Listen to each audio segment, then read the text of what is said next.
Check out the agenda for today. The maps that will be played. We're starting off our first game. We are live today. We are live again. I was live earlier playing Classic, but we are now viewer party in PMSL Americas NA.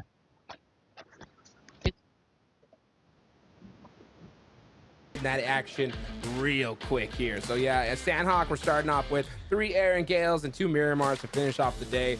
The good old tried and true, so nothing mixed up compared to anybody else. So hopefully we see these teams really pull out all the stops here, especially those teams at the bottom, Enigma. I mean, today's their day, right? They got really nothing to lose, to be real. Yeah, and I think for the most part, you got to be putting everything out on the table. You can't pull an Alpha 7 and leave anything off the table, because if you go into that sort of finals play with 2, 3, 4 advancement points, you're really not setting yourself up for success. And I'm not sure what the sort of map structure is. Maybe it's just weaning on these lower end teams of just having that back-to-back Aaron Gale, having the Miramars back-to-back. I always enjoyed it being split up 1 by 1 in that sort of variety. But these other teams, man, you've been here for a few days already. You've had loads of games of competition to get used to the format. There can't be any excuses outside of the realm of possibilities. And for the most part, I think after today, if any of these lower end teams do not perform today, I've got to be discrediting them for that top 3 performance placement. I'm going to be eyeing the squads that have already shown to us that they have what it takes to be it. And I only want teams here, right, that are going to be into that Esports World Cup that will be performing consistently. Once upon a time, I wasn't streaming at all. The heart and bane, I guess you could say, of Brazil being that consistency factor. While NA, unfortunately, we've always struggled with that. We have indeed, and I've got my eyes today on a couple of teams to hopefully continue their tremendous performance so far. We've got Loops, who has been crushing it, but still hasn't found themselves in the chicken dinner spotlight a whole heck of a lot. They won 1 game in our first day of phase 2. But here we are looking for that chicken dinner still, but they have a decent margin on top of the leaderboard still. So they've been active, they've been getting elims, they're dealing out tons of damage. So I got my eye on Loops. I also got my eye on 9Z. They've been really, really good on the rotation. They've been smart about what fights they're selecting, and ultimately they've got a couple of guys on their team in Colgoat and Remix that have just been dealing out the punishment to the other squad. So both of those teams, I don't think they were quiet yesterday, but they didn't have like the standout day that the Wolves did and Alpha 7 did. So things have gotten a bit tight at the top, but all 4 of those teams, in my opinion, are definitely ones to keep our eyes on here today. So with that, we're getting ready for our first game. We're going to Sandhawk. And Hot Jukes, I gotta come to you for a prediction, my friend. We saw teams warming up here yesterday.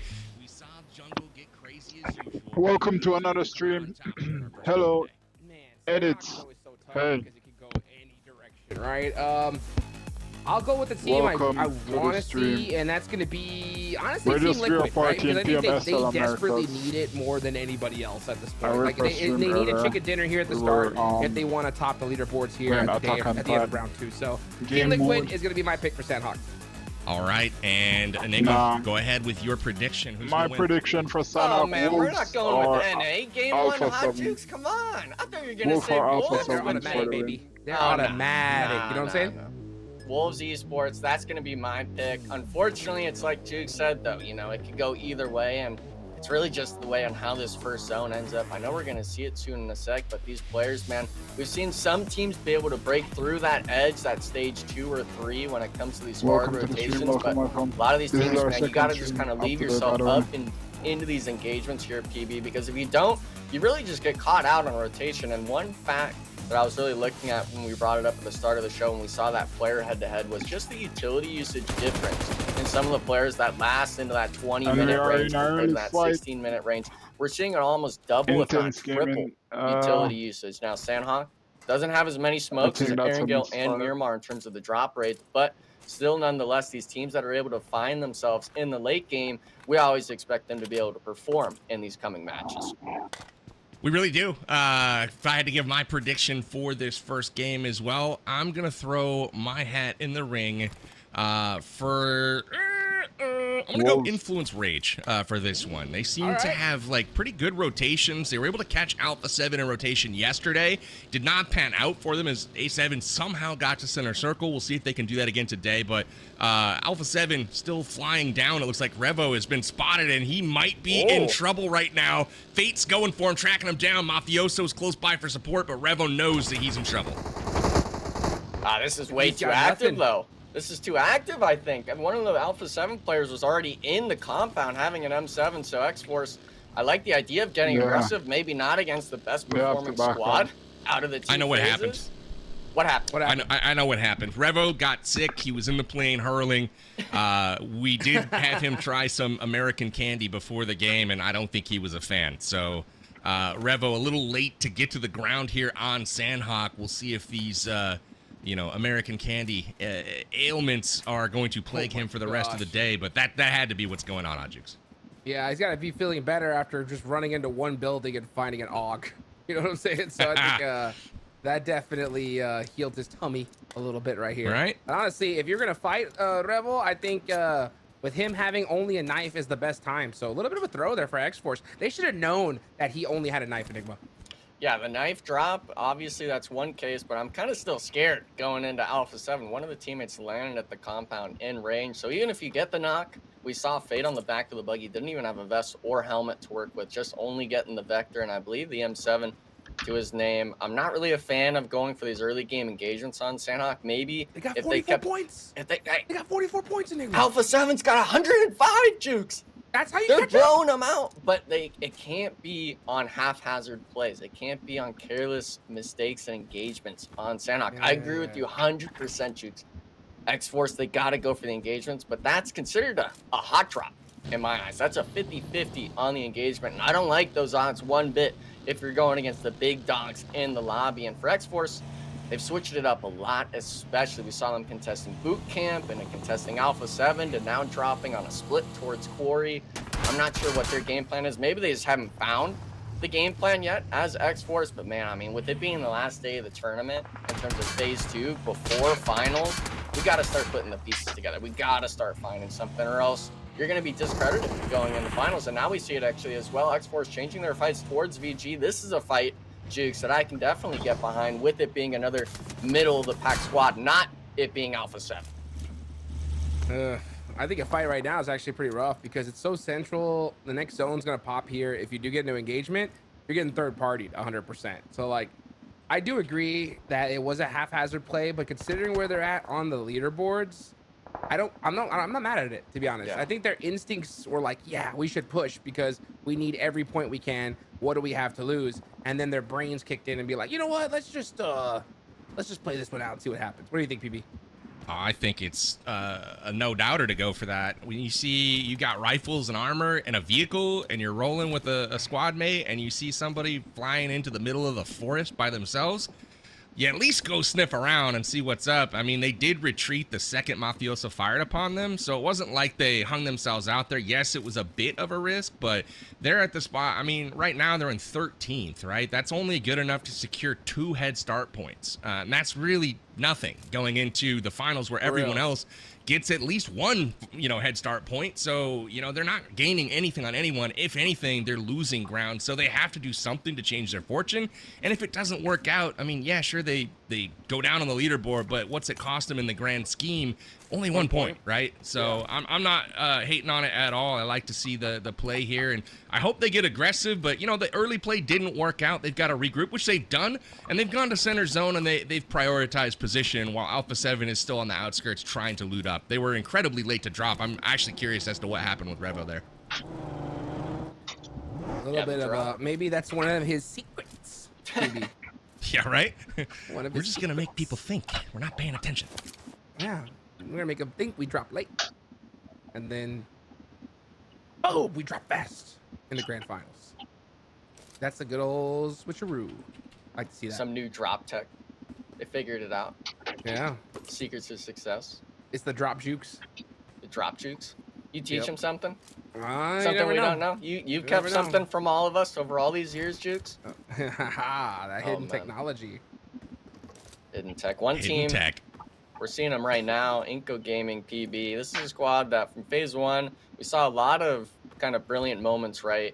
A lot of moments where they were able to kind of get into that mid to late game, get a few eliminations under their belt, but weren't really able to close out, get into that top 2, top 3 finish outside of the Miramars. And for phase 2, they've, in my eyes, really just gone a little bit downhill. They've been stagnant. Anything that's not an improvement is you getting worse in this term of lobby state. I want to see more stuff out of them as a team because they're one of our NA reps, right? They're from the sort of Bruno's in squad and stuff like that. They're a team that has been able to perform recently in the past. But for this squad right now, I mean, I want to see them improve as much as Wolves coming into these matches because today, with it being the last day, everything after this is finals. Your only care essentially is going to be that top 3. Obviously, there's a prize pool for all these teams in the lobby, but you want to make that EWC and try to get yourself onto that world stage. What do these teams all know about this zone? There are so many. I mean, look at this. This is crazy. They've got, 1, 2, 3, 4, 5, 6, 7, 8, 9 teams huddled around boot camp right now. And there has to be some crazy fighting to break out any moment because there is simply not room for that many squads in the hillsides there. And even Alpha 7's coming into the party as we speak. So things are about to get a bit dicey. And I don't know if Alpha 7's aware that there are, 8 squads that could potentially have a line of sight on them as they come into the zone. Yeah, but I'll tell you what, if it's any team you got to worry about, it's Alpha 7. They live to be able to fight from the edge of zone all the way in. So you can see them just kind of holding this little complex here by Quarry for a little bit. But Revel, he's already got his, he's got that M4 4 times, just trying to peek out anybody moving. Calm before the storm here for sure. Stage 3 is going to get real interesting, especially if the circle pops on over to Ruins. That'll be super problematic for all these teams. Oh, Ruins would be a nightmare, and we see it as well. I think we had a zone end during this phase actually on that sort of western edge, seeing every single squad kind of crumble, being on that temple spot of the Ruins. And for the most part, I think Alpha 7, if you opt not to go in too deep into the circle, you'd be fine. I mean, with the Ruins shift. You could go south, you could go right around the sort of Painan Bridge on that southern edge, go around 9Z and find yourself a nice, pretty spot in circle, but all these other teams like AGG, like VG, even Team Liquid, perchance, gonna struggle trying to get into that western shift. But it is that calm before the storm, like you said. I'm interested in seeing what these other edge teams like Wolves or S2S do, because we've seen them do a lot of fighting on Sandhawk in these early few phases. A lot of teams opting to really brawl it out early with one another. And I do believe up on that northern edge, it's actually going to be Wolves potentially taking their sights to lose. What I realized, big time engagement coming there. Those two teams battling for the top spot in the lobby right now. Wolves and Loops coming together just south of Paradise. They're in between Paradise and Boot Camp right now, but still haven't committed to a fight. And Wolves are a bit separated from one another right now, whereas Loops, they're a bit more connected. So if a fight does break out, if Doran gets spotted, Loops is surely going to have the upper hand right now. I mean, it's my favorite map. Fuchs and the squad are getting further and further apart, actually. So Doran is in a really precarious position right now, and I don't know if he's aware. You can see at the very top of the hill, from his perspective, Loops is just right over that edge. Vitine at any point could choose to pop up and maybe throw a grenade. I'm not sure if they're aware of Wolves' presence though either, but things are getting a bit dicey right now, and gonna be interesting to see if these two teams fight early. Speaking of fighting early, teams that have been fighting early a lot, Enigma, I think because of the zone, it's gone to Camp Alpha almost every time, and so you see that mountaintop point of interest be really, really sought after, because anybody who owns the high ground up on that Camp Alpha island really kind of owns the circle, and so that's what's driven a lot of the early game fighting.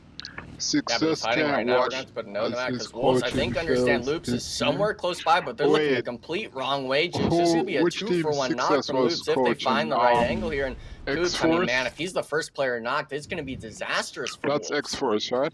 I like this rotation, though, right? Look at their, on the mini-map, Jukes. Both teams are looking not at each other, but they're right next to each other. Oh, BB.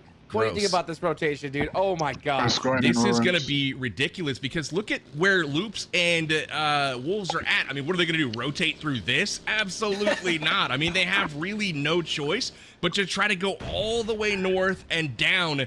And that's a really, really long rotation. By the time they get there, there's going to be like 3 other squads that are preventing them from getting in. So this is a really unfortunate zone for Wolves and Loops, as they're going to have to battle through a lot of traffic to get their position in zone. I think I jinxed us, guys. I think I jinxed us bad. Right? I was like, if this zone goes to Ruins, it's going to be pretty problematic. And it literally hard locked onto Ruins. So you can just start seeing the elimination feed start to light up like a Christmas tree over here, because teams are just scrambling to find their way into this next circle. Yeah, Team Liquid popping in their vehicles. They're going to start taking off. But there's, I mean, look at this. I mean, where do you go? Like, I mean, maybe down south through Pinon, maybe? I mean, Alpha 7 did that actually. And they're big chilling there already. Yep, Alpha 7. That's crazy. They're taking that really southern path. We see them go out into the blue zone to make sure the initial part of the rotation is safe. And then when they're ready to come in, you're going to see them come in probably towards Tambang on that southwestern side of Ruins. And it looks like 9Z is right after them. We'll see if we see it on the mini-map. But 9Z is directly behind Alpha 7 right now. So they could come together at any moment. This is a really, really interesting rotation. Yeah, but PB, you had to make note of it earlier, right? You're talking about Camp Alpha on the north side. It's always been shoot to survive and intense game, brawling it out. And they actually were fighting on the very edge of the northern circle, not even crossing the bridge yet. We actually see it on the map there. Yeah, 9Z, PB, they rotated in front of Alpha 7, but all these compounds are free. Every bridge has been camped beyond belief outside of the Pineland Bridge, with both of these teams took to get into these southern rotations. But now, you're getting close to stage 3. You're going to start getting shots towards your way. It's a matter of if you can actually find yourself into these sort of moments on the map and possibly get some of these eliminations, because all that north side, all that eastern edge, gonna be here for a while. It's going to be a brawl for a place. Dude, an absolute brawl indeed. Yeah, right now looking at the circle, if I'm worried about zone, Loops is actually dead top, so they are 0.0 on in this next circle. You got Team Liquid holding that Pinon Bridge. Cardoso's right there, but he is surrounded by a couple players as well. But look at this. We look at the feed. 9Z getting into it with Team Liquid. And there we go. We see our first team knocked out already. Wolves are in blue zone 2. This is just a really, really tough shift. At least they got vehicles, though. X-Force is in Pinon still, and they've got a nice little spot in zone if they can push their way in as well. So interesting. I'm still rooting for NA teams to do something today. Show me something. But Wolves did take that upper path all the way to the north like we had talked about. They are going to be working their way in. Do they go bridge? I mean, you've got 9Z down there who is looking directly there, or they can try to go through Royals of War. But either way, there is still a huge gap for them to cross to get to that safe circle. Really props to Alpha 7 on their rotation. That's the right direction. What is this? I think it's just 2 players left, and this is going to be right into Savage. Are they even going to make the drive? Was that declared for this tournament? I'm not even sure if this is really a play, though, Jigs. Just 2 of you? Yeah, I don't remember where they're finishing on the circle, but what can you do on this mountaintop? You're going to have every team eyeing right there from the get-go.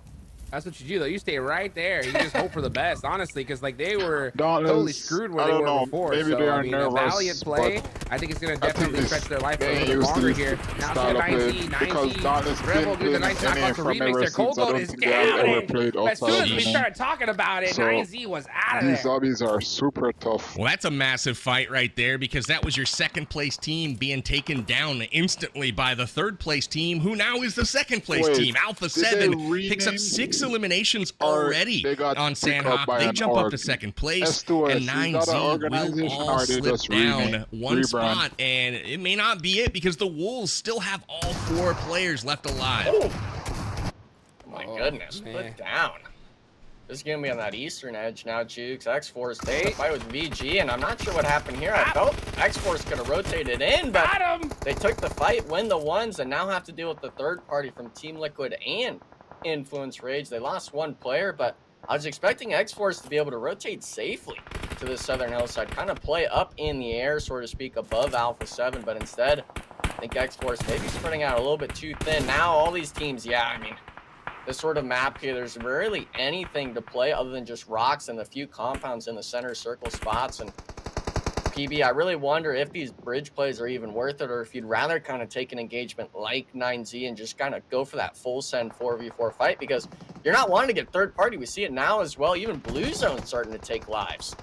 Yeah, Blue Zone creeping in. Somehow, some way, these teams are able to get past these choke points, get to zone, and just like that, All Glory Gaming is out, and now X-Force on their final leg as well. Somehow, it looks like the Wolves have made it across the water. Coops hanging back, putting pressure on Royals of War. He will sacrifice himself, but the team has gotten almost to the circle, and now they're into it with Loops as well as United 4 Gaming. Oh my goodness, the north side completely congested here. Doran driving around trying to get a little bit of intel right here. Which meanwhile, which Loops team is are you completely rooting laying for? down. But there's only 30 seconds left on the So clock. what's The your zone is Brazil starting to team close. and what's your And this is NA stage team? 5. This one I mean, really, for really me, hurts. Brazil, Let's see what the A7, Wolves are going to NA. do here. I think they want to avoid a fight I if don't they know. possibly can. I'll Smokes go are with starting to come Wolves out for using that NA. util, but they're getting shot from every single direction. This is going to be a tough one for the Wolves. Yeah, I think if you have the buggy still, if it's healthy enough, you try sending a duo potentially into the shack. I think it's just on that southern edge of the road. If they could just full send it in, I think, yeah, they see it now. Believer. If you can at least get 2 players there, even though it's, you know, kind of the cowardice play, you'd rather get the placement and the positioning. This circle is going to take out a lot of teams on this rotation, and especially if you have United 4 Gaming and Loops on this north side. If it was just one squad, they can maybe go for it. Yeah, now it looks like they're going to send Doran and Baton into the circle. Hopefully both players are able to at least make it into the shack. And actually, wait, he's going back. Oh, if he didn't get the tire shot out, PB, he could have actually brought Juancho in as well. He could have, but they are going to find a spot in circle. Didn't know if they'd be able to get there with the sight lines from Ruins coming in there. And now Influence Rage trying to get in there. Wow. Oh, big shots from Aleem taking down little boy from Influence Rage. Now it's up to Lorenzen, the damage leader in the lobby. The last one up for Influence Rage. Runs up the hill, gets away for now. We'll see if he's actually able to stay alive. Grenades cocked. We'll see if he's able to get it up the hill. From here. Goes down the hill with it towards Team Liquid. Man, they are in a really bad spot right now. Stuck between a rock and a hard place. Those being X-Force and Team Liquid. Liquid gets him the back. Cardozen with the finish. And now Blue Zone started to pay a factor. United 4 Gaming out as well. Now this is the big showdown, Hot Jukes. It's Wolves versus Loops. Wolves win this. Juancho versus Loops, baby. Let's see what he can do. Zone right next to him. There goes another one. Can he get the final? No, gets caught right on the open. That's the last player of Loops alive. He's going to be running to get those reses, but the rest of the Wolves on the other side here, still hanging on, but trying to find where are we going to go to this next circle? I mean, they're going to have to drive. Yeah. I got a shout out for Savage Esports. We're into the top 7, and they're all still alive. So they will secure rank points, baby. They didn't get any yesterday, and they're getting at least 1. So shout out Savage Esports. They've turned things around here for the final day of league play. That's at least 100% increase in just one day. That's improvement. That's what I'd like to see. Let's go. This could be that game, right? I mean, we talked about it before. When you're in the final day here, you're at the bottom of the leaderboards, you really got nothing to lose here. So a lot of that anxiety leaves you. Sandhawk is pretty much a coin toss, right, Enigma? So for them to catch a good position here, it could be the start of something. Yeah, but the start, it looks like it might not be for, not at least for some of these other teams. Inco squad that I wanted to improve, gonna have to go against the duo of Alpha 7, holding them back from the high ground. Luckily, the smoke grenades, they came into play, allowing McGrellan to get close and personal with the frags. And the utility usage has got to be key here. You've got to be able to find and knock yourself at least onto one of these Alpha 7 players. But it looks like actually some help from Intense Game applying pressure. That duo earlier on that made that buggy rotation, now allowing Alpha 7 to kind of be on the back foot here. Inco Gaming, they're actually not going to go up the mountain. They're going to be playing underneath the cliffside. And we were wondering what Wolves are going to do. I think they're going to have the same game plan. Unfortunately, it's going to be that just solo, I believe, Baton being on the northern edge. So Inco Gaming, they find their spot for now, but I'm not sure how long they're going to be able to last here with some of these other squads being full 4-mans. It's going to be tough. Tough indeed. Look at this. Rafa with a nice shot there. Alpha 7 in really big trouble. Only one player up left, and the blue zone is starting to close. Yeah, I think that's going to be it for Alpha 7. So still a big valiant effort, putting some points on the board regardless. But let's see what Inco's going to do. Like you mentioned, Enigma, they are on the bottom of that hillside and not a lot of sight lines to be able to get some eliminations. You're not counting them out, are you? Who? Alpha 7? Yeah. I'm counting them out. No. I'm counting Don't do it, Hot Jukes. I'm counting Don't do it, Hot Jukes. If we've seen anything, It's Alpha 7 come back from the dead time and time again this tournament, Enigma.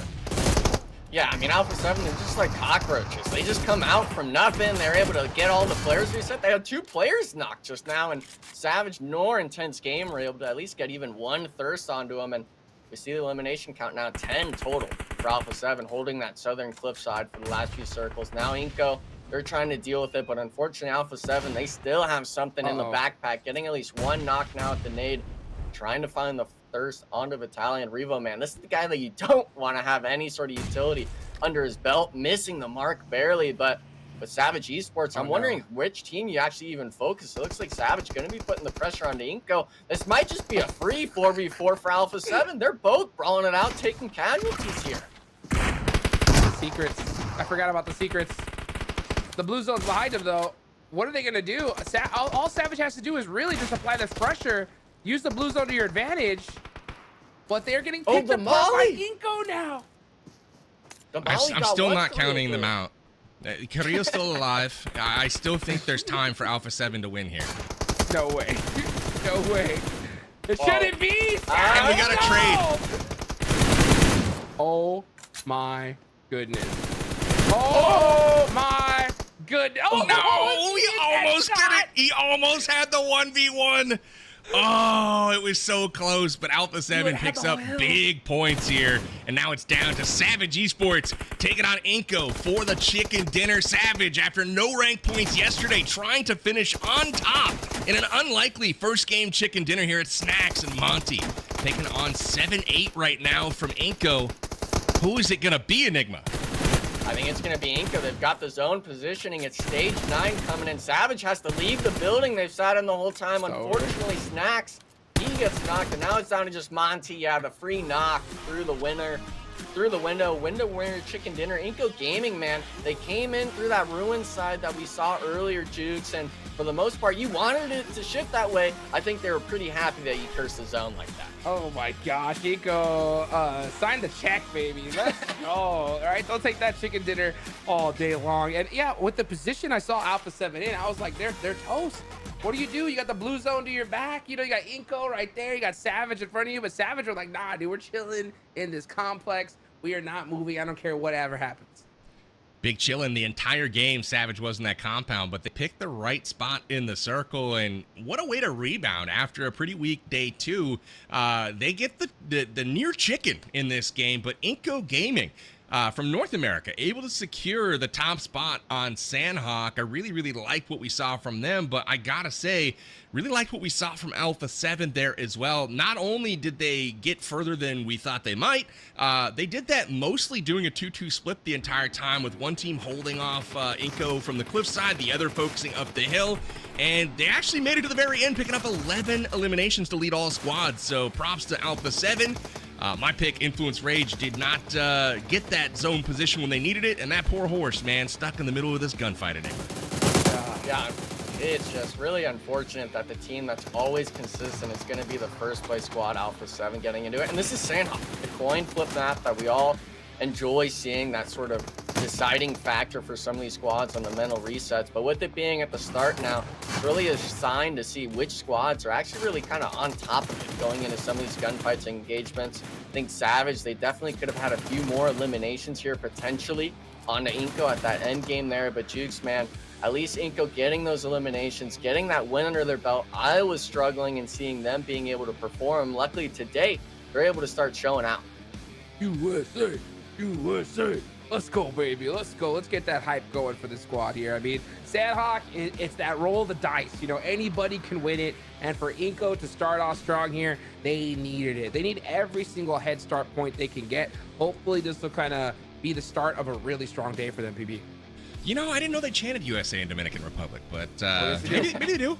I don't know. I love it. Inco coming in clutch, though, with the game 1 victory. And remember, this is one of the teams that was kind of in that mid-pack, right? Coming into the day, I believe, in the 8th or 9th range overall. I'll check that here momentarily. But, you know, really, yeah, they were 9th coming in.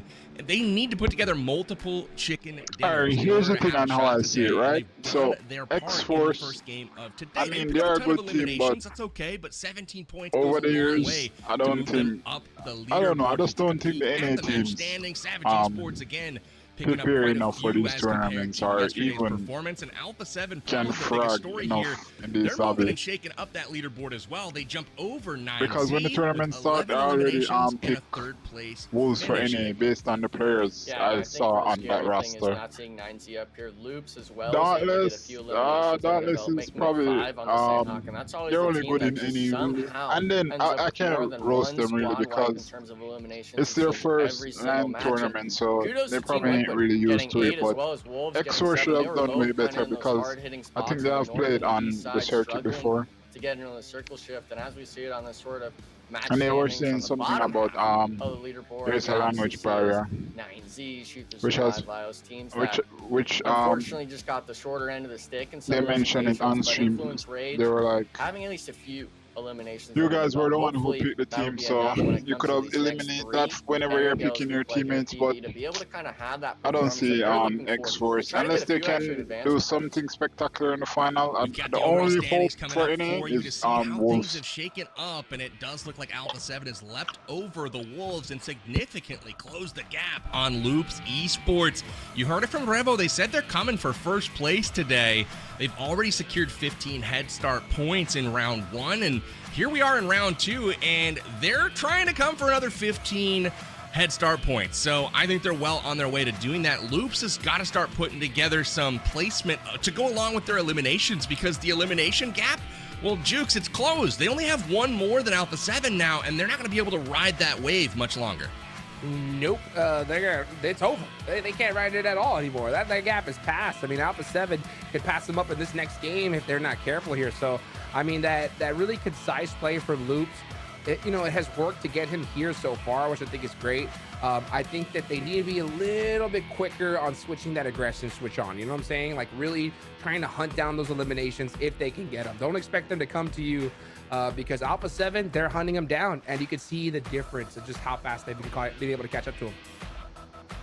So there you have it. That's our overalls for the first game, and we've got 5 more to go here to wrap up League Phase. Remember, head start points are what's on the line today, as teams will be trying to secure as much of an advantage as they can as we go into the PMSL Americas Grand Finals. They're going to be starting on Friday this week. We've got 3 days of Grand Finals coming up, and boy, oh boy, wouldn't it be nice to start the Grand Finals with 30 points already in the bag? That's what Alpha 7 is going to be trying to do along with all of these other teams. But before we get into Game 2 and shift our focus to Erangel, we're going to take a quick break. We'll be back in just a moment.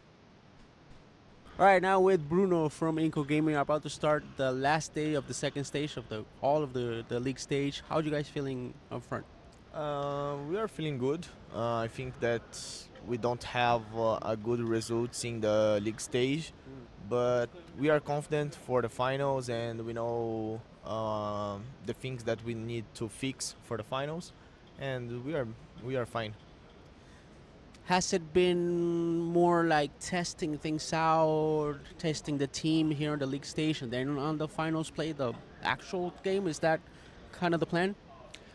I think that we started the league stage with mentality and game construction, like we are playing in PMGC or something like that. But here in America, some teams play like a style more passive, and it's more hard when we play like more the style we do it in league stage.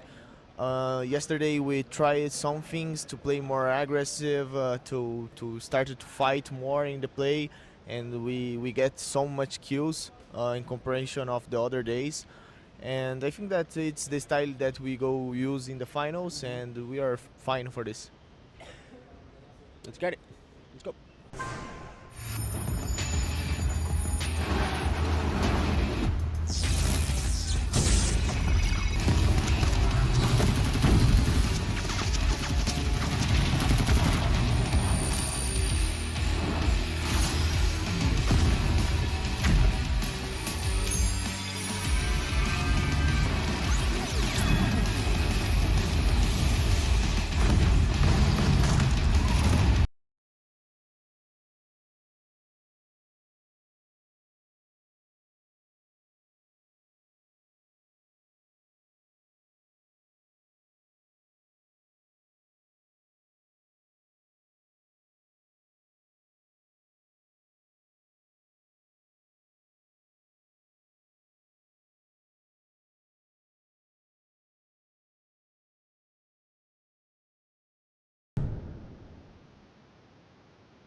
And welcome back, everybody. We are here live from Sao Paulo, Brazil with the PMSL America Spring 2025 League Play. It's the final day, and it's the final opportunity for these teams to secure their head start points to take with them into the grand finals to start this Friday. My name's Powerbang, back here on the desk with Hot Jukes and Enigma.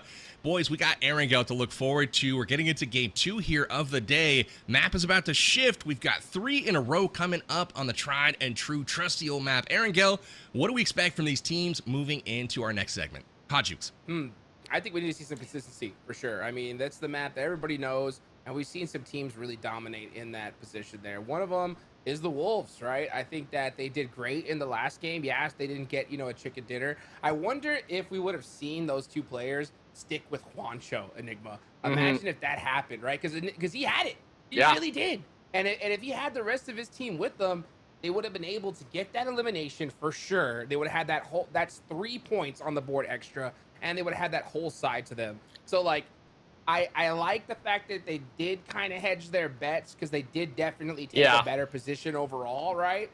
But, oh, dude, if they would have stuck with it. What do you think? I think with Juancho, it came down to just overcooking that nade half a second. We saw it just explode before it reached the rocket. What could have been, scenarios all live in players' heads. Hindsight essentially is that 10 out of 10. But for the most part, I'm surprised that they didn't try to get that US. That was next to the shack. That was a vehicle spawn that was left there on rotation. I believe Baton was actually the one that picked it up later on. I would have liked to have seen them maybe just even send it earlier on before Doran got knocked and eliminated, at least have that overwatch, because Wolves, it seems, is very comfortable doing these 3-1 splits. They're fine with going for these sort of advantageous plays. Yeah, they don't want to hedge their bets too much on having a player get eliminated like Hoops. Maybe I'd like to see Baton or Dorn be the one to kind of caboose it and stall some of these other teams. But Wolves right now, got to see it on Erangel, especially with it being back-to-back. We know some of these other teams, PB, like Team Liquid, they've gone win into dead last on Erangel. Some of these teams struggle with the consistency. Today, especially with it being the last day before finals, you got to show consistency, especially on the maps that you play multiple times in the day.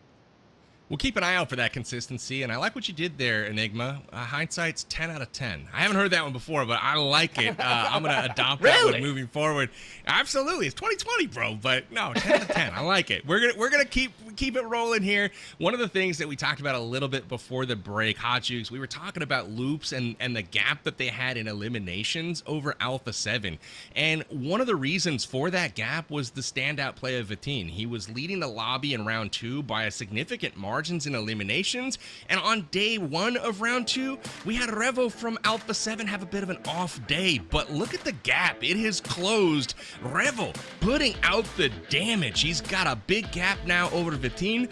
Vitin still has a slim margin on him on the elims, but boy oh boy, this is starting to be a different story now, and Alpha 7 has really been able to close this gap on loops. Hot Jukes. Hey, Revo busting out some of them baby, busting out, and the big secret being, let's just eliminate everybody. You know what I'm saying? That's a good one. And it worked out. Yeah, and it's a really good secret, to be honest. And it works really well. He's good at it.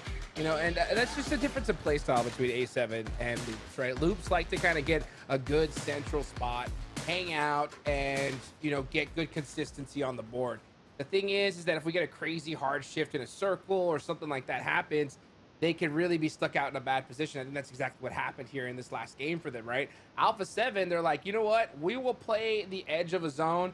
If the circle goes completely opposite direction of us, that's fine, right? We'll just eliminate everybody in front of us and then put a whole bunch of elimination points on the board. And it works out so well for them. So at a certain point, it's really tough, PB, right? Like, what do you do if you're Loops? Do you try to adopt that play style and try to hunt down more eliminations, or you do the thing that's got you into first place here for the rest of the day? I don't know. It's one or the other. What do you think?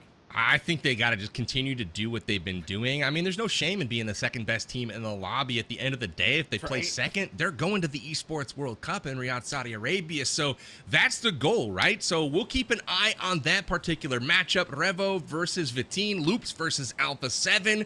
We head to Erangel, and before we drop, we got to get those predictions in. So Enigma, coming to you for a rapid fire. Give me who you got here in game 2 today.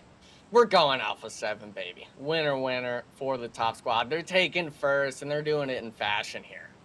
All right, Hot Jukes, who do you got here for game 2? Oh, you gotta go go with the Wolves, baby. We're back in Aaron Gale. That's the team I want to see perform the best because, like I said, we got to see some USA team there at the Esports World Cup. That's the team I'm believing in the most right now. All right, I'm part of the pack as well. We're going with the Wolves on this end. You know, we saw a little bit of, I guess, criticism coming from Alpha 7, but from Seven Worlds Gaming earlier on in this broadcast. He said Juancho may have been needing to pick it up a little bit, might be holding the team back, but fast forward, rewind to last game. Now Juancho, he's out in the lead. He's getting things done. He needed the team to back him up. So I feel like the script has been flipped. Juancho holding it down now for the Wolves, and I'm thinking he's going to be a key player here for this game. So Wolves getting that central drop spot on the farm. We've got a western circle here popped, an eastern plane path though, but this has got to be pretty favorable to the likes of those dropping in the west, such as Loops, Enigma. Yeah, and I think for some of these squads, Rose of War, I'd like to see that early rotation, maybe just kind of do that sort of trash loot and hit an early rotation into Gatka. You want to make sure you get one of those prime real estate spots, center circle, and we even saw it on Sandhawk, right, that last match. A lot of those teams opting to hold large spreads if they have the vehicles. Obviously, Sandhawk, there's less vehicles, there's less smoke grenades to work with, but with this being Aaron Gale, with that sort of hard shift essentially from the plane path to the western edge of the map, I want to see these teams really start pushing the envelope, going for those sort of spread plays. We know how just influential these POI spots can be, some of these influential, I guess you could say, positions on the map, like Mount Everest and the likes of that. But some of these teams, man, I really kind of feel for them, especially with it being X-Force. They have that Primorsk drop, but with it being that eastern plane path here, Jukes, they weren't able to drop on it, and now they're one of those teams that really struggles with these long rotations across the map. Yeah, I mean, you can see Alpha 7 go all the way to Lipovka, so it always sucks whenever you have to take a secondary drop spot and your main drop spot is where the circle decides to go. Yeah. You know? I never really a happy thing there. But you know what? I like it because, let's be real, this isn't the finals, guys, right? This is the last day of round 2 here. You're going to get some head start points, and where the leaderboards are sitting right now, the difference could be just a couple of points. So I think if you're a team, I'd be really happy, right, to be put in the worst positions possible, because come grand finals time on Friday, that's where you really, really need to perform, regardless of you to get, getting good zones, bad circles, or whatever. So it's good practice for them. So I don't think they need to really be upset about it. I think they should look at it as this is the chance, guys. This is our chance to show people what we can do when we get those tough zones.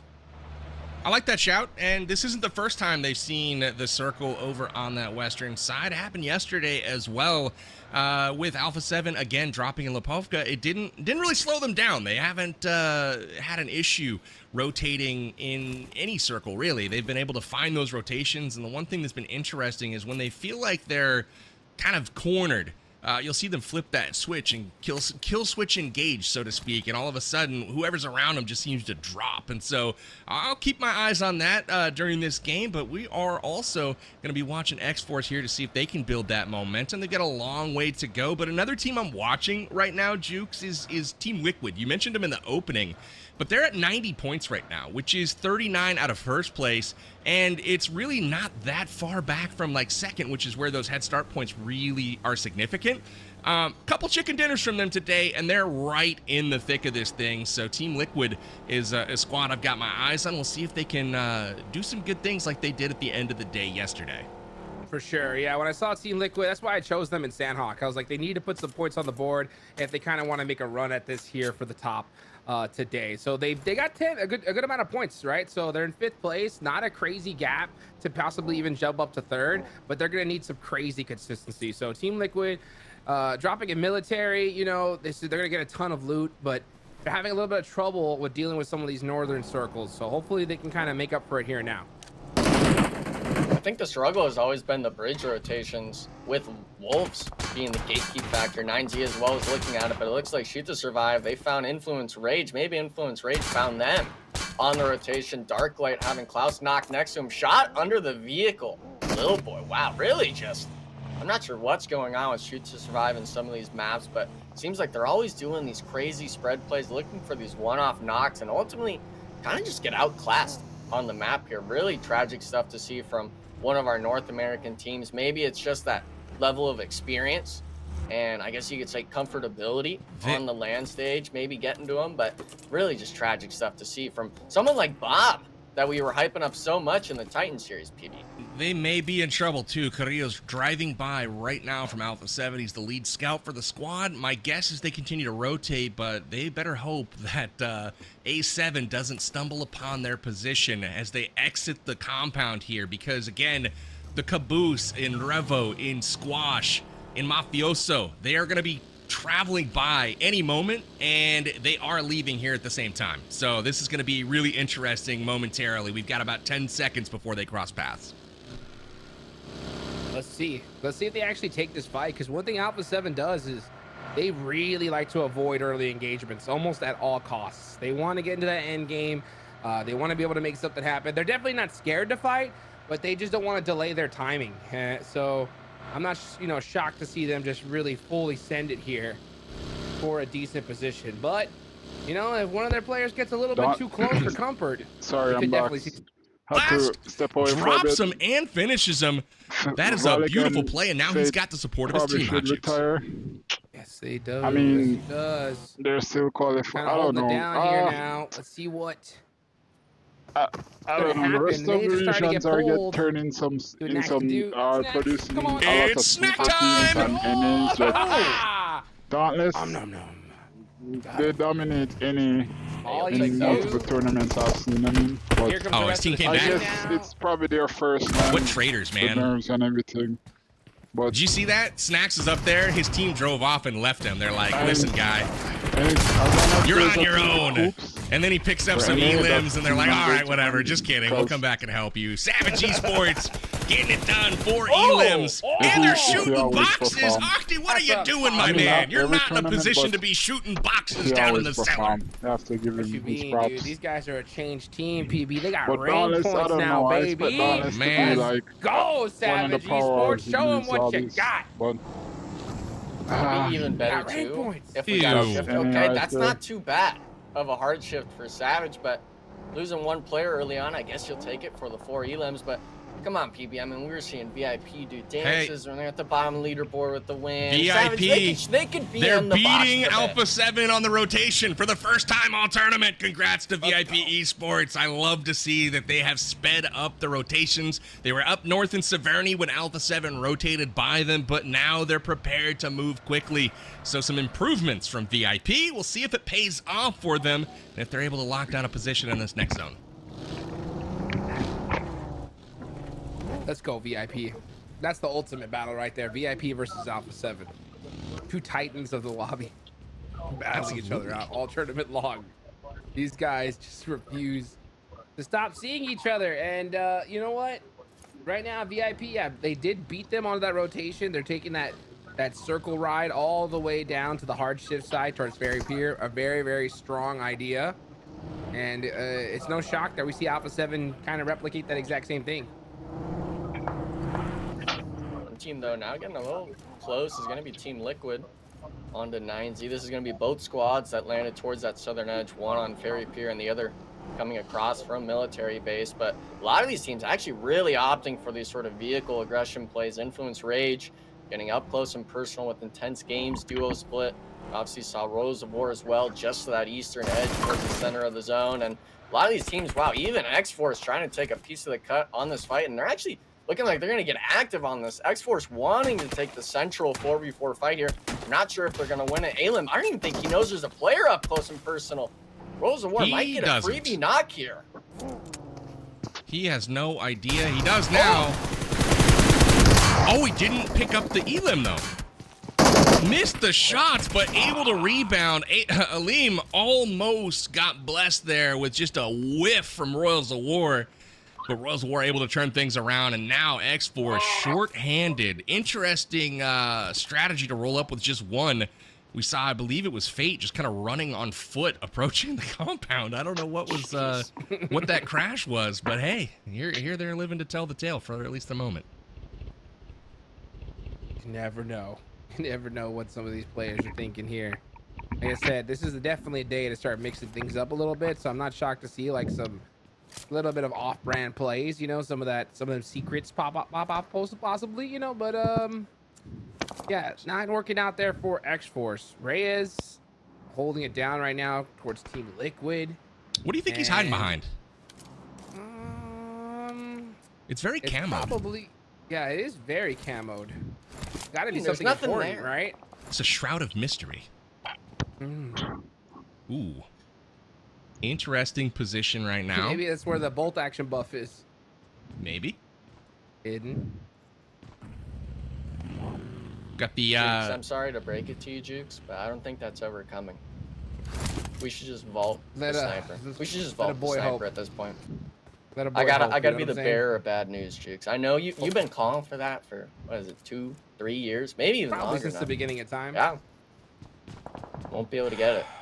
I feel sorry. I really do, Jukes. Hurts my heart. Hurts my heart.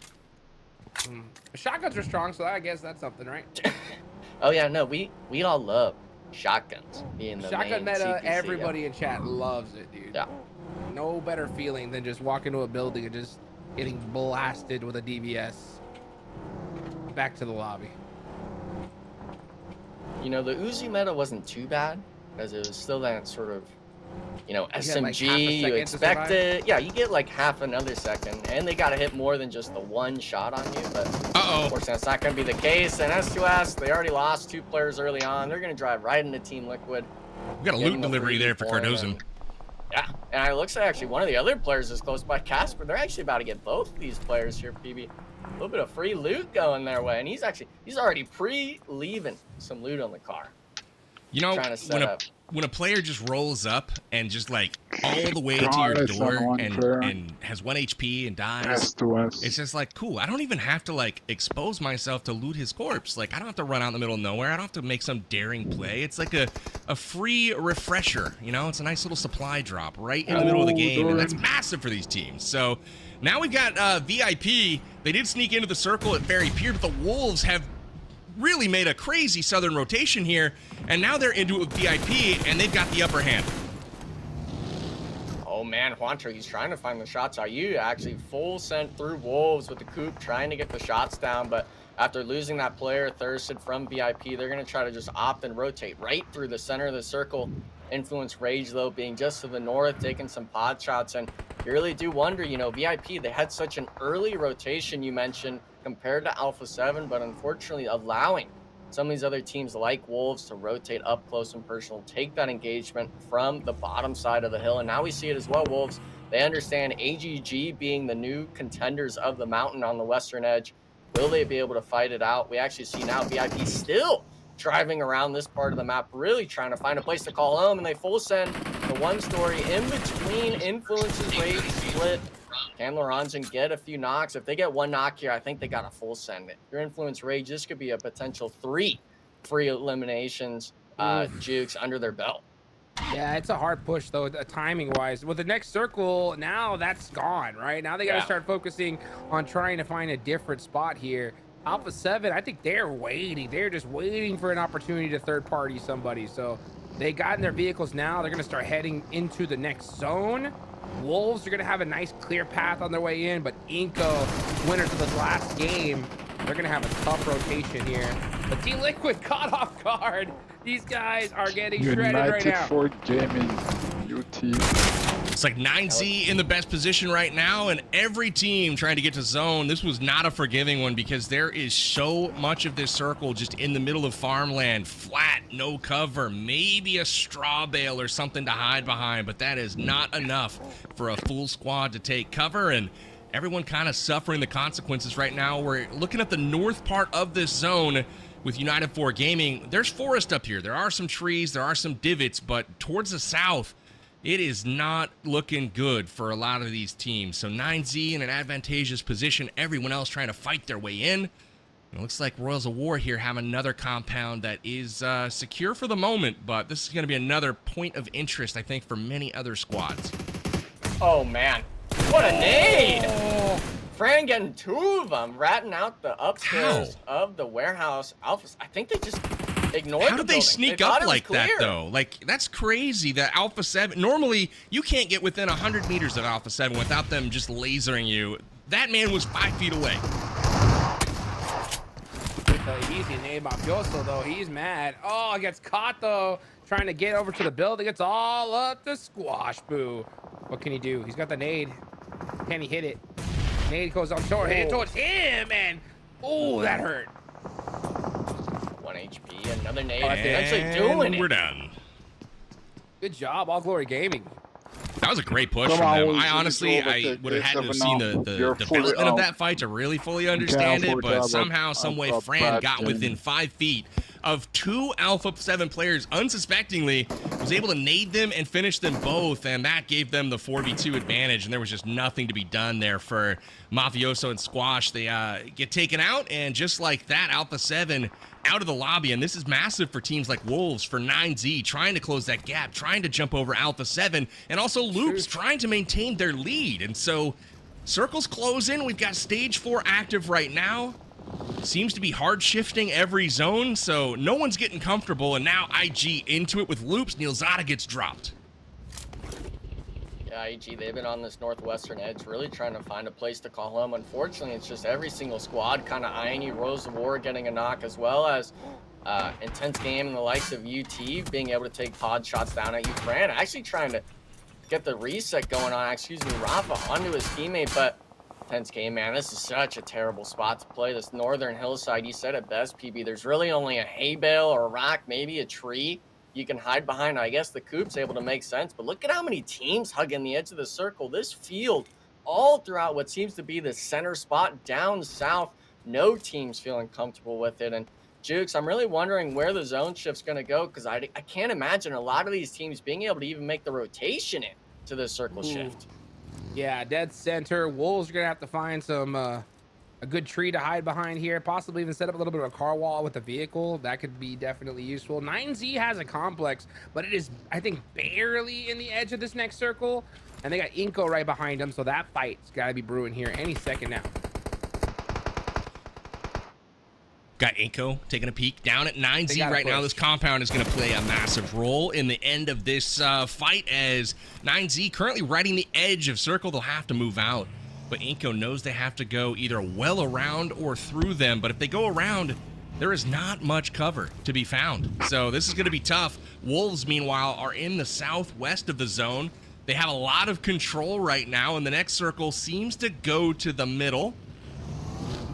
Doran has position. The rest of the team going to try to join him here, but teams, everyone's tentative right now. No one knows where to commit.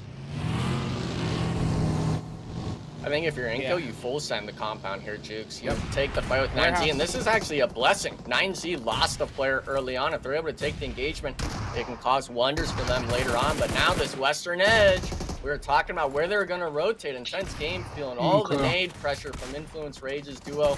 You see it the split screen as well. That warehouse play actually getting a free knock and elimination for Inko Gaming. 2 fights on either side of the map, really going to determine where these sort of circle shifts end up. But turn it back down south here, Juice. Inko Gaming versus 9Z, the 2v4 coming underway. Remix, pop it on in. Got the B-zone. Hits the shot. Oh, and gets shotgun right to the face. Everybody loves to see that. Shotguns buff him. Let's go. Milos pushing on out to Inko. He's dead. All by his lonesome. It was just a nade and a dream. Can he hit it? Ooh, that's a little bit of damage. And gets deleted. Inko Gaming with a nice push on there. Able to usurp 9Z. This is incredible for Wolves now. You guys take a look at the leaderboard. You've got Loops out. You've got Alpha 7 out. You've got 9Z out. That is massive for the Wolves, who are still alive and expressing a lot of zone control right now. They're on the western edge and creating a bit of havoc. They do have 1 player down at the moment, but everyone else scrambling, driving around like Adrian here from Intense Game, just trying to get some sort of foothold. But as you can see, there is not a lot of hard cover. I mean, we're looking at trees and open ground for the most part, maybe a rock here or there, but it's just all sightlines right now. So the teams that can stay active and mobile, just like Intense Game here, and move their fight to wherever they find opposition, that's going to be a team that has an advantage, assuming they can win those fights. But you can see Wolves and Intense Game doing just that. Everyone else kind of hunkered down and relying on smokes to keep them alive. You know what Wolves needs in this position, Jukes? Is a hovercraft. I'm needing a hovercraft to come out. Just full send through the smokes. Intense Game, they got to shoot you at some point, but now we're seeing him full sending over, actually getting one, making 2 knocks from Rafa. Ooh. The run over comes through, Nice. but Coops being able to catch him off guard from the side, winning the Wait, engagement, and that's oh. actually going to be all the teams on that western edge, which seem to be 5, if not 6 squads battling it out the last 2 circles. Now leaves Wolves, I believe, as a trio, being able to get the last 2 players that are knocked up. Rose of War opting not to make the aggressive play, and this is the part where we get to that quiet part, right? We start seeing the circle really get filled out. Team Liquid actually opted to rotate away from the mountain earlier on, but wait a second, they're actually going full force. This is a big moment here, Jukes. Team Liquid, this could be their game if they find the right timing. Here come the rest of the Wolves here. They were able to get all their players back up. No. Definitely. Oh, spin out. That's going to be tough. He actually has an angle here if he uses a shot. He just does not pull out his weapon. So that's a big of a misplay there. Meanwhile, VIP in the middle, yeah, they're going to go down. Coops setting up those car walls, man. That's going to be the big ticket here in this late game, PB. There's just no coverage anywhere on this map. Car walls are huge, and they've got a lot of them. Team Liquid there misses the opening grenade onto Wolves. Had that one landed, that would have been a fight where they pounced on it for sure, but instead they find themselves huddled in a shack for warmth. I don't know what's going on right now, but it's Chief and Cardozan hanging out, firing shots at Inko. Inko is hunkered down. They've got themselves some cars, some smokes, but now it's Wolves with control up on the ridge. And we also have Royals of War in the northern part of the circle as well. You can see the cover here exercised by some of these teams. Not much. We've got rocks, we've got cars, but there is very little to hide behind here. So teams that, again, are staying mobile, staying kind of difficult to shoot, like the Wolves, they may have an advantage here as, again, we wait to see where this next circle goes. Let's see. I mean, it's probably going to just center up at this point. I mean, it really doesn't matter where it goes. I mean, Wolves are hoping they get this little bit of a hill advantage, but regardless, they're going to have to fight their way to victory here. The closer it goes to that ridge, though, the longer Wolves can afford to wait on that rotation where the other teams might get forced out first. So it just comes down to who can play the waiting game the longest, because there is nowhere to hide. Big thing for this circle shift especially is who's going to be able to keep their vehicles in check. Rose of War, they're a duo. One of them actually kind of pinned down on the shack. If Wolves is able to kind of determine that scenario, go for that full send play, they could have even more time if it goes for that far southern shift. Inco Gaming, though, they have that 4-man right. I believe each of them actually have a vehicle, but we're getting way too close to Team Liquid. Actually getting 2 knocks over to Team Liquid, getting a little too, I guess you could say, active on the map with there being 40 seconds left on the circle shift. I'd like to have just seen them kind of wait it out and see where the circle pops, but unfortunately, Inco, now they've got to waste the utility. Now they've got to waste the meds and the armor. And I mean, look at this, Macron. I'm not even sure if he's able to get his teammate up knocked in the open. This is going to be a tall order to ask, and going for it now. Bruno's in. This is not a scenario you're wanting to be in. Coming there being 15 seconds left on the circle. They have to take out that duo. Got him up. For them to progress. We'll see if they're able to get back into the fight there. They're going to hop in the vehicle and move it. Where will the circle go? This is what I'm trying to wait and see here. It looks like Wolves are in vehicles ready to move. Doran collapses on top of Team Liquid. That looks to be the fight. Do they take them on now? Because they are pinched and they have Inco's full attention as well. Royals of War currently flying under the radar a bit on that northern side, but Norn with the nade connects and he takes down Cardozan, follows it up. Will he get another? He does. Cardozan finished from Team Liquid, and the rain continues to pour here. Mythic returns, connects with Coops and Doran. Now the Wolves in trouble. Oh, he's gonna get run over though. Oh! Was that a headshot? That was crazy. Wow, it was. He survived. He survives. Took a DPS to the face. Do not drive into the Molotov. How funny would that have been? He goes to revive his teammates. Let's go, Wolves. I'm surprised Coops even got knocked to the molly there, but almost 1v3'd him with just utility. But needless to say, at least Wolves weathers the storm. Now they were able to keep that full 4-man, focusing solely on the Rose of War duo. And you're wondering if they're able to inch their way into the circle. The drive-in comes in. Tonka, the back tire gets shot out, spun out. At least he makes it down into what seems to be a little divot. But Inco Gaming, I think you get active on this. Yeah, go for the knock, finish out the squad, because you want to take this 4v3 engagement. And if you keep this player up on the north side here, Jukes, you'll have prime positioning against Wolves' spread, being Get a able knock. to take that engagement later on in the circle. And now, yeah, I mean, waste everything. I think it's worth it onto Tonka. As long as you're able to keep that positioning and man advantage, it'll do you wonders coming this 4v3 after. I don't know if the Wolves have been able to loot lately too, Jukes, because they had to return to the two knocked players. They didn't get to loot Team Liquid's boxes, and now Inko is getting full utility from the Royals of War players who have just been away from everyone else. That could be an interesting factor as this final fight commences here. Yeah, Wolves are definitely at a huge disadvantage here. Inko, they're rocking a 2-2 split. No, if Wolves are able to really utilize their full resources to one side of this, it would work. But yeah, look at that with that knock onto Baton. Yeah, he was the one that had the nades. Yeah, Baton had 6 nades on him. He was able to get to that shack, get to the crate, but unfortunately for him, he goes down. Now Coop's down to his final grenade at this point. They're starting to get chunked. They know where they're at, back to the blue right now, and they're going to go out to the zone. Deny the point. And deny the points play zone. Takes down Coops. Doran picks one off. Can he get the finish?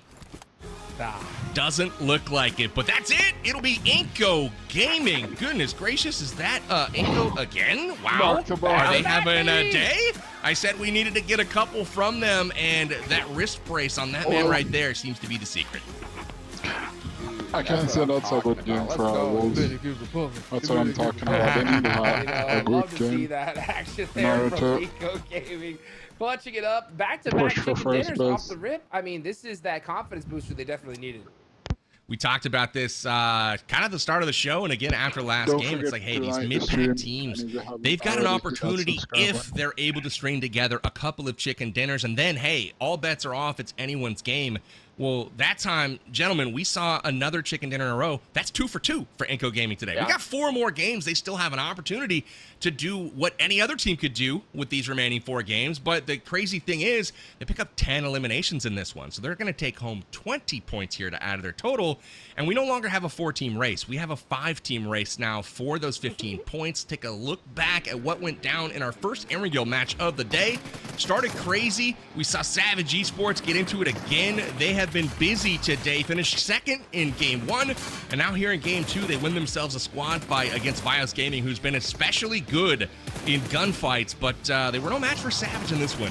Jukes? Yes, sir, they were not. I mean, Savage, obviously, shooting the boxes, something they definitely needed to do. They went after 5 minutes, I think 5 minutes after they were out of the game, but you know what? It's the heart. That's what we like to see there. So hopefully we can see some more beautiful plays from them. Inko Gaming, though, man, they took this position by storm. Great splits, good utilization of their players, and they just wore the Wolves down. So, I mean, look at that. You can see them hyped up. That is what we need to see from a team. And I'll tell you what, they have definitely pushed themselves up pretty darn high on these leaderboards, PB. I think you're right. This is definitely going to be a show for first place. You know, they have, and this was a map, too, that they did not just get blessed with zone, right? Like, they earned this victory. They had to go through a 9Z squad who was camping the compound that had the best position in zone. 9Z is no slouch. This is one of the best team in the lobby with the number 2 and 3 players in the lobby so far, like, this round. So, really, props to Inko for getting it done. Bruno's in feeling confident given that interview, and Vitali with the huge performance. 5 eliminations this game, and finally Inko showing what they're all about. They have felt confident this entire time, but for the first time we're starting to see it materialize out there on the battlegrounds. We take a peek at the match standings. Again, 20 points for Inko. A big game, though, for the Wolves as well. We predicted that they might take the victory here, not foreseeing a back-to-back Inko win, but the Wolves doing a big game while the likes of 9Z, Alpha 7, and Loops, all of which went out early and did not make it to the first page. What do you think about that, Enigma?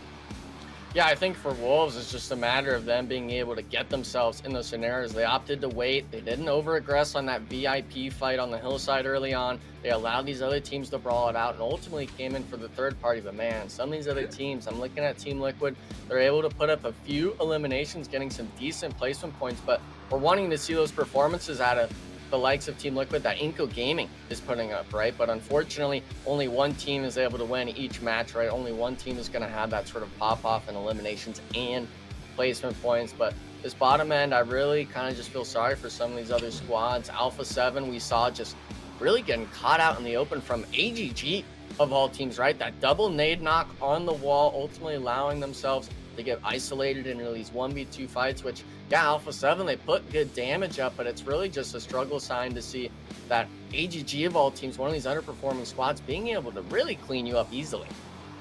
So let's see how it all maps out. This is the first time we've seen Loops with a goose egg here, and wow. The gap has narrowed.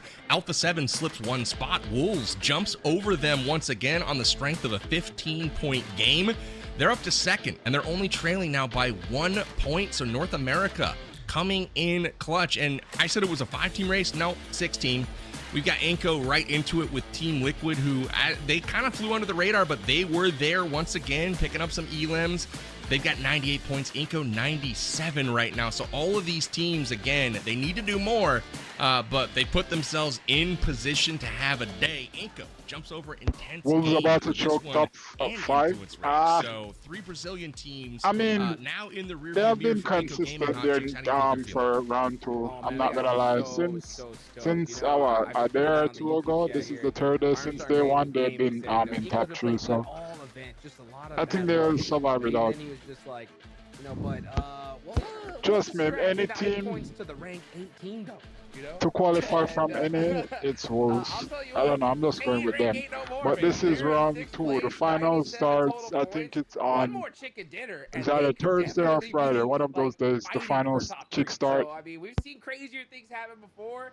Inco Gaming, I mean, if they had bad luck, it's definitely gone now, that's for sure. Absolutely. Brunison and Vitaly leading the way for the squad. They're feeling good, man. McGrellin always with the plays. So Inco Gaming getting it done here for NA. So excited to see if they're able to keep it going with a third chicken dinner in a row. We've got Erangel coming up next. Map 2 of the 3 Erangels will be played, but not before a quick break. Don't go anywhere. We'll be back in just a moment.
Everyone, of course, we're talking phase 2, day number 3 of this event. We're talking PMSL America, some of our hardest hitting squads. We just watched those first 2 matches, right? That being Sandhawk and Erangel Inco going back to back on the winner chicken dinners, a sight that I honestly wasn't expecting. I know a lot of you in chat as well been hyping up Wolves, really excited to see Inco Gaming being able to perform as well, being the NA representatives. But for most of these squads right now, we're wanting to see signs of life. And PB, Jukes, we've been seeing a little bit out of some of these teams, right? That especially being the likes of Alpha 7, AGG, even Team Liquid getting some elims under the belt. But PB, what team right now are you looking at that's really kind of stood out outside of Inco Gaming?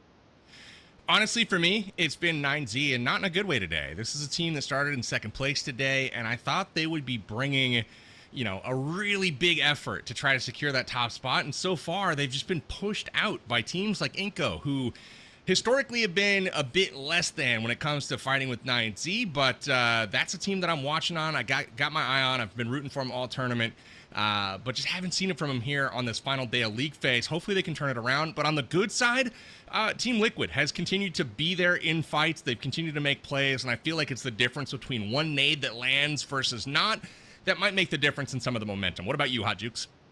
Yeah, I think that's a great call out. I mean, you look at 9Z's points today by themselves, 3. They only had 3 points on the day so far. I know it's only been 2 games, but 3 points is rough considering that you're really trying to get those head start points. Inco Gaming with 37 points is crazy to start things off with only 2 matches. So if they can continue this trend, even with one more game like this, I mean, yeah, they're in the show. But hey, you know what? Wolves, they showed up. They're the team right below Inco when it comes to performances on the day. They have 25 points in total, 16 eliminations, 9 position points. So they're definitely putting in that work that they need to, right? They just passed up Alpha 7. They're hunting down loops. I think they could definitely shoot for that top spot here at the end of the day. Well, we are going to see if they can do exactly that. Another Erangel map coming up in just a minute. But first, we've got a nice little interview to bring you. Let's go ahead and cut to Sour Patch and see what he's got to say. Back-to-back winner chicken dinners for Inco Gaming. Here we are with Magdalene. Magdalene, congratulations. Is there something different that you're doing today from the days before? Is this a special day? Is this something that we're going to see in the finals? Isso aqui é algo diferente, o que vocês fizeram diferente agora do que estavam fazendo nos dias anteriores, e é isso que a gente vai ver na final? Com certeza, nos outros dias nós estávamos muito mal, mas nós chegamos no hotel, rever as play e ver uma solução, né? Porque até então nós estávamos muito mal. Aí, tipo, graças a Deus está alinhando as coisas, tá tudo dando certo e botando em prática tudo que nós estamos estudando. Yeah, he says that we got to the hotel, we saw what we were doing wrong, and we just got together and solved the things that we had to solve, and now we just want to go forward and keep doing our best. And for the finals, is this what you're going to do? Is there like a different plan, or are you still experimenting? Vocês agora estão experimentando ainda, ou você acha que é isso aqui mais ou menos o que vocês vão fazer para a final? Cara, tipo assim, quando tá dando errado, tem que mudar, né? Mas quando tá dando certo, tem que manter. Então, eu acredito que não vai manter sim esse estilo de jogo. If something's going wrong, we have to change it. If it's going right, we don't change it. That's the decision they're going to take for the finals. Bro, congratulations. One more? Yes. McGrellan feeling good. They said they fixed what was broken, and I can't disagree with them. Stats don't lie. They've got 2 chicken dinners out of 2 tries today. They also lead the lobby in eliminations right now for our 3rd and final day of round 2. So everything looking up right now for Inco Gaming. If this continues, Hodges, we might have to talk about him as being one of the lobby's best teams this round. Hey, don't change it. That's all I got to know right now. Whatever you're doing, it's working, baby. Just continue on. And you're right. I mean, I think they're already in the conversation. They put off a crazy day. If they have one more chicken dinner, they're going to surpass like Wolves' performance yesterday. So that's pretty crazy to look at. I like to see that we are still seeing some consistency from those teams at the top. But you know what? You get that hot streak going, you got to continue with it. So I think if you're Inco Gaming, you're hunting a top position in this game. We don't want to see what happened with Team Liquid yesterday where they won and then all of a sudden instantly last place. So let's go, Inco. I like to see it. Let's get that action going. You love to see it. And another team, too, you mentioned them, and we've been rooting for them. It's the Wolves, man. They haven't gotten a chicken dinner today. That's been all Inco gaming, but they still sit as the second best performing team in the lobby so far. We've got 25 total points today, and that's with no chicken dinner. So, Wolves, you're doing something right. It comes down to getting that zone towards the end. They've been on the outside looking in a couple of times now, but maybe they'll get lucky this round just like you might at home if you can redeem that Amazon gift card on screen. Go ahead and get that code, write it down, screenshot it, do what you got to do. Go redeem that sucker for some Amazon credit. Very much appreciated, PUBG Mobile. With that, we kick off our third game of the day. It's Erangel, map number 2. So with that, quick predictions, Hot Jukes, who do you got in this round?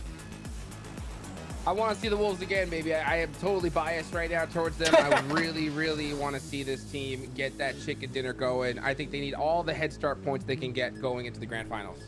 You might be right. And Enigma? It's got to be Inco, baby. Let's make it the 3-peat. Win half the matches first 3. Oh, that'd be a sight to see. Well, I've got no other North American teams that I can choose that are above single digits in rank right now. So I'm gonna lock it in with Alpha 7 this time around. They haven't been getting lucky with zone so far either. So we'll see if they get blessed in this one. And it looks like they will be close enough potentially to go to their North George landing spot. It looks like they are out of the plane already, but I'll lock it in with Alpha 7 here and make that my pick for this round. So with that, we are off and away. Wolves drop at farm. Loops go to Pachinki. Alpha 7 out to try to get those vehicles and head to North George. But with that, 9Z, they go south to the island, which I don't know if we've seen a ton from them. That's Team Liquid's usual drop spot, but got a nice split drop down there from 9Z, trying to shake things up. And a nice eastern circle, which has been fairly common so far, so we'll see some interesting rotations as this map continues, Hot Jukes. Yes, sir, indeed. Here we go. So we got that. Now Alpha 7 is like, why didn't we go the Popka, right? It's a tough situation here. So yeah, again, not the luckiest when it comes to circles, but you know what? If you're Alpha 7, you really don't need luck. So that is cool. Honestly, PB, I'm surprised you didn't pick Savage Esports, dude. These guys, after that last game, shooting them boxes. Well, I was just gonna say, shooting boxes, bro, is the last place team in the lobby. It just tells me something with your judgment's a little off. So I don't know. I like the confidence. I hope they can keep it going, but even after 2 decent games today, they're still in last place for the round. So let's hope they can keep it going, because they certainly could jump up quite a bit, and it actually matters because there's quite a few head start points on the line between where they're at now and maybe 11th place where AJG is at. So if they do get all the way to 11th place, that's 3 head start points versus 1. So they do have something to play for still today. Hey, that matters. I mean, let's be real. We've seen like the differences in tournaments be like separated by 1 point so many times, right? Numerous times, yeah. So so if you can get those little couple extra high star points, it'll definitely help you out here. Carrillo full sending it all the way to the end of North George. Watch and learn, guys. This is the team that I always love to watch, because it's like, all right, they are so far out of circle. They're looting up. Where are they going to end up at the end of the game? Their rotations are just mint. Oh, glider! The glider, baby. Let's go. Hey, Petrino, man, he making it work.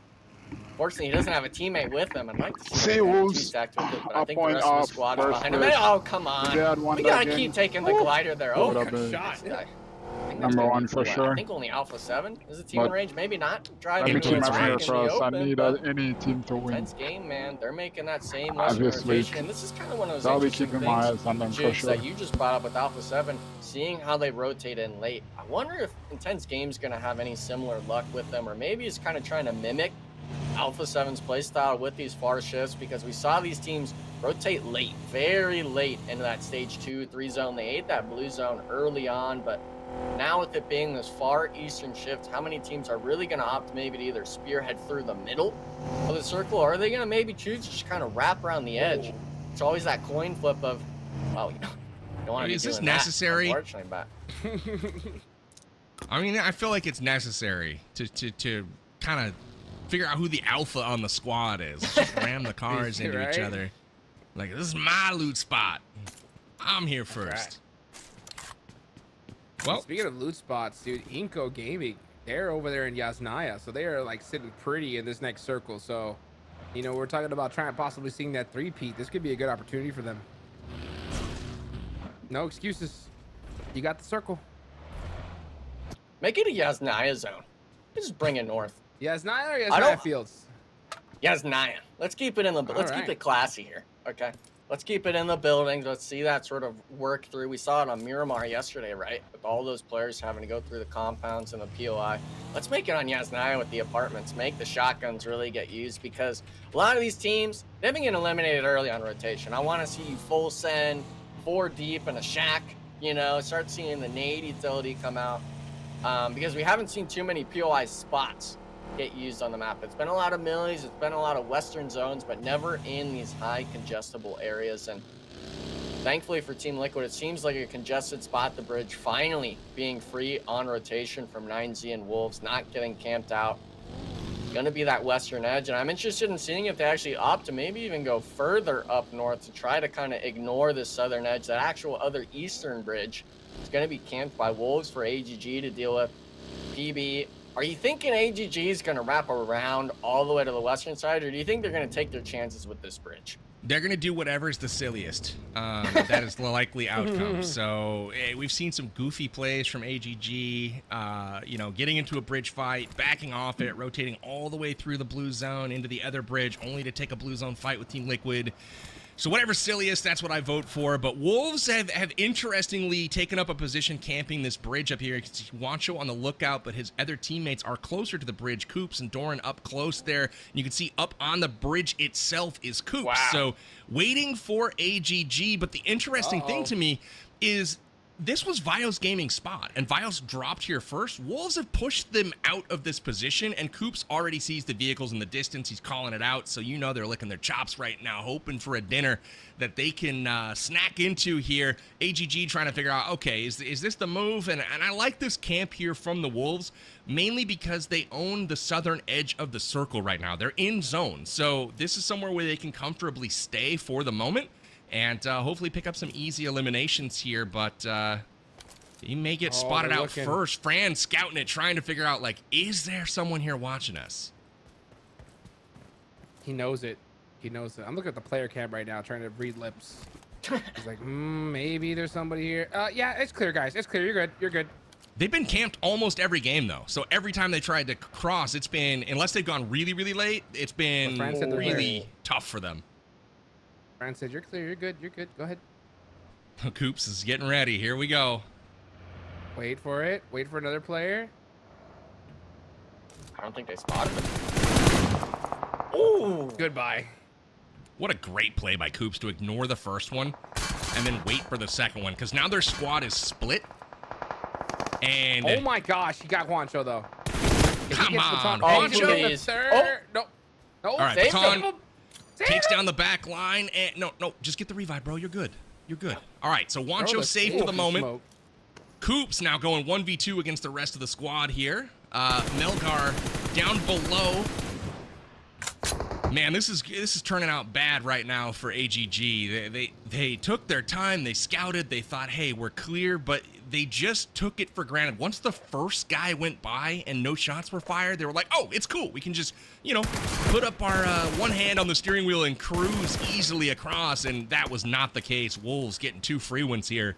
Really like the play from them, but wow, they're going to have to work for it as this circle shifts all the way up north. That rewards teams like Inco, who's sitting dead center right now. Look at Alpha 7's rotation as well with Squash on that right side. Oh, they're getting a freebie. You wanted the Lipovka jigs. They basically are already there.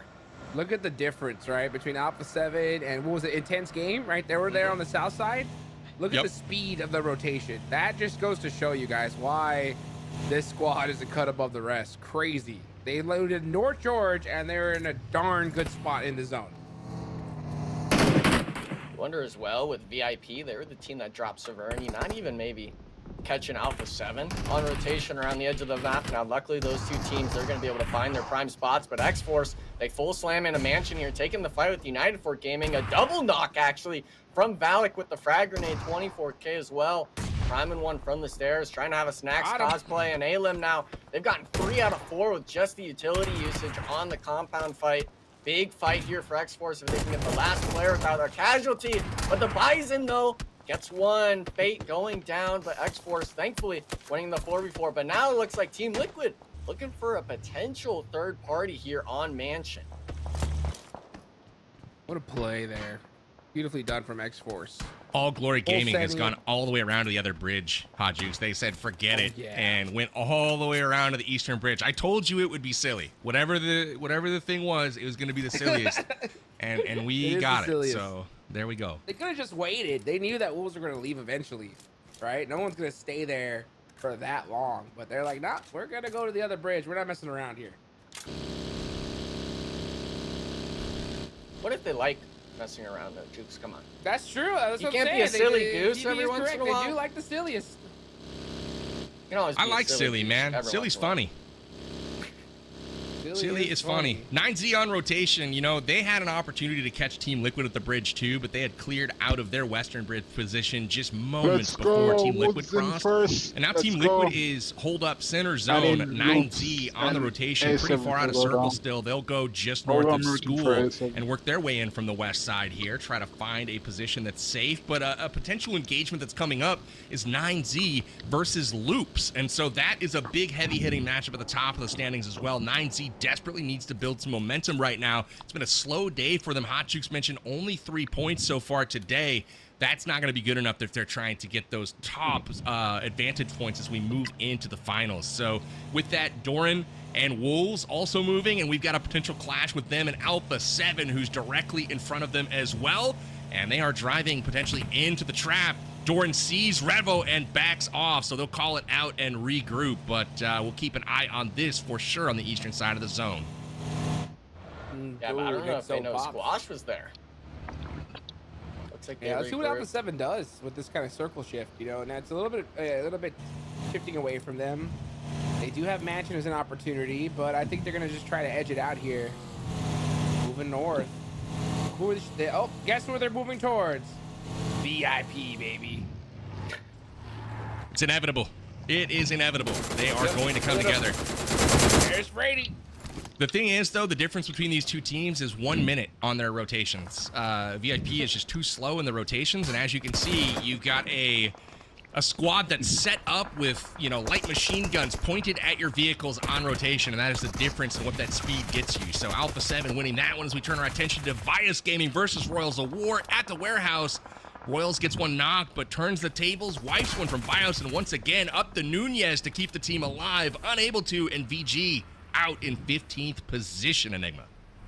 Yeah, but we're seeing it right now on the southern edge. Wolves rotated instead, going to east into Alpha 7. They came back down south, hearing the shots, and unfortunately for Vios Gaming, they had Savage Esports off in the distance, getting third-party shots now, trying to find themselves a position in the circle. And luckily for Rose War, Wolves weren't able to get another initial opening knock for it, but this being stage 3, you got to be careful. There's still a lot of room for these teams to kind of work with. We also even saw Team Liquid rotating towards the dips just to the west side of these compounds. So this field play, everything to the west of Mansion, is a lot of open field outside of these prime real estate spots. So I'm interested in seeing where exactly these shifts go, and I really would like to just see the map honestly right now, because these players right now, so many spread plays coming out from these squads here, Juke. So it's really kind of interesting with it being stage 3 that we're still seeing so much land being taken up by some of these teams. There it is. There it is. Look at this. I mean, look at all the different positions people are taking here, PB. Completely spread out. What kind of silliness though are you seeing right now? Right now, I see two teams that have kind of zone control right now. One is 9Z with their spread. The other is Wolves on the bottom. Everyone else kind of jockeying position, and either that or locking down a small compound. Teams like Intense Game in the north. But there's also 2-2 splits going on from teams like Influence Rage. They've got Diego with the beachhead out in the middle of zone. But the problem is with that is you got Lon Lorenzen trying to figure out, how do we group up with you? How do we cross this field? It's difficult, and now on the offensive is Carrillo out in front of Alpha 7. He's going head-to-head with X-Force, and this is going to be a big fight for X-Force. They need to win this one. They're pretty spread out right now, but the team is rubber banding to support Fate out in front. We'll see if Alpha 7 does the same and they actually come together here. I think Fate realized that shotgun was just a little bit too accurate, so he's like, I'm gonna back up. What is he, shooting slugs? I mean, it was so mapping. He's like, I just got hit with every single shot there. So he backed off, rightfully so. And with the zone, yeah, I think they're gonna try to possibly avoid this fight altogether. Yeah, Alpha 7, they are out of here. What a mess. The east side of this circle, there are 4 teams just intertwined right now. You got S2S, you got Alpha 7, got X-Force, and they are all dealing with each other. And an intense game is going to be trying to work their way in from that side as well to an entrenched Inko squad who again has circles. So Inko, things are looking up for this squad. They've been on it all day long. We'll see if the momentum continues, but Klaus gets taken down from Alpha 7. Revo makes quick work of them, and they do have one knocked, but it looks like they will be able to get them back up. I mean, look at S2S, though, the spread right now. Casper way off on the background. Very, very far away. Bob, very, very far away. Alpha 7 just takes control of the situation, and while they do have one knocked, it's not enough for them to lose this fight. But now X-Force seemingly taking advantage of the position. Valak starting to sneak behind Squash, and maybe X-Force makes a play here on Alpha 7. Yeah, but it's all about if you can get the thirst on the knock. We just saw S2S not be able to make that scenario happen. Alpha 7 getting the full reset going. And yeah, I mean, Alpha 7, they understand the situation. They know it's a different squad on the south, that being X-Force. They got someone watching the back. They're on the textbook plays. They understand the situation. And unfortunately, it's going to be 2 NA squads on either side of Alpha 7 just not being able to do anything. I mean, look at this trio just full sending up onto him. Now, unfortunately, going a little bit too far with the intense game squad filling back onto S2S. But with it being Alpha 7, with them having essentially 3-4 elims to their name off of that fight with S2S, I think it's fine for them if they lose a player this late on in the match. The bummer with that is that Carrillo chased S2S down, got the elim, but then Intense Game able to sneak the steals. So they get Carrillo and they get the knock there. So Intense Game getting both of those. But the interesting thing right now, Revo crashes. Alpha 7 now on top of Inko. Inko needs to earn it, but looks like they are going to fall back to group up with the team. McGrellin's like, I am out of here. We're going to rejoin the squad. Now Intense Game turns their attention over to Alpha 7. Loops evens the score with Wolves at the top of the leaderboard. So we have a new leader for the moment in Wolves. We'll see if they have the talent to hold it. Good spread from them in the bottom of the circle right now, but Alpha 7's taken over the compound and forced Inko out. They've been evicted, but Mafioso suffers a knock on the back line. Now Revo's down. Knock. That's it for Alpha 7. It's just Squash. But with Intense Game on the other side, it's just... You're not counting them out yet, though, Jukes, are you? Yeah, they're out. Yeah. Oh. No. Not yet. Don't hold that Molly, though. Okay, now they're out. Molly. Okay, they're out. Okay, cool. Now they're out. Just like that. Intense Game was making it a little bit, you know, quirky, that's for sure. Wolves, maybe. But this Inko Gaming we're talking about, man. The Inko Gaming, look at this. They're in 5th place now. X-Force. They just crossed the 100-point mark, just like that. And Inko taking out Alpha 7. I mean, momentum. Loops. Look at this crash though from X-Force. This is you know, big guns coming in right now. They're bringing the momentum. They've been looking for a fight, haven't been able to find one just yet with Alpha 7, but now looking to pick one with Inko. Inko defending and now getting shot from the off angles as well from behind. This is tough. It looks like Intense Game, Silence, Adrian, both pouring in shots to the compound, but they're going to have to deal with Influence Rage here shortly, as Influence Rage is going to sneak into this fight. So very, very chaotic right now. In the middle of the zone, we've got Ayala and Poppy Sour, big chillin' saying, it's cool, calm here. I don't know what you guys are all sweating about on the outside there. Yeah, we see it as well. Wolves, they had to make that rotation in from the south. They were able to take the fight with AGG, losing 2 players, unfortunately, but Coops, being one of the main 2 members up, unfortunately, Juancho is down, leaving this into the 1v1 scenario, and thankfully, looks like a little bit of help from the loop spread, getting that last AGG player. We turn back, though, to the north here. This is such an important fight. With it being a 4v3, the squad has won back-to-back matches. If they're able to take the fight now, they're able to get these eliminations before that circle closes fully. They're able to get their whole squad next into the circle shift. Because we remember, guys, Intense Game, they're on the other side of the compound. They rotated in the circle. This is a straight up 4v3 fight, and with there being an opening knock, I actually could see Inko Gaming going on the aggression into this 3v3 fight now. McGrellin popped to the buggy. He's ready to go. 7-8's out as well. But you got 24K with that Groza. They're finding angles. Oh, they're rapping. Ooh, it looks like they're playing zone, actually. They're setting up. very sneaky, Inco Gaming. High IQ plays, right? Just saying, you know what? We're not tunnel visioning. We're going to go ahead and put ourselves in a good spot for this next circle. Good luck, X-Force. Good luck.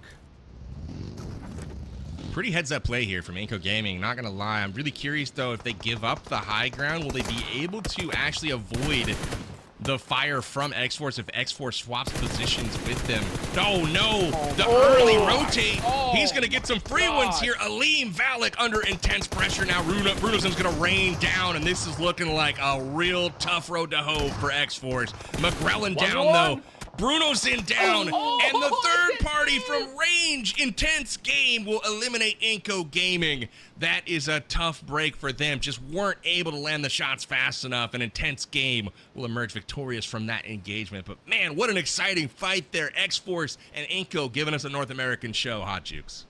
Let's go, baby. I mean, and Inco is still walking away with 7 eliminations. They're still on a good spot on the leaderboards. But speaking of the leaderboards, PB, I just noticed a massive change. And that's the Wolves finally in first place. Loops are still alive there.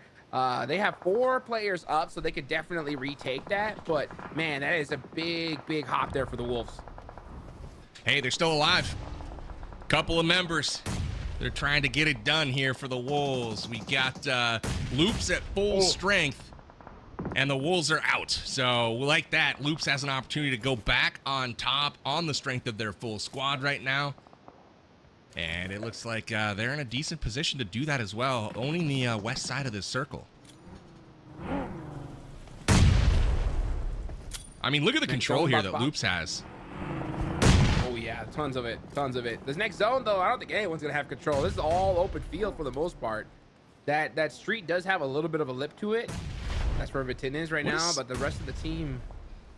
What is Savage doing? They're still chilling in a compound out in the middle of nowhere. They're playing silly, TV. Come on. They're playing silly in the compound. I think it's just maybe a little bit too hard of a cross from Lowe's of War holding that sort of Walmart building. It looks like now they're going to make the rotate out. The vehicle's actually tagged up pretty well, but this north side is going to be the main factor. And if I'm any of these squads, I think the safest squad's going to be Influence Rage if they can make the rotation. If they can just get over the ridgeline, Law almost getting blown up in the U.S. They can maybe salvage, bring them around. They'll have that full northern side to themselves. Rest of these teams as well having to fight tooth and nail for really just the rocks and the cover of their vehicles. Adrian as well, we see it now. No eliminations to his name. Actually down a player, but the south side now, Hot Jukes, it's beginning to unfold. Yes, it is. You got Rolls of War down there. You got Team Liquid, Loops. You got Savage Esports in the middle of the circle. Let's see what they decide to do. They're going to turn up the aggression finally. Tonka throwing those nades. Trying to fight our way on in, but they're losing players. Gonna have to play this very, very carefully. Yeah, Air God is gone, just like that. That nade right in between all those players of Team Liquid. But yeah, back and forth shots here on the south side. Everyone's getting weakened up on that south side. Team Liquid just chucking grenades in every direction right now. They're chunking down ROW, Savage Esports. And it also looks like Loops is continuing to be effective with their 2-2 split right now. Vitin and Neil Zada have control of the southern area, and they're raining in grenades now on top of Liquid, while their teammates, Rafinha up north, taking care of intense games. So this is a really effective split right now. Sometimes they backfire, but not this time. You can't put 2 in a bush. It's just too much human skin in the same bush, you know? One per bush. Yep. One per bush. Call it next match. We'll slide another Diego, 2 or 3 slots. Always a man of the rules. I think, but he's behind a rock right here. That's wrong. Some shots of Silence. Silence barely surviving. 2 more. I think maybe this is that game for them to finally start turning things up here. They got all 4 up, 2 eliminations so far, and a pretty good spot in this next circle. Yeah, they also have the vehicles to work with. It would have been really nice though if he could have gotten that elimination on that last intense game player, because for the most part, Silence, yeah, it's just him there, but That's an additional placement and elimination point under your belt if you 3 just more find games. those I shots. don't think they're Them gonna being the choke, though. I squad don't right think so. above you on the They should be leaderboard as well. alright, We see top it 3, 6th, 7th, if they 8th keep it place, consistent all and still just alive. And we know we were looking at Loops. They've don't overtaken first place with the get few extra nervous and elims they've choke or mustered feel together, I at the guess you last could say, in part. this later part of the zones. But this team right now, Influence Rage, you have to be able to make the most out of it. The only other squad that's in the lobby is going to be Savage, and yeah, they're going to make movements, but that's going to be all the way down at the bottom of the leaderboard. Actually looks like Team Liquid, they get full sent by Savage Esports. Loops now trying to look for the third parties. The South is commencing, and Team Liquid, they're not even looking at him straight in the eyes. That's going to be a full wipe from Savage Esports. Just full aggression coming from the hillside. Now, Loops, I don't think we're in a stage for that yet, Jukes, but for Loops at least, they're looking for the shots now. Unfortunately, the reset having to come through, the time ticking for these teams to work with. And with it being stage 7, Jukes, Loops, I'm wondering, do you go back north or do you look for the wipe on Savage here? They got 6 eliminations so far. I think the wipe is definitely the way to go for it. I mean, yeah, they just got passed up by the Wolves. You want to be able to really lock in that first place. But instead, choosing position. I think those were 3 easy eliminations. But yeah, they were all standing right on top of each other. I just was hoping for one grenade to come out, and it never did, but that's okay. We've got the clown cars on the rotation at the moment. Oh! Everybody's packed in there, but Lorenzen from the back lines takes down 15. And their Influence Rage just chose violence. They're into it with Savage and Loops right now. Is Savage now in a really tricky spot. Grenades are out, and Monty's just going to continue to drive by, but he's driving right into Diego right now. And Diego makes quick work of him. So Savage Esports down to their final member and eliminated. It's now Influence Rage with a pretty decent control of the circle. Loop still in a split, and Silence being held off by Ninabete, but that's about it. Loop's full strength, though. They've got to have the upper hand here, especially with that solo of Silence. Like, they know where he's at, so it's not like he's going to play a factor here. I think this is a Loops win all day long. Ninabete utilizing that rule, stilling by himself right now, just hiding, waiting for the circle to close even further. This is stage 7. We got 2 more zones. One last zone shift, though. It's probably going to just center up, though. So it's really up to Influence Rage to make something happen with this util. That knock's going to do it. That's it. Loop's got to push. Finish her out. And they will. Lorenzen has dealt the most damage in the lobby.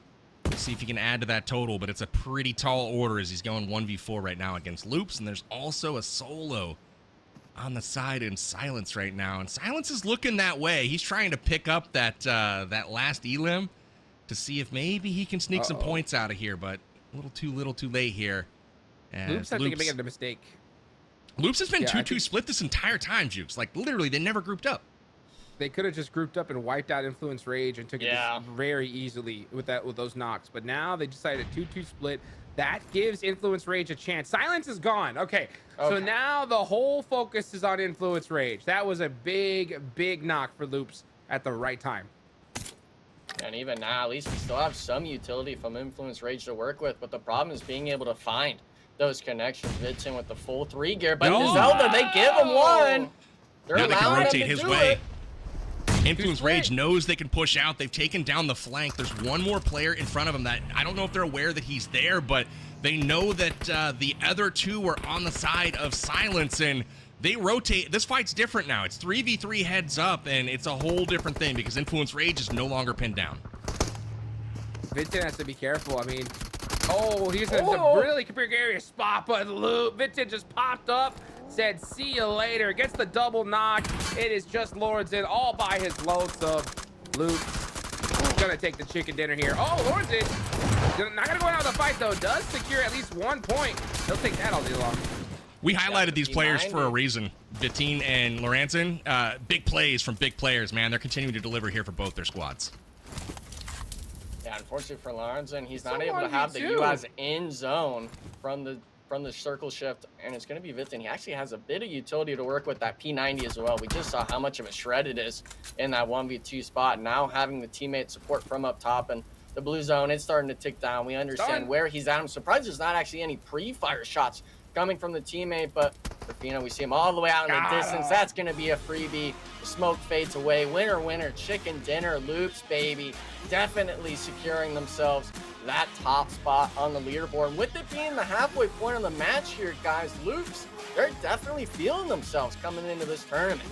We said that Loops needed another chicken dinner, and they delivered here in Game 3. Inco Gaming takes the first 2 of the day, but Loops bounces back, not only getting the chicken dinner, but picking up a bunch of elims to boot. The 2-2 split, successful for them. And man, big plays from big players at the end, both on the side of Influence Rage, with Lorenzen just clutch play there to get his team still in the match, but Vitin just too much to handle for Loops, Hot Jukes. Yeah, I mean, well done. I mean, Loops definitely needed a chicken dinner. They've been playing so well all tournament long. They finally got it right here now. And at the right time, too, because middle of the match, Wolves had just passed them up on the leaderboard. So for Loops to get that chicken dinner, that's going to solidify them right back there.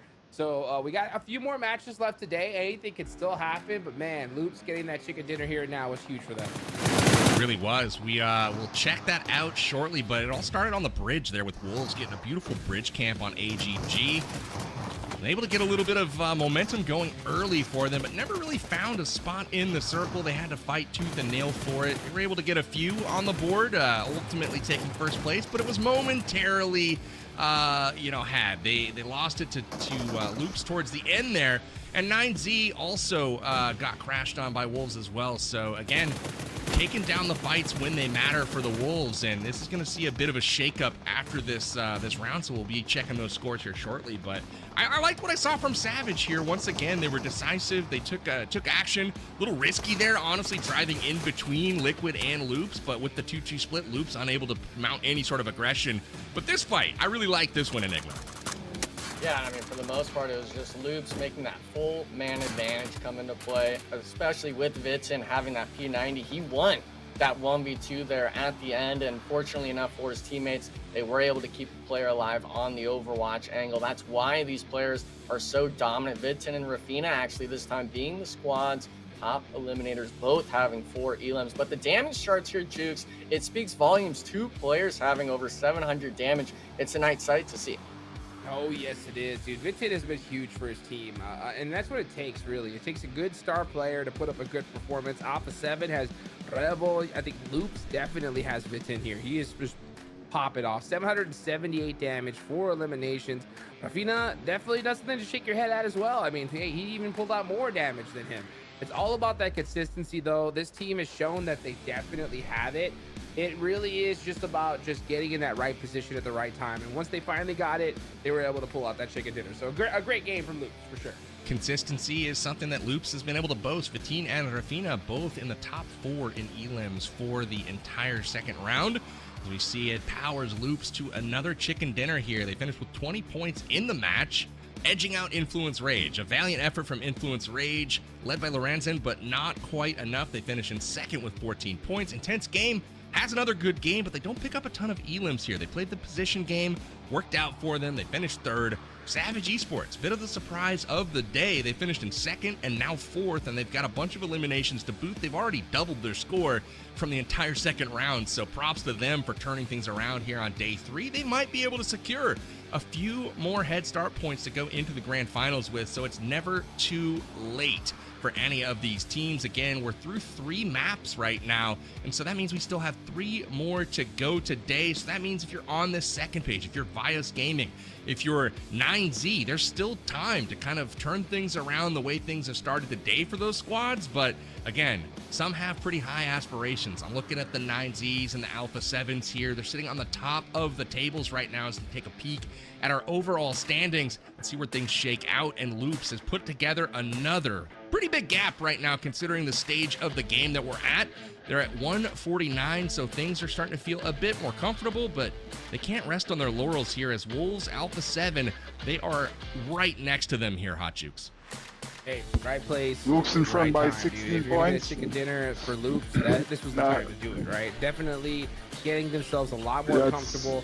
Because the thing about League Phase that I haven't really talked about this entire tournament so far, where I think we're at that stage now, is when you start reaching the last couple of days, shenanigans are going to be happening. Silliness, BB, at an all-time high, right? Because guess what? These teams are going to know, like, hey, we're pretty much locked in where we are, and we're going to see some crazy pushes, I think, in the last couple games of Miramar. So if you really want those points, you got to really get them, I think, in this next game if you want them.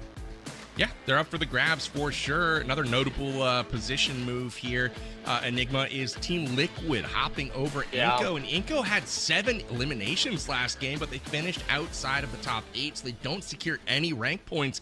But Team Liquid quietly amassing some points, right? They're finishing in the top 5 or 6 every game, and they're getting some elims to be just pretty consistent overall, and so they jump over the likes of Inco. So not bad from Team Liquid. What do they got to do to keep things going in the final 3 games? I think you got to end the Aaron go with the performance like last match. Get some eliminations, get in that top 5 placement, and then go into the Miramar, hopefully trying to secure some top 2s, top 3s in each of the games. You want to finish up there. They didn't get that many bonus points right going into finals from phase 1. This phase, you want to change that. You want to end as much near the top as possible. And unfortunately, Franco, I feel sorry for them. They're not farther up the leaderboard with having 2 wins, with having some eliminations last round, but it just shows the performance they had those first 2 days of phase 2. So I'm hopeful to see each of these teams. Unfortunately, we know not every team can stand at the top at the end of the day, but both these squads still showing a lot of admiration in my eyes. Well said. Currently standing at the top, though, is Loops Esports out of Brazil. They've been consistent, they've been dominant, and they've been recent with another chicken dinner here on our 3rd map of the day. We'll see if they can do it again in map number 4. It's coming up next. We've got Erangel coming back to you, but not before a quick break. Don't go anywhere. We'll be back in just a jiff.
Lil, tem cara comigo de ajuda agora. Mano, segura pouco, Lau.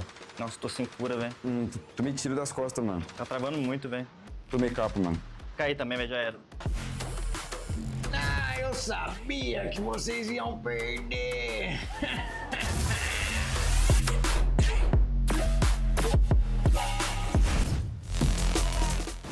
Relaxa, galera. Esse aqui é o novo GT30 Pro da Infinix. Como que esse velhinho faz isso? Nossa, brabo A demais. situação de clutch, 1v3, não erra nenhum tiro, tá acertando todo mundo. Ô, louco, vovô. Matou 3. Que isso? Como ele tá fazendo isso? Esse vovô é insano. Eu acho que ele é pro player aqui. Winner, chicken dinner. Ah, ganhei! Agora eu vou deitar, chega. E aí, vai encarar?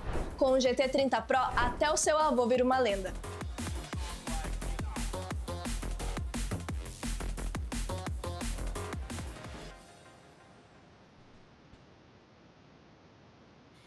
Welcome back. It's PMSL. It's America's Spring 2025 League Play. We're halfway through the final day of League Play, and things are starting to shape up for the grand finals that are going down this Friday. My name's Powerbang. I'm the host of the show alongside Hot Jukes and Enigma. Boys, we've seen 3 maps today. Some pretty dang good action and perhaps some surprises as well. We saw Inko take the first 2 chicken dinners. Loops answers back with the third. Now the stage is set to go into the final Erangel of League Play, and Inko's going to be looking to do it again. Love to see the overall standings here, to see where things are currently sitting, as Loops has the lead right now. Wolves in second, Alpha 7 in third. But I want to draw your attention down to that number 5 position. Team Liquid holds just a 1-point advantage over Inko, who's put together those 2 chicken dinners today, and Influence Rage is just 1 point behind that. So wide open right now. Any of those teams really could do something here, but they've got to start showing up towards the end of the day today. I think Erangel is a great chance for teams to do just that. I want to focus on Influence Rage for a moment. I want to ask you, Enigma. You know, we've given a lot of credit to Lorenzen, right? Like, he's been top damage in the lobby. He's also the most assists in the lobby in round 2, so he's really carrying this team. But one of the players that we haven't shown a lot of love to is Lil Boy. He's been right there alongside, Lorenzen from Influence Rage, and would love to take a peek at, those 2 fellas next to each other, because, man, it's impressive. The elims are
just those 2, 3,000 damage. But honestly, the gap between Lorenzen and everyone else in the lobby is essentially the same thing, because the number 2 player has just over 6K right now. There's only 2 players in the lobby that have achieved more than 6,000 damage in round 2.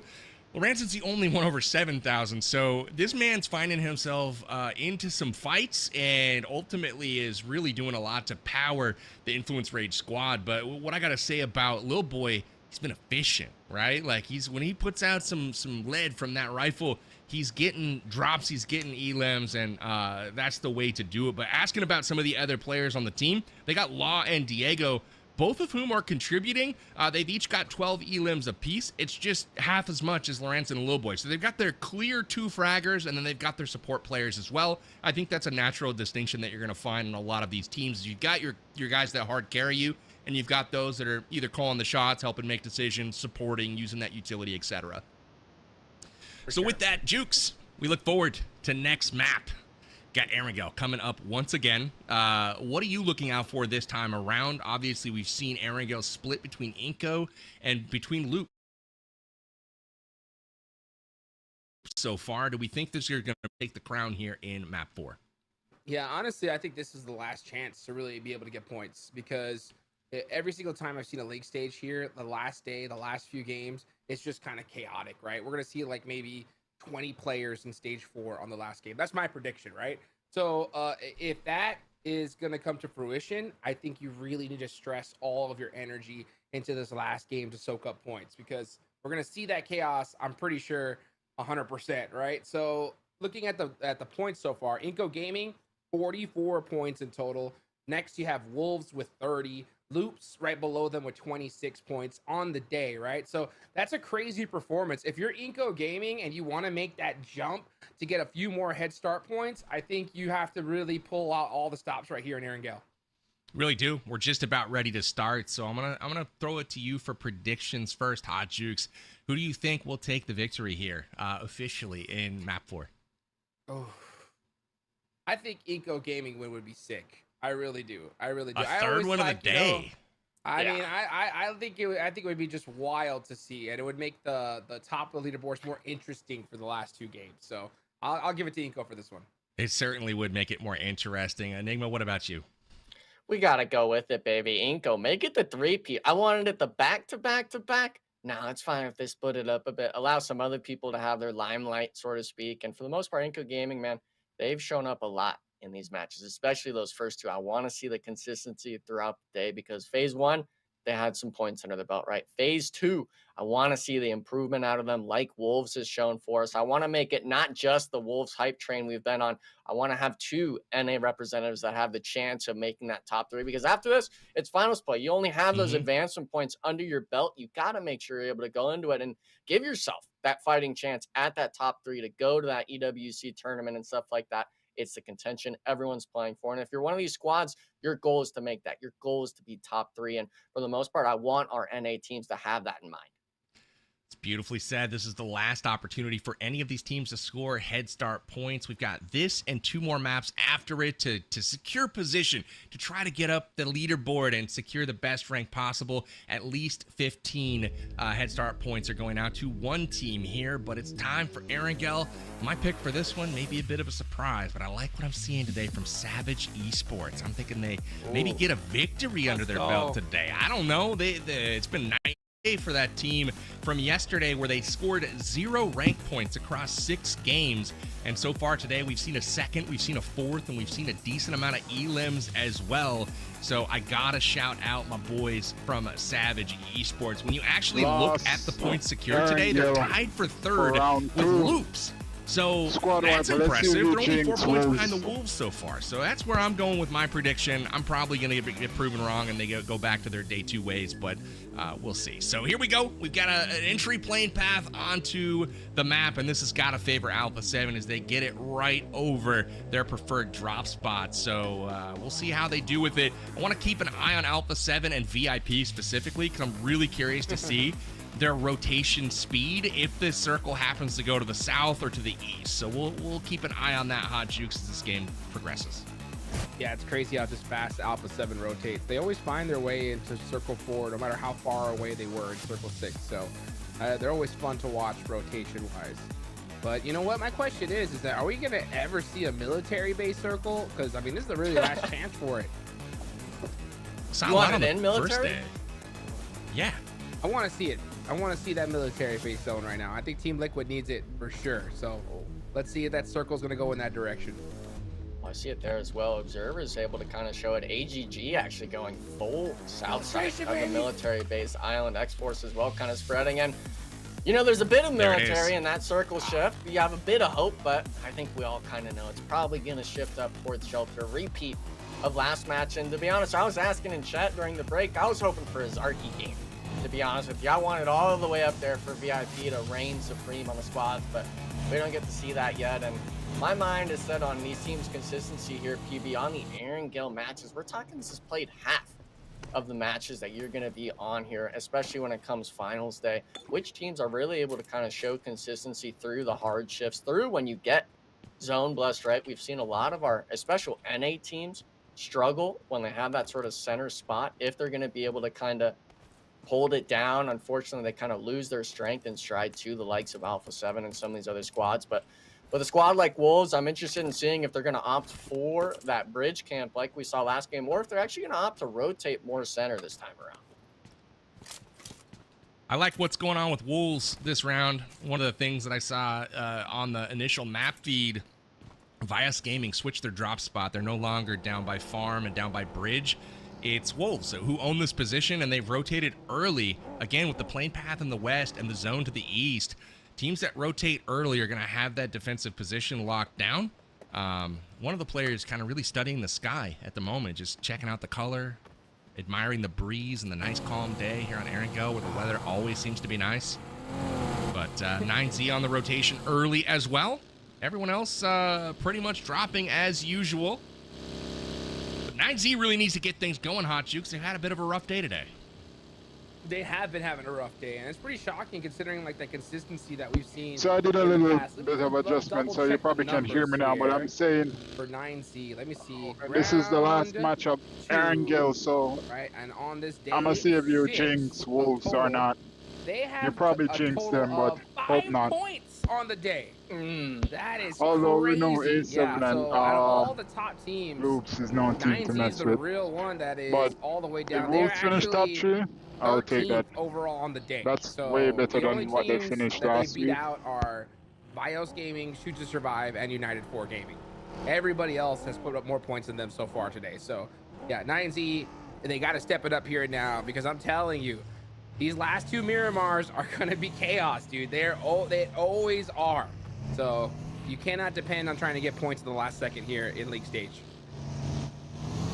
I like how you said it too, last second. I mean, really just 5 total points as a team. I saw it as well. They were able to opt and rotate towards prison, get a split loot going instead of looting their prime spot. But the issue is this, is we see Vios Gaming as well, probably as a lot of other teams, going to make early rotations. If you're still taking time to loot at this point in the game, you might get caught off guard. And actually looks like Mendor, he's going to be driving almost right into the squad here. I'm really interested in seeing if Vios Gaming is going to drive into prison here, if they're going to opt to go around. And wait a second, we're actually going to have an early fight potentially here, PB. Vios Gaming driving full into 9Z.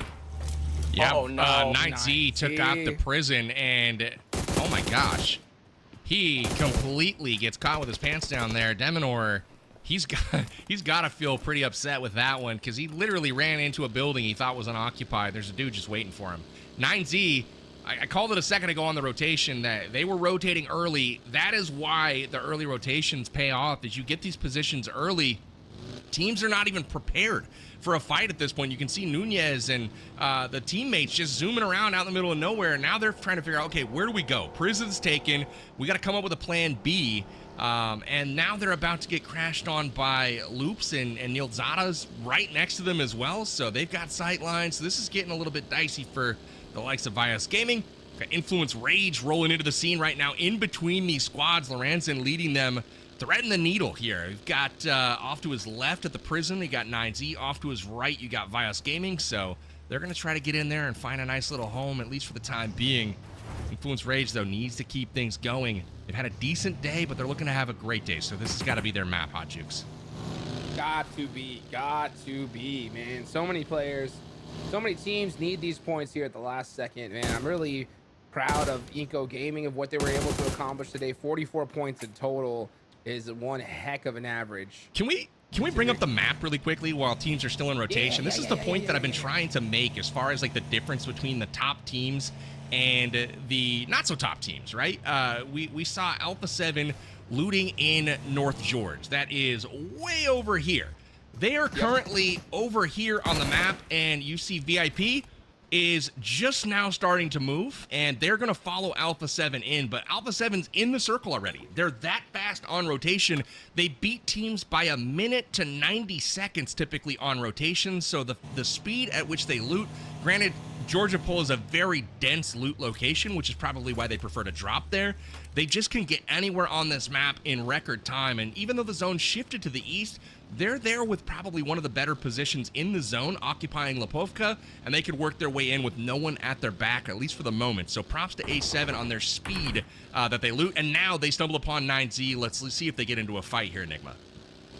Yeah, and for the most part, I think it's just a matter of how you scout these positions so early on. Bios Gaming caught off guard while Alpha 7 makes the rotation and not getting caught up, but now we see it rolls the board. They opted to rotate straight through Team Liquid. 2 players down to 1 HP on the shots, make it both getting knocked on that Marauder rotation. Aragod just forced to leave Cardozo at 1 HP, lead the rest of his teammates to die on the hillside. Team Liquid getting 2 early eliminations under their belt, and this is going to be on the far western side of the circle shift. 2 teams that I wasn't expecting really to fight so early on, but now off in the distance, X-Force as well, potentially getting into a piece of the action here, having 4 members up to their you're squad. right. And from X-Force, you know, we've seen some moments, some fights with some of these other teams, but really just struggling to make it anywhere close to the end game. That last Erangel especially, I mean, taking the engagement with Inko getting completely wiped. Obviously, we saw Inko Gaming getting eliminated just after that squad engagement, but now if you were to get eliminated from Team Liquid here, it'd be spelling disaster as a team, and maybe that's just what Team Liquid needs. You have a point, and that's one of the downfall for any over the years as well.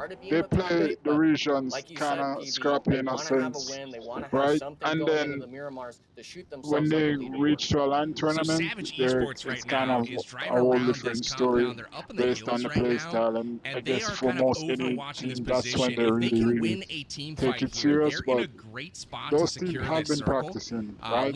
And trust me, anything A7 is playing, I think they take it pretty serious. Any one of the Brazil teams. It's just like the NA squads, especially, you know, we here in NA, there's not a lot of organization here, so they just freestyle and do whatever they want, really. But it's working for them now. So again, pulling off loops right I'm now off on it the and just trust rotation into the circle. Trust this Loops is time. the top team in the lobby right now. So again, props to Savage Esports. It's gonna take us a while for we to ever in the circle. Caught up to Brazil or South America, really. Dead center indeed. Everybody's starting to make that. They're just gonna come in every year and just dominate the regionals, and then head on off to global. And then the Brazil team, they play well. Some play good globally, especially A7. You know, A7 is always like in the top 5, top 2, top 5. They're always in the top 5, if I'm not mistaken. So, and top 3. Shots rain down. It actually looks like Coops gets 1 right off into the distance. Not sure if they're going to be able to get the thirst. The pod shots connecting, but I think Team Liquid will be able to get that reset going on in the building. But yeah, that's the thing with Darkness. You're looking at something right now. What are we looking at, baby? Poor Cardozo. He's over there by himself. In that, he's being shy. He's right next to that position. Yeah, that's the thing. I've been watching Dauntless over the years. I played a few mini tournaments with them. I think one of the time the series qualifier, we end up in the same group, if I'm not mistaken. But the thing is, I can't understand how they go from being, well, and it's not that hard really when you look into it. So they dominate in it, and then the rest of Team when they reach on the globals, that is maybe what they needed. They still have 3 I don't players know. alive. It's the experience for me, but I wasn't expecting Dauntless to get outgunned like that, because they show like they're a really fragging team whenever they're playing in NA tournaments. But again, NA tournaments, no one really takes it serious. Speaking of momentum, I'm looking at Alpha 7 on the rotation. These guys have already moved all the way down south. From North George, that is ridiculous. I mean, these rotations, they're so wild. And they're approaching 9Z, that team that has had a really rough day today. They're going to be facing quite a few great teams. And you know, it's so funny. It's like, I think VIP has been studying a lot of Alpha 17. You know what I'm saying? They always end up right next to each other. but just a few minutes behind. If they're able to kind of speed that up a little bit, VIP could definitely be ahead of the game on rotations. That Oh man, that's shift, huge. though, yeah, it pulled right back north. Someone in chat was wanting a logging finish. That very well could be the case with United for Gaming having that center spot. But like how you said, VIP potentially hawking Alpha 7's rotations, right? Unfortunately, we haven't seen that team be able to really maybe capitalize on backfilling the #1 squad from league play. But now we see it. A lot of the teams opting to make their rotation, X-Force being the main squad on this farm edge into intense game. And I'm not sure if they're actually even going to opt, into this fight. The farm compound is not something you're willing to crash with so many third-party possibilities. Looking to possibly go up north, but unfortunately for them, Loops already occupying it, maybe feeling a bit more comfortable taking that 4v4. Team Liquid wrapped behind Alpha 7 and split between them and somehow snuck into the circle. Team You Liquid's have a going point. for And the dead thing center is, zone. NA You can see play a going bit up the too hill slow. right now. They I don't know how they they're doing it, rotate and but play, they gentlemen, play Team really Liquid slow. boldly making Because plays where no man has gone before, and they secure themselves a spot in the forest here.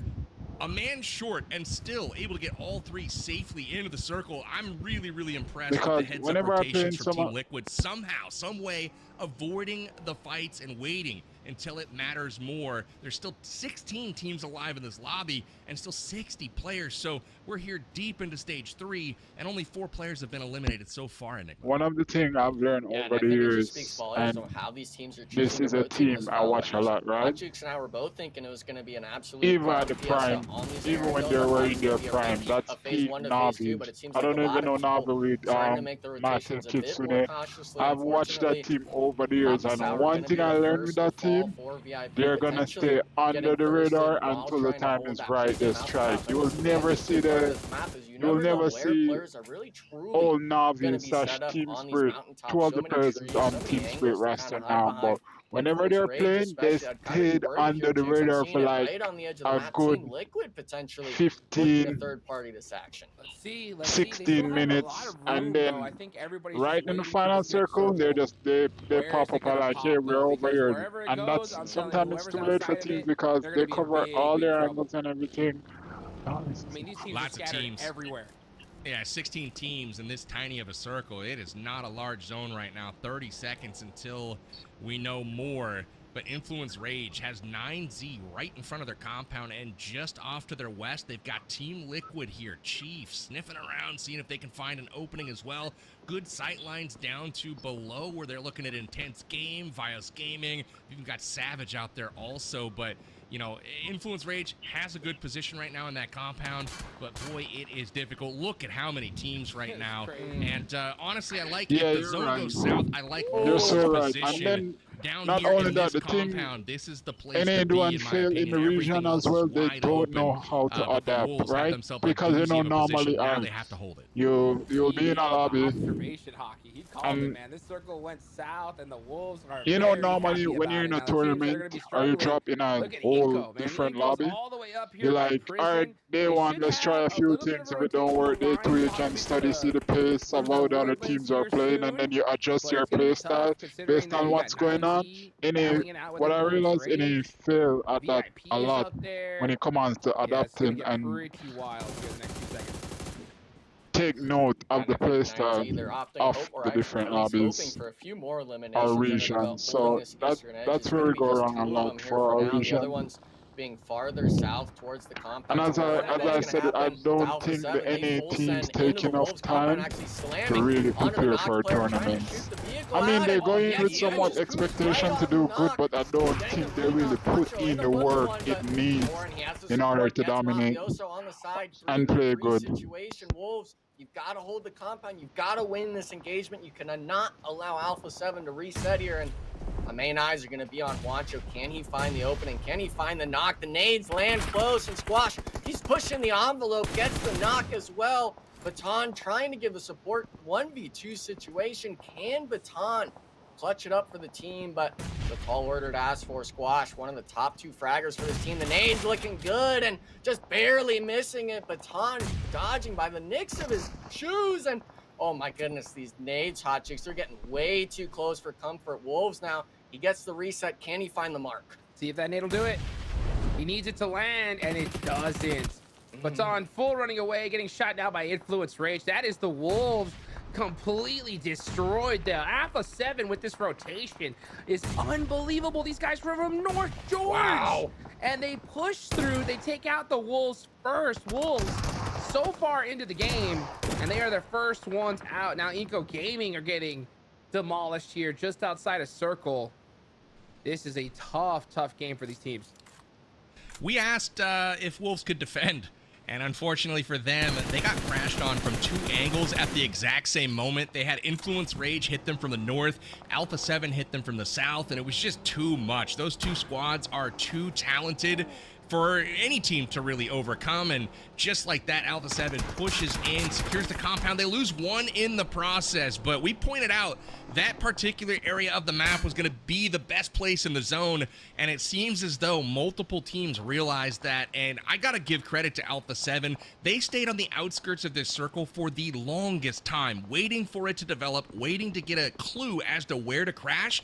They doubled back 3 different times on their rotation, finally deciding to wrap all the way to the south and crash onto Wolves and ultimately overrun their position. Great tip of the spear from GYRO, pushed all of the Wolves out of their position, but just really impressive play from Alpha 7. And now we've got the next zone about ready to drop, and we'll see if it goes out into the field or if this compound push was all worth it. Let's see where it's gonna go. All right, wow. So Alpha 7 are gonna have to push up the hill now with Influence Rage and All Glory Gaming at their backs. This is gonna be a tough one. Loops are still alive here. They got that west side pretty well under control. And we're gonna see them start to group up here. And yeah, now with the clock ticking, you can see Alpha 7 really in a hurry here. Yeah, we're talking about 25 seconds. They're on the edge. Yeah, you're right. Sort of fast side That's of the circle shift. I think they're actually where gonna turn their any sights towards 9Z. 9Z currently holding a spread. fall shot really. So any team that takes the game serious or study, gotta be able to hold your backside, bro, make sure that the zone does not even though they they aren't so good now, but I just feel like the playstyle of Prime Navi that can still eliminations for either of these teams. This is a big moment that for these can squads, still whoever wins this be successful in any lobby here, guys, up to this day, because it's so powerful. Like those guys, trust me, they strike when it's when teams are vulnerable, or what the next thing what I like what they do is when they funnel other teams into each other. Some of the time they don't take fights, but they'll drive their car. Whenever a team is rotating, and especially if you're trying to cut them off from the back, they always somehow force them into next other teams, and they just third party. That's the most impressive game play style I've seen over the years, and I don't think they've got 4 eliminations, and so they're adding to a lot their of pad players at the take top note of that of that chart. really. With Wolves out, they're only extending their lead right now. So again, great play. They do have 1 down at the moment. Wolves is getting body for real. Yeah, you jinxed them. Heck out of Dodge, it's on you. You jinxed them. It's You time to jinxed fight, them. baby. Fina couldn't do it with the pump shotgun. That is rough. Nenebete on the back line, trying to put that support, but All Glory Gaming, man, just laser accuracy, absolutely deleting loops there right when they needed to. And it looks like now they understand Influence Rage trying to backfill, but Adrian from the rooftop potentially getting the knock on one of the players, Melgar, being separated from his team, and that's not the timing you want because we're seeing the hovercraft come in. I'm thinking Influence Rage, yeah, you gotta look for this third-party engagement. You cannot allow AGG to survive on this hillside, and PB, it really could go anyone's way. 9Z now is the focus on the eastern edge. They're taking shots, but Remix getting knocked. One of the top performers for this team. You've got to get them up, and that's not going to be the case. Full thirsted, big loss for the squad here. So, boys, where's the next location I can call that immediately gets overrun? Right? The north side, or maybe? I mean, I don't know. This circle is keep my eyes peeled. I'm thinking I point out a position, squad immediately gets thirsted from there. No big deal. Pick it. I'm liking it. Tell me, what do you think? Well, I was looking at Influence Rage on the map, but it's too late to call it because the nades have already come in. They're coming in from the upper part of that hill. Vios Gaming lobbing him down. Now, Lil Boy trying to bail out his teammate, Lorenzen, at the very bottom of this zone. This is kind of where we're looking right now, but the nades coming in from the top. The shots coming in from 9Z over on that eastern side. Things are getting a bit sketchy. But again, everyone outside of the circle right now. This is really sketchy right now. But one of the teams that I'm liking, you know, is my boys, Savage. We are looking good in zone right now. I picked them to win. Maybe they got a chance here, Hot Jukes. Let's see. Do they have a chance? It's crazy to me that even Carrillo was able to survive this. Him and the team tried to rotate past 9Z, and 9Z definitely gave him that work. Colgo trying to find that nade onto Lil Boy here. Misses the mark just by the edge. Let's see if 9Z are able to... Actually, with 5 points, they've already doubled their performance so far. So a great game for them, considering. But here comes the big push. Intense game. Able to stave off All Glory Gaming. And All Glory Gaming, they were definitely heating up, but Intense Game shut that flame down real quick. I think it's a valiant effort. You got to go for a fight at some point. There's no way you're making that rotation in for free, especially with the team on your eastern side like Influence Rage. So unfortunate stuff. They couldn't have gotten placement points, but like seeing the 6 eliminations under their belt this match. And now we're starting to talk the placement points coming into play. Influence Rage and Intense Game both next to each other, desperately needing the points. Team Liquid as well, being just 9 points ahead of that 8th place mark.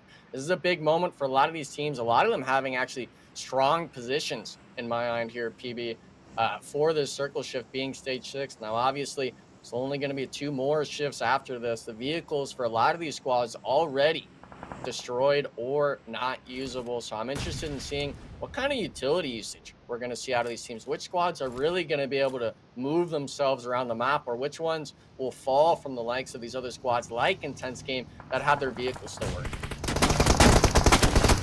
Diego popping the shots off, not able to hold on. Intense Game, man, doing a real good job here of turning on the aggression. Now it's just up to Lil Boy. That nade actually looked really nice, and it just rolls just a little bit too far.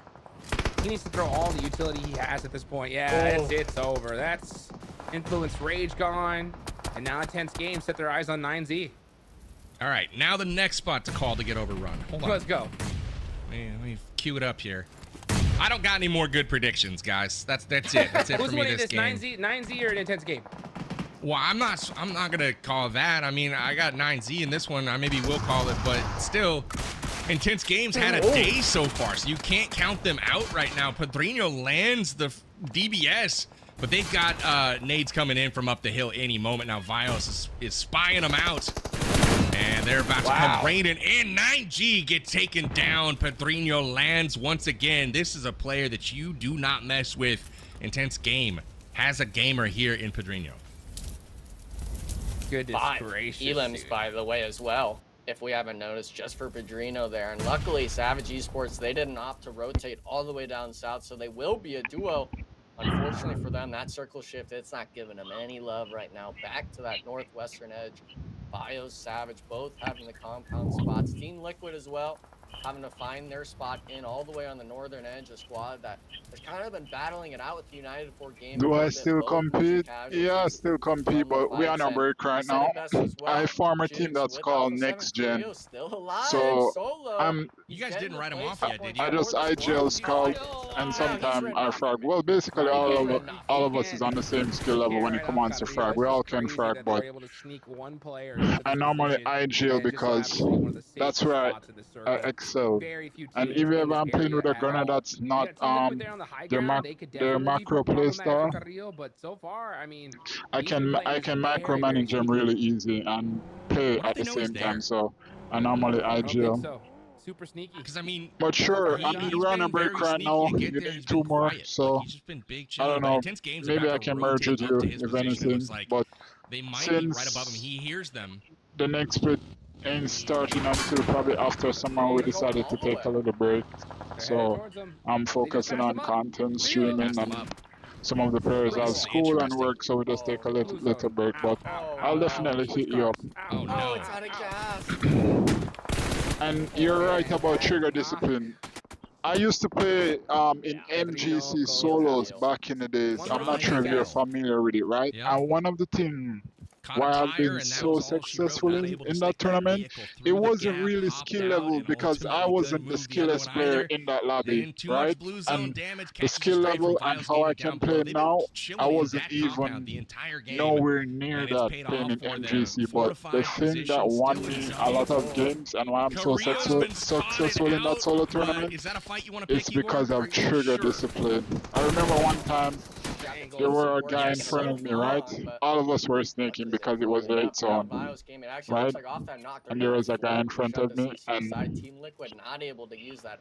I heard a buggy above me probably 2 minutes prior to the time I saw the guy, and I could have taken him out, but I was like... players of Team Liquid. And with the Western Shift, it is going to be VG having to move first, but these squads right now, Savage, BB, that's your team. They haven't needed to move all game. This is the possibility. You're making me a believer now with this team winning this match here. I don't know, man. It's three teams left, and it's threes versus threes, and they've got zones. So Savage has played this beautifully. Yeah, sorry about that. I had to step away, but one of the things why I won so much game, especially playing against a pro player, it was trigger discipline because I don't shoot at any and everything that I It's been a weird day. see. I'm gonna start picking lottery tickets. And back to the time that I was explaining earlier, I remember I saw a guy in front of me was sneaking, and I could have taken him out. I was like, you know what, let me wait. And as soon as I didn't take that shot, a guy got up and killed him, and that guy got taken out, and I was like, dang, I did not know. It's ones, guys. They were like 4 players so close, and I ended up winning that game. So, bro, trust me. But the main thing with any and why we aren't successful since the old days is because they don't spend enough time. It's only one from Fios Gaming. It's a They don't spend enough time to prepare for a tournament. They just form a team, play a few scrims, and then qualify. And then when they go on the big circuit, it's always hard because they don't spend enough time to play, go over stuff together. I mean, they probably watch videos and stuff like that together, but they don't take it serious, and that's one of the things. The main problem I had with my team, but especially when you rotate super early. I mean, if you're in 10 series, you can watch some of the maps. We were the first team that always rotate, get a good spot also, but our fighting skills together as a team, we are some really good gunners, but sometimes we have miscommunication problems. And if we could have polished that back then, we would have been such a good team right now. Amount of points probably from the previous couple of days. I'm impressed with Savage Esports. What can I say? Enigma, what did you make of our last game on Erangel for League Phase?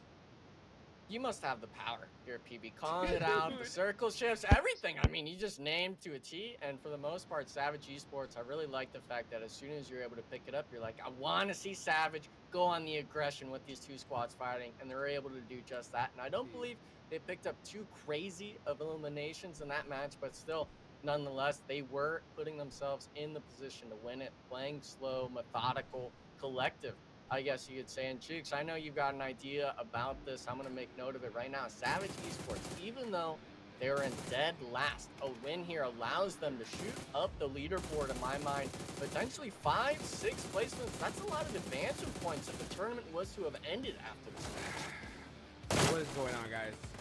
What is going on? Let me tell you guys the stats just of how ridiculous. You know what I used to do back in the days? So whenever I find the flare, I head way in the zone, pop the flare, loot up, take up as much meds as possible, and hit the zone as soon as it reached like probably 14 or most of the players die, because what I normally do, I always try to reach final zone with that BRDM untouched and not damaged, because that's one of the things where a lot of person goes wrong. back in the days with BRD, and they tried to go to zone too early and it ended up costing them. But Sanhok was my most successful map though. I know that map at the back of my hand and how it plays. But yeah, I remember it, of course, trust me. Those were the good old days. I wish a solo tournament with that amount of prize pool was still going up to this day. And for anyone that wants to learn how to be trigger discipline and work on their playstyle, they need to play in a solo tournament because it's just you, and once you're dead, that's it. So you have to play and obviously with the 10 to your they'll best. take 16 points away from this match, and guys, they went from dead last to, I don't know what they're at now, but they've got to be pushing close to top 10, and that's a massive deal when it comes to the amount of head start points that they're going to be able to obtain in Enigma. Yeah, and one thing I like to kind of make note of here shortly is just Nax. He's been the star player. Yeah, you're right. And I was talking to one of my teammates about that the other day. I was saying like, yo, we probably need to try and get into some scrims in South America because that's the stupidest thing. And I've seen it so much where they're just trying to run and gun the lobby and kill everyone and trying to finish the game. You know where any go wrong as well, especially when it comes on to scrims. When you wipe everyone early, right? You're pushing late zone. It's like 3 teams or 2 teams or 4 teams left. And there's so much space and you just kill everyone and win.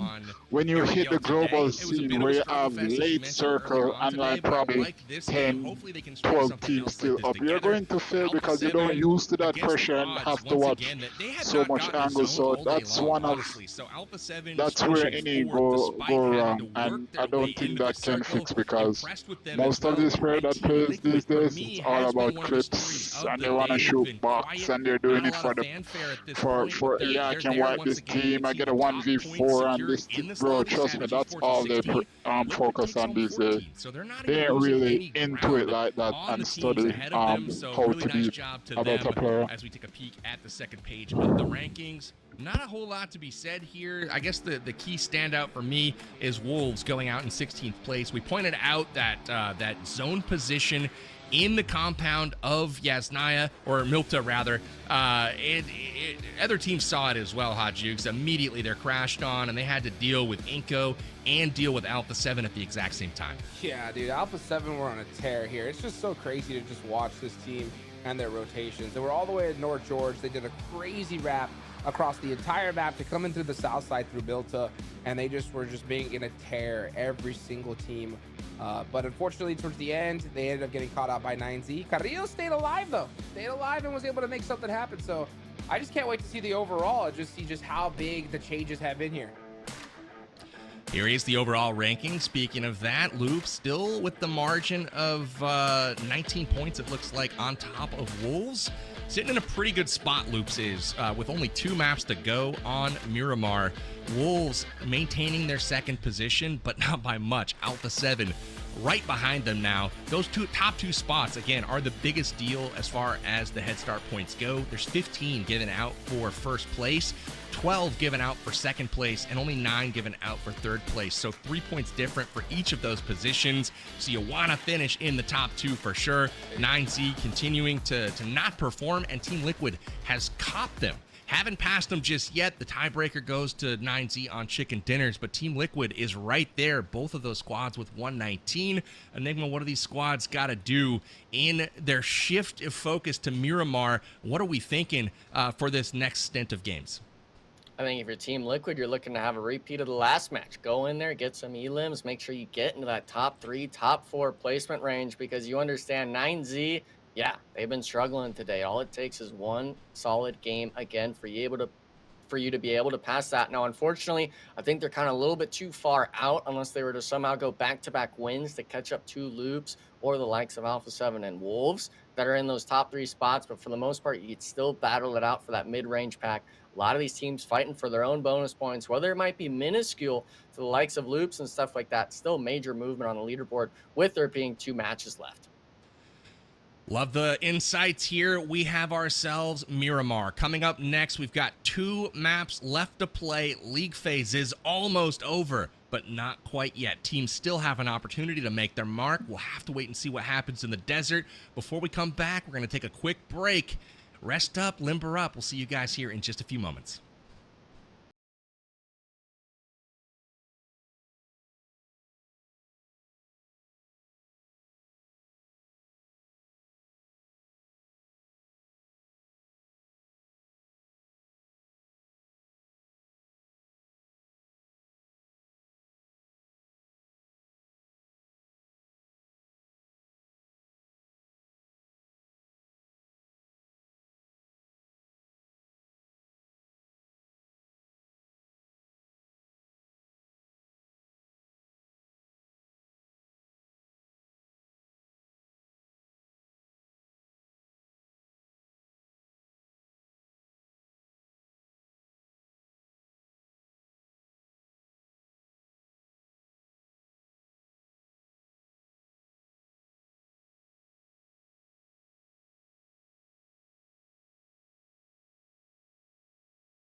Welcome back, everybody, to PMSL America's Spring 2025 League Phase. We're wrapping up our final day here. I'm Power Bang. I'm with Hot Jukes and Enigma. We're bringing you all of the PUBG Mobile action. It's been a crazy day so far. Watching those replays during the break, man, I'm being converted. I'm a fan of Savage Esports now. I've seen some psychopathic plays from them, sending it when they probably shouldn't be, but it's kind of working out because it's catching people off guard.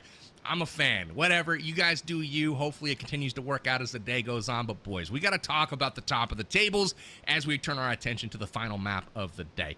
We got Miramar coming up. Desert. Who's going to be strong? Who's not? I'm looking at Loops, right? This is a team sitting on top of the tables right now.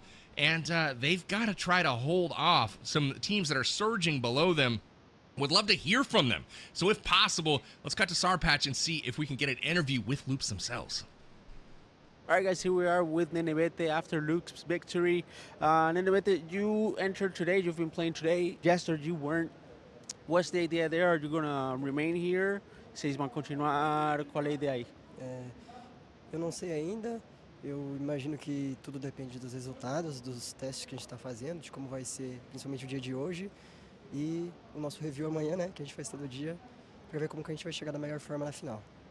Yeah, we still don't know. We'll have to review a lot of things, see how we do today, and have our free day tomorrow. We're going to review everything, and we're going to take the decisions from there on out. This has been a really good stage for you guys. Is there something that you have changed from the past, and is there something that you're going to keep for the finals? Essa stage está sendo muito bom para vocês. Vocês mudaram alguma coisa do stage anterior e vocês vão ficar com alguma coisa de agora no stage na final? Cara, a gente está tentando sempre aumentar a nossa agressividade e direcionar ela da forma certa. Então, acho que foi mais isso que a gente mudou. A gente melhorou e aperfeiçoou essa agressividade. Yeah, we're trying to perfect our play or perfect our aggression, to perfect our aggression and to aim it correctly to where it should be. We're aiming to change some things, but that's the spirit of our game. Thank you very much. A very interesting interview there from Nenebete. I don't know about you, Hot Jukes, but for me, it sounds like they're not fully happy with like their strategy, with where they're playing. They're still talking about changing things up. They're not really sure. So that's interesting. It didn't sound like they were not confident. It just sounds like they're seeking improvement still. What did you take away from the conversation with Nenebete? It's crazy because Nenebete is such an OG in this game, right? He's been around for so long, played on so many amazing rosters. And, you know, to come in and have an interview with him after he was off the day before, I could definitely see why there's some hesitation, right? There's something going wrong with the team. It could be communication. It could be some backstory stuff. You never know with these guys, right? So hopefully they're able to fix it. I mean, they got 2 games left really to do so. And then we got the finals. And there's not a lot of tickets to the Esports World Cup. So if you have any problems, you got to get them fixed very sooner than later. Whatever it is, guys, just drop it. Just say, hey, you know what? I'm sorry. I took the last cookie at lunch. Get over it. Whatever it takes. Love that. Loop's doing a great job, though, in round 2 to come back after a lackluster round 1. They are putting up major points here, and they're probably going to walk away if things stay as is with 15 advantage points. Now, I'm going to come to you, Enigma, in just a moment, but I would love to see the MVP rankings because Loops has a player that is making a significant run at the MVP. Will it be enough to catch Revo? I don't know. Probably not. Revo's got a pretty insurmountable lead, but the team from Loops, this man is surging up the charts as well. 59 limbs, like not bad. He's cut into the gap a little bit here, but what does this mean to Loops as they look to secure their top spot in the lobby?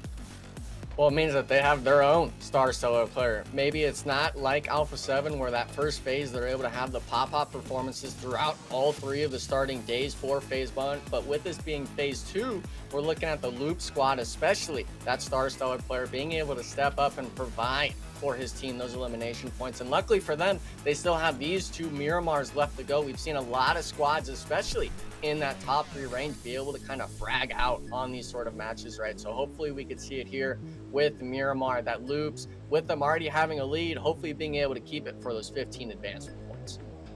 They're got their eyeballs on it, but time for some quick predictions. Hot Jukes, who do you got in Miramar? Dude, the zone, man. This is the last day. This is going to be crazy. There's no way to predict it. I'm telling you. Why don't we just go Savage again? These guys are absolutely insane. You know, they have their 2nd place on the day. Everybody else, I think, is just kind of like, all right, we know where we're going to go. And Savage is just like, no, we're turning it up, baby. Let's go. Cool. We'll hear from them in just a bit. But Enigma, who do you got in this match? I'm going something crazy. I'm thinking VIP going to get a win. They've been backfilling Alpha 7. Alpha 7's been making the rotates not making it into the late game. It can be just one fight, Jukes. It can be just one engagement where they actually choose to backfill at the right moment and be able to catch them off guard. But obviously it's Miramar. We'll see. There's a lot of terrain these teams have to kind of cross if they do take those engagements. And with the plane path, yeah, they're already somewhat close on that western edge, but it always comes down to the circle shift. And for the most part, I do believe we're going to see it any second now. A lot of teams trying to fan out to the north, and we're seeing a lot of rotates here, PV. And Alpha 7, they're always the team that makes it happen. Alpha 7 is my pick for the round. That's who I was going to go with, despite seeing Miramar, the let's circle. go. Now that I have seen the circle, though, I expect them to be able to Miramar drop loot up El Pozo and be able to rotate to the north. So we'll keep an eye on that. Wolves also with a pretty solid position in zone. And also here in Pecado, we've got Loops looting up and being the only team in this location. I always like Pecado, but sometimes it can be a bit treacherous to try to rotate out of here. You might be able to get out of the city, but then once you start rotating, especially to the north, so many cliff sides to be shot from potentially. I don't think no one's taking on Loops. They're going to have great loot, though, pushing out, so we'll two decent finish. keep a tab It's gonna be on hard Loops, to but take them before out. we get too far into this game, I would love to hear from Savage Esports. Octi's been their star player so far. This man's been clutching left and right. Let's go hear what their reaction was to their victory in Game 4. All right, here we are with Octis from Savage Esports. Bro, after so many close, almost winning the matches, and finally getting that victory, how's the spirits of the team? ¿Cómo están los espíritus del equipo? Tantas veces haber llegado tan cerca de la victoria, ahora por fin llegar, ¿cómo están ustedes? No, nos sacamos una presión de encima porque por un momento, antes de venir acá hablábamos de que al menos una partida íbamos a ganar y ya cuando perdimos tantas pensábamos que no, pero al final sí le pusimos ganas y pudimos ganar. It's a pressure off of our shoulders. Before we got here, we said we want to at least win one match. And after winning this one, they feel much better and they feel more relaxed now. From here on out, what's the plan? What are your goals for the finals, especially? De aquí en adelante, ¿cuáles son los planes? ¿Cuál es la meta de la final? No, nuestra meta siempre fue competir en la final. Lo que pasa acá es más que nada para corregir. El formato ayuda en eso, más que nada a los equipos nuevos. Ayuda a soltarnos a los equipos nuevos, a planear cosas, en ver qué funciona, qué no funciona. Y nuestra meta es competir la final. Lo que importa es la final. Yeah, our objective is to compete. This format helps new teams to test things and see what works and what doesn't. So we've been using that on our advantage. But yeah, it's to compete on the finals. Papa, felicitaciones, congratulations. Let's go.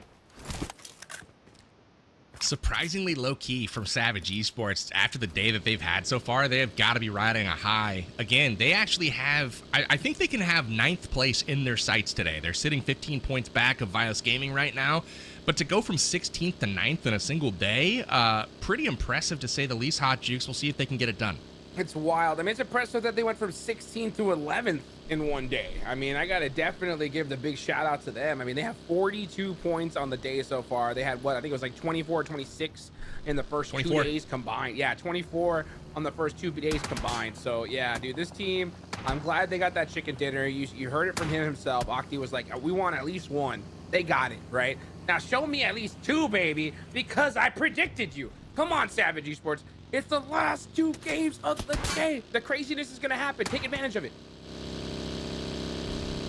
9Z on rotation, hoping this squad can turn things around. They started the day in 2nd place. They finished round 1 in 2nd place as well, so they did secure 12 head start points already. But they're looking to secure more, right? And each place they drop is a significant amount that they could be leaving on the table, which obviously will come in for the finals. But now they are right on top of Alpha 7. And at this point, Squash has got to hear the vehicles behind him. This could get a little interesting. Yeah, and unfortunately for Alpha 7, Revo caboosing it super far back from the team. Squash, yeah, he does hear the vehicle rotations, having to tail off, but thankfully for Alpha 7, they have Carrillo all the way out front, spearheading it on the far northern side of the circle shift. And Alpha 7 say, hey, yeah, we're fine giving you guys that straighter path. We'll wrap around. They've been comfortable with it all day, whether it's in the zone, whether it's outside the zone. They've been going around it. They've been making it happen. One team that obviously started out strong, going to be Inco Gaming here too. Winner chicken dinners. Now, unfortunately, after those last 2 Aaron Gales, they've been a little bit off the rocker, not getting too many eliminations and placements under their belt here. But Jukes, I really got to wonder, with this being the last day of phase 2, we're talking 2 Miramars left. Can they have the performance like they did in phase 1? Phase 1, both Miramars day 1, they went back-to-back second places. They had the placements, they had the elims. They've talked about Miramar being their favorite map. Can Inco Gaming finish the day off strong and potentially continue to move up that leaderboard? Totally possible. Totally possible. These guys are on top right now on the day. So, I mean, they have all that momentum going into it. My thing is just like, whenever you reach the last couple games of league stage, usually a little bit of that silliness starts to pop out, right? Some teams realize that, hey, you know what? There's not much we can do. I mean, you picked VIP. Crazy pick, dude. VIP 5 points on the day. You know what I'm saying? So, yeah. I mean, you may know, because I mean, you're right. I mean, you don't know what's going to happen here in the last couple games. So they all of a sudden could just start pushing everybody and destroying the whole lobby. So let's see it happen. I'd be excited. I want to see something different. I think it's a saving grace. VIP's got to mix it up. PB. Yeah. They gotta mix it up though. They can't be following A7 everywhere and expect to do well. They gotta come up with their own strats. That's my thoughts. Goodness gracious. You're right. I think mixing it up would be good, PB. Yeah. 5 points on the day. Some mixing is definitely needed. But how much mixing? That's the question. Right. Well, as far as mixing it up, PB, what do you think would be like their best strategy? Just like completely go in the opposite direction where Alpha 7 would go? Yeah, I mean, it's tough because you got your traditional rotation pass in pretty much every drop zone. So I think for them, actually looking at new places on the map to try to drop in, but it's probably too late in the tournament to try to start that. It's just, you know, when you see day 1, you're dropping next to the top squad and then rotating behind them everywhere in every map, basically. That's when you gotta maybe look at things. I mean, maybe they're doing it on purpose, though, and thinking that, hey, this is a good strategy for them. The reason it's good, though, is because of the timing, and they just haven't been able to execute there. Yeah, it's tough whenever you try to mimic the rotations of the best team in the lobby. That usually means you're going to be pretty close to them. Wolves getting into it. Oh, Baton gets caught with a nade and instant thirsted. That's the Wolves, man, just tapering off here at the end of the day, losing people so early on. Yeah, I think it was an intense game split, getting Juancho initially on the Coop rotation, and then Baton, unfortunately, getting shot from the graces of the mountaintop next to Wolves, leaving them in that sort of 1v4 fight from United 4 Gaming. And now, unfortunately for Wolves, they've got to deal with loops as well, making the southern rotation. We see it now with Nenabete trying to catch up to the other 2 squad mates as being just a duo. We know Coops and Doran can put in the work, but this seems like a sob story for this team. Some of these matches where they could potentially do something, a good shift in my eyes for them, ultimately just losing themselves on rotation, whether it's them holding the position like last match, whether it's them having to fight for a spot, really struggling here in these sort of matches. And unfortunately for them, I think with that performance, I can't see them being able to pass up Loops here on the leaderboard, with Loops making the same exact, rotation as them. It could be just an early wipe for Wolves again here in this match. Yeah, if they do happen to go out early, that'll probably be it for their hopes at the top spot on the leaderboard. They're already 19 points behind. And, you know, traditionally, you can only expect to gain about 20 points on an opponent in a particular match. And that's what a chicken dinner will typically net you. And that's assuming the other, team scores 0, which Loops has done only a couple of times all tournament long. They've been one of the teams that has been most consistent about securing at least a handful of eliminations every game. But now we see Alpha 7 on rotation. They thought they might get into it there with Shoot to Survive out in the hills. They decided better of it and said, you know what, let's prioritize zone, get there. But now just in behind is VIP. They're going to be coming in behind Shoot to Survive and behind Alpha 7 as well. I'm really curious to see if VIP ends up taking the same path as Alpha 7 right down through Cruz del Valle. They're cruising specifically right towards that exact spot. So I don't know what it is with those two teams. They just can't seem to stay away from each other.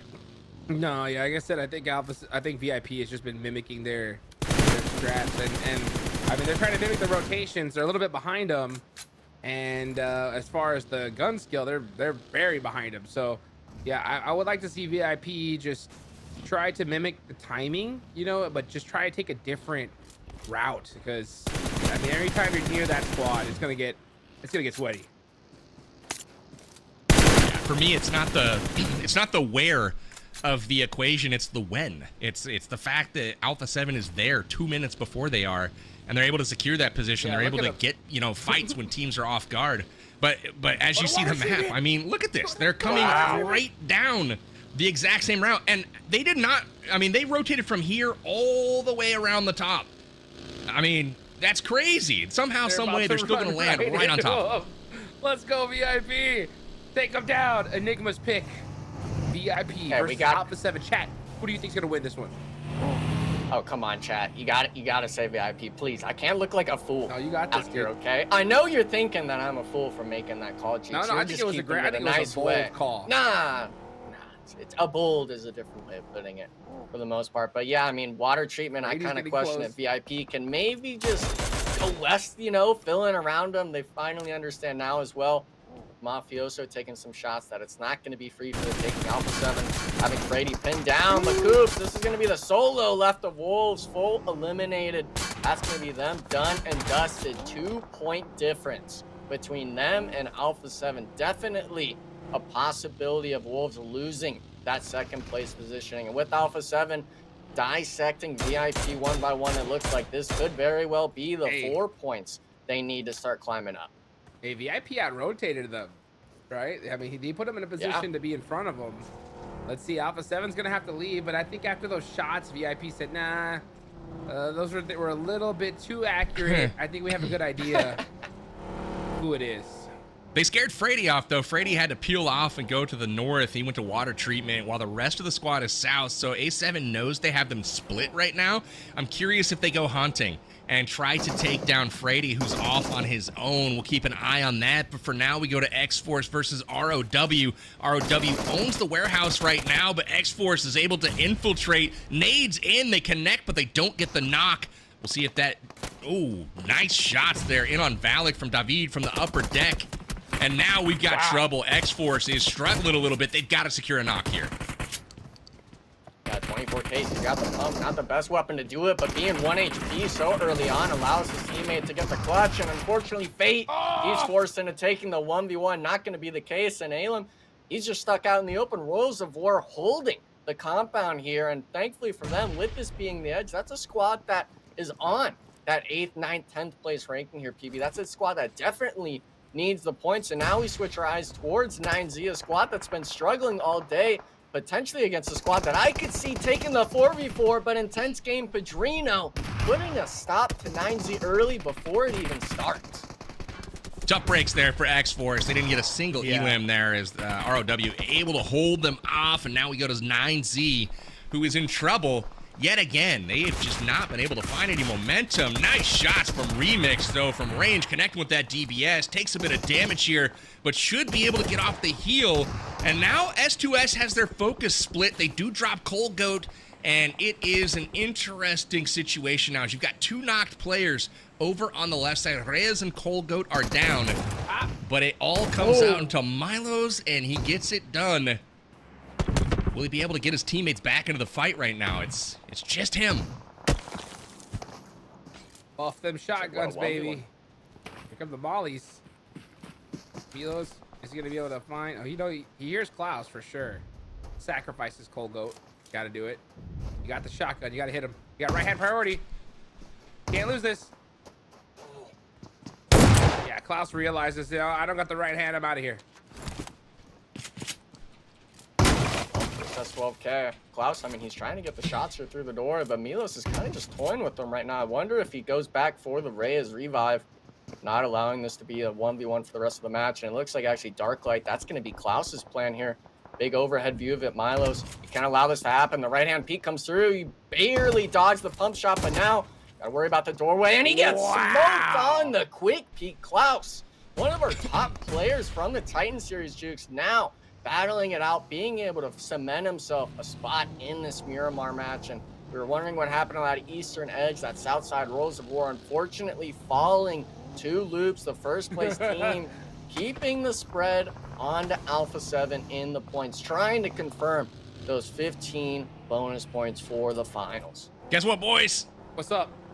VIP knocked Revo out of the lobby. Let's go. Get out of here, Revo. That's a win. Alpha 7 responded and knocked VIP are? out of the lobby, so they're out of here. We kind of saw it coming, but the fight did happen. Yeah, I don't know what they were doing. 9Z's out of here. Wolves are out of here. Loops survives. And Loops putting their stamp on this game. The only threat they have at this point really is Alpha 7. They got to keep them from building momentum, but A7 leads the lobby right now with 4 elims, Enigma.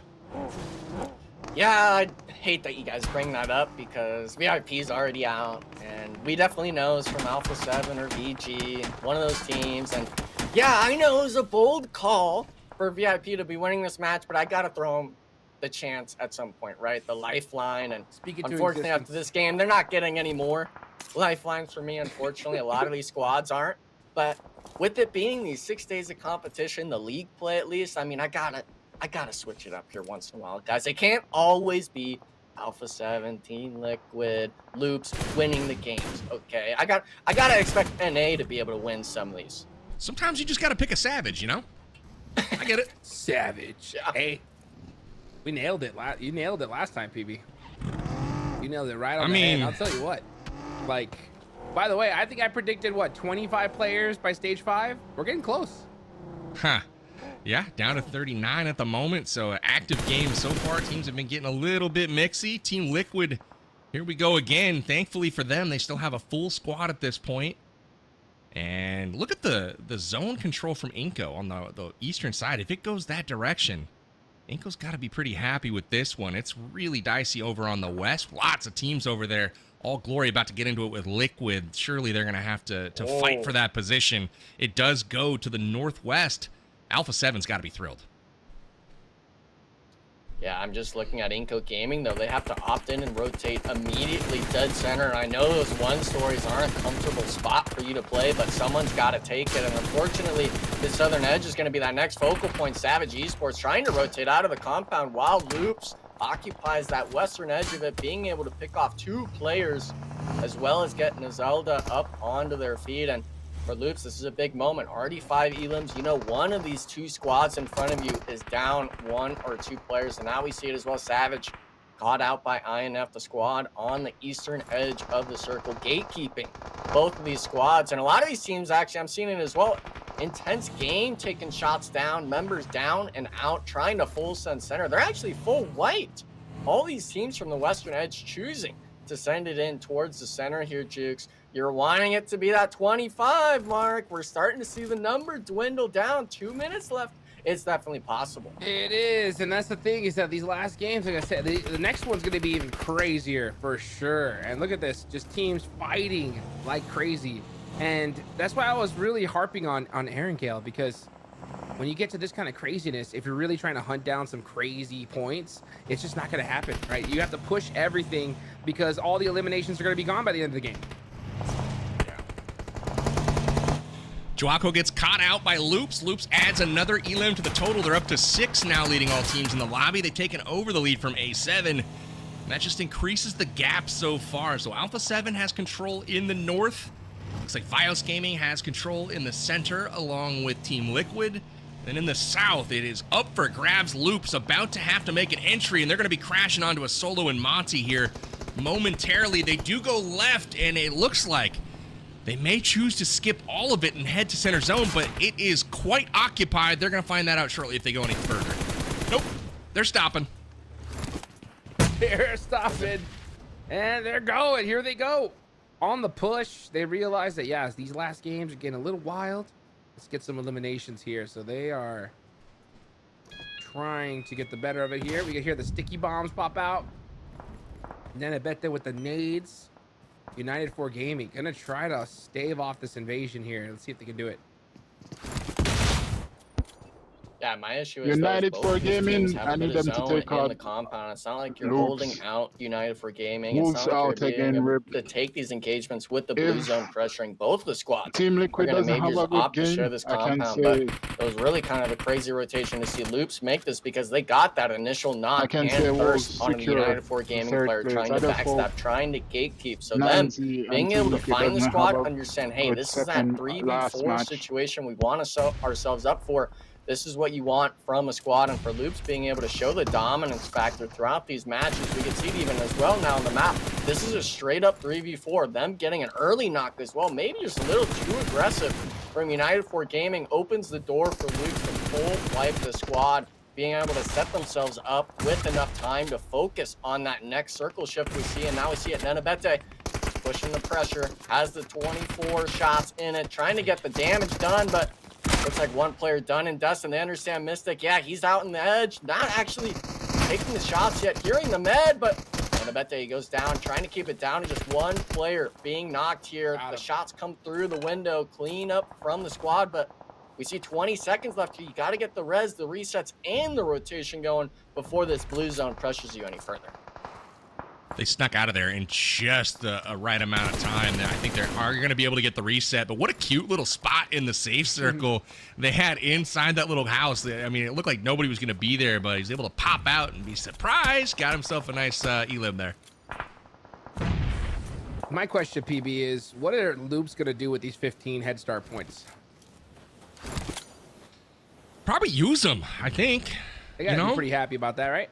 I think they got to be thrilled because, I mean, they didn't secure 15 in the first half. That was all Alpha 7. And if they're going to try to keep up with their countrymen, they need to do their part and try to be as equal as possible on the leaderboard. Now, Alpha 7 being in second place right now, that's got them in a position to take 12 head start points from this phase. So that means 27 points to start the grand finals with. And that is like spotting them a massive chicken dinner and 17 elims to go along with it. So that's not a lead that you want to spot, you know, a really, really good team.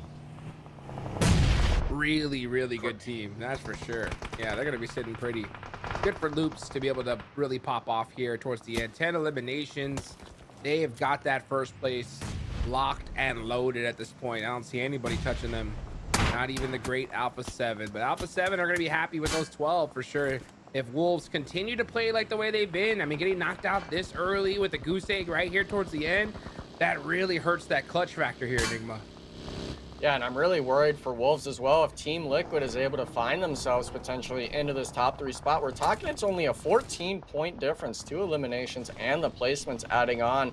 The 4-man squad kind of hunkered down in Hacienda. If they could get eliminations on the board, Team Liquid could very well steal that 3rd place bonus point slot. And for these teams right now, I mean, it'd really be a tragic story, not only for Wolves, but also 9Z to get passed up. And we see it now. Loops, they've been forced underneath the thumb. That is Team Liquid Chief trying to get the nade knock, a little bit of a jump throw onto it, being able to catch Rafina out in the open. And yeah, I mean, you got to drive off. You understand that is not a safe play. Maybe getting shot, trying to get into it. Good prone out of the squad with Chief getting shot in the back here. Team Liquid needing to find pace, needing to find comfort in the compound here, PB. AGG taking shots at him. Got to make sure you have all your players up. Another team storming from behind is Influence Rage, up to 7 eliminations. They still have 3 left up, and they're into it right now with Loops, putting the pressure on. Interestingly enough, Team Liquid is just about to jump over 9Z. They've tied the score, but since they're landing in the top 8, they'll pick up at least a rank point, maybe more, depending on the finish here. Wow. Nice zone for both VG, as well as probably Influence Rage if they can hold it down, but we'll see. A lot of zone up north there. Alpha 7, the only squad up in that northwestern part of the circle. They're just trying to stay out of the fight long enough for these other squads to thin themselves out. And now All Glory Gaming about to get into it. Nades inbound for Lorenzen. He's able to escape just in time. Explodes behind him. He saw it coming. Good connection there with Melgar from Team Mythic. But you see how many different angles these squads have on each other. The second one engages their third party from another angle. So that's what all Alpha 7 is hoping for, is that these guys just take care of each other, and then they'll step in at the end to really deliver the business. That business is about to be delivered for sure here. The clock is starting to tick. 1:29 on the clock. One more circle shift And then it is all over here. Alpha 7, not a lot of coverage here, but they got plenty of hay bales to work with. That goes All Glory Gaming. Now we're down to 16 players remaining. Law and Influence Rage, you talked about them earlier, PB, definitely have a good, solid position, especially once they take out 7 here. He's running on the open. Oh, man.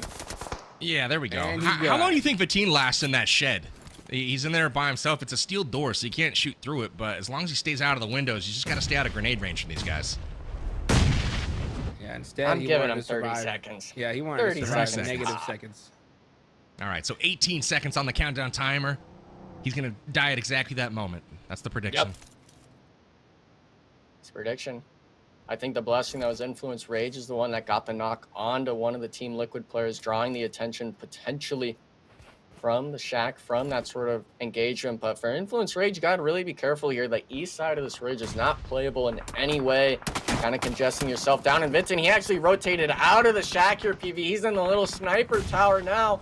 VG not able to land the shots, while Alpha 7, they were on that western compound up in the north. They find a knock on a Team Liquid, thankfully getting that return knock, preventing the push. But now Team Liquid, Jukes, we were mentioning it, you're dealing with 2 fronts of squads. Can you keep both of them back? Can you find yourself a rotation in this next circle shift? And actually looks like VG, they full sent from the compound. They're pressuring INF on the southern hillside. Gosh.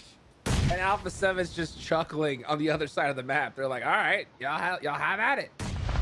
Vincent with that little move, PB, he's gone from seconds to minutes. Yeah, he's extended the life expectancy for sure. Really? Oh, my foot. Uh-oh. My foot. Oh, man, this dude's a cockroach. You can't kill him.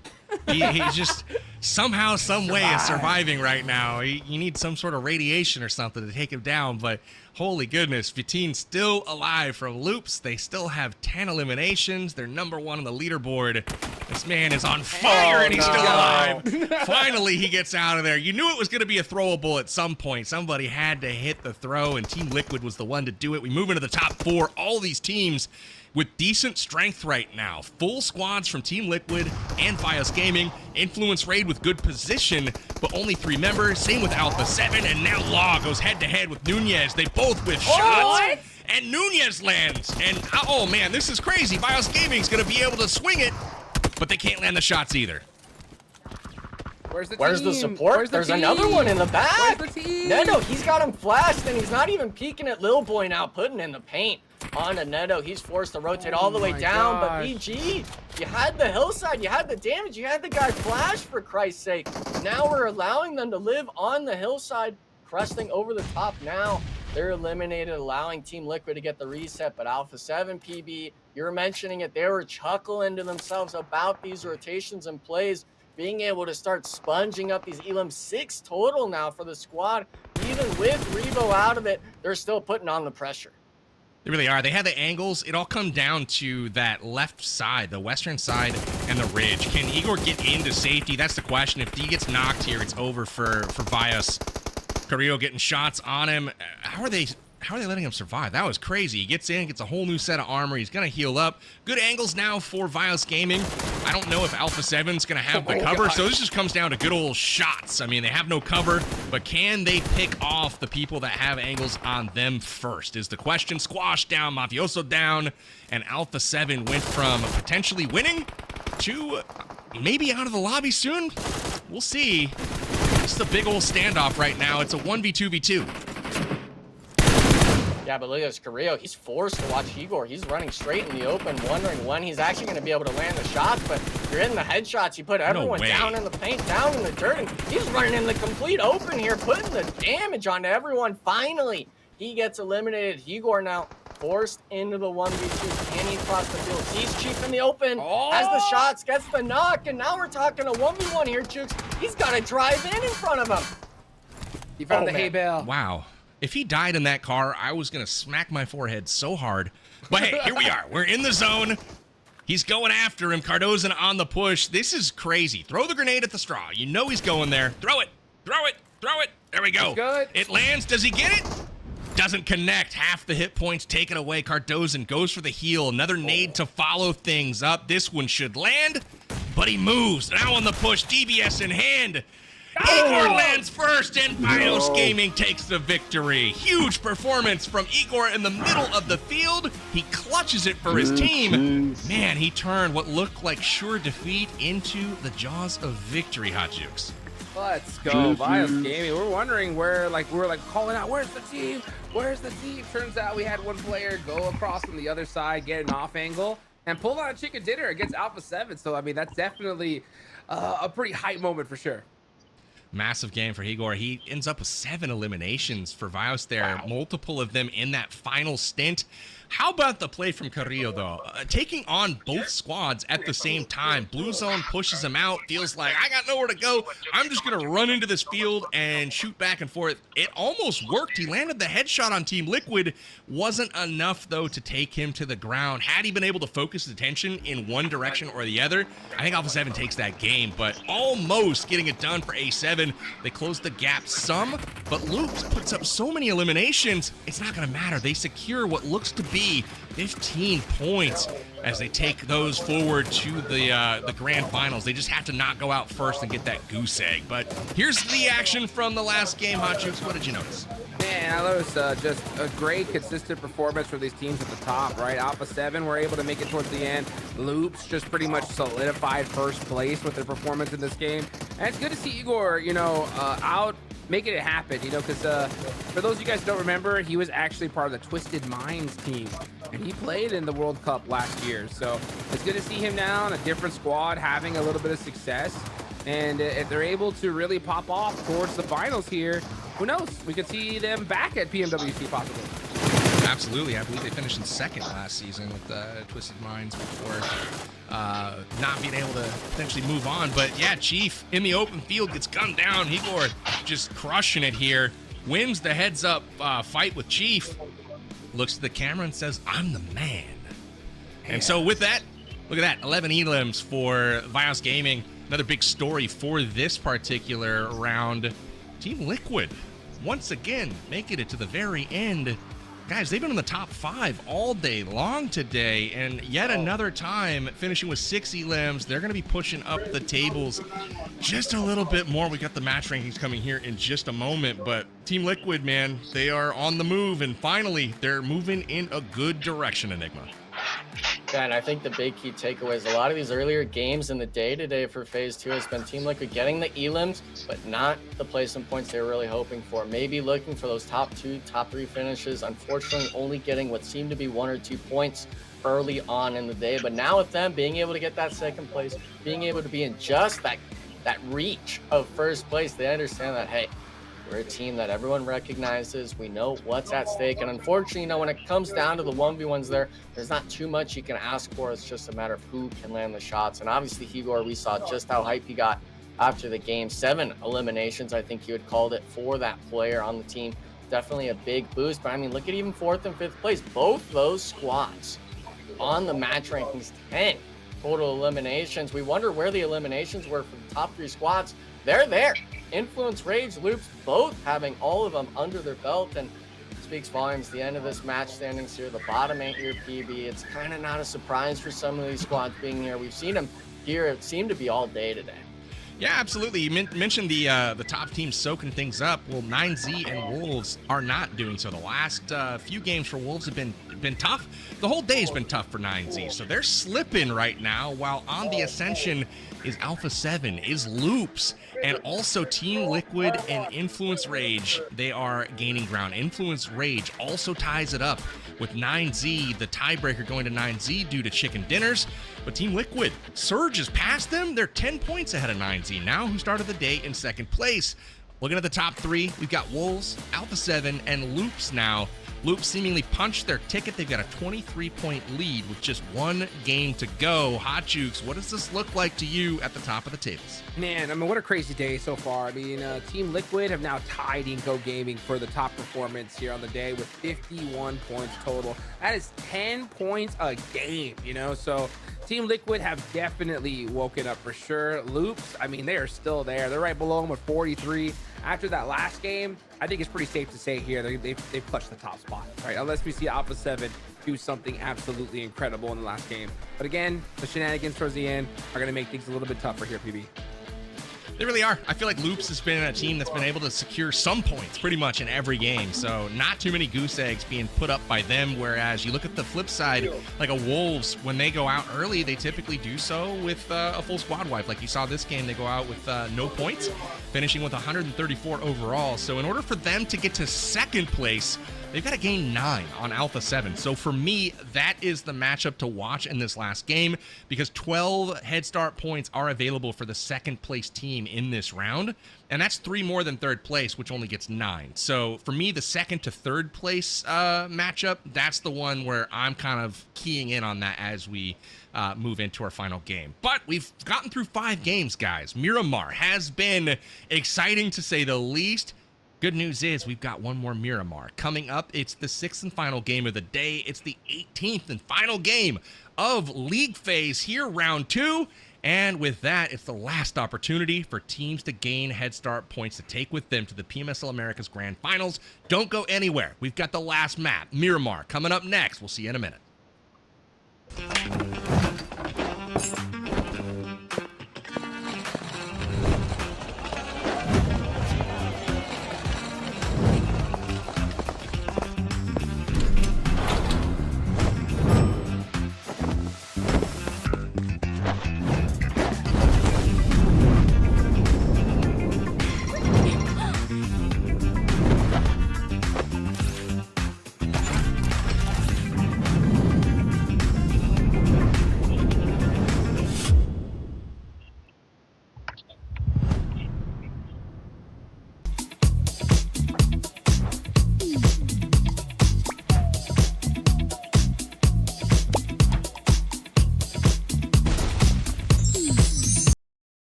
And we're back. It's the final game, gentlemen. The PMSL Americas Spring 2025 season is underway. League phase has almost concluded, but not yet. We've got one more game.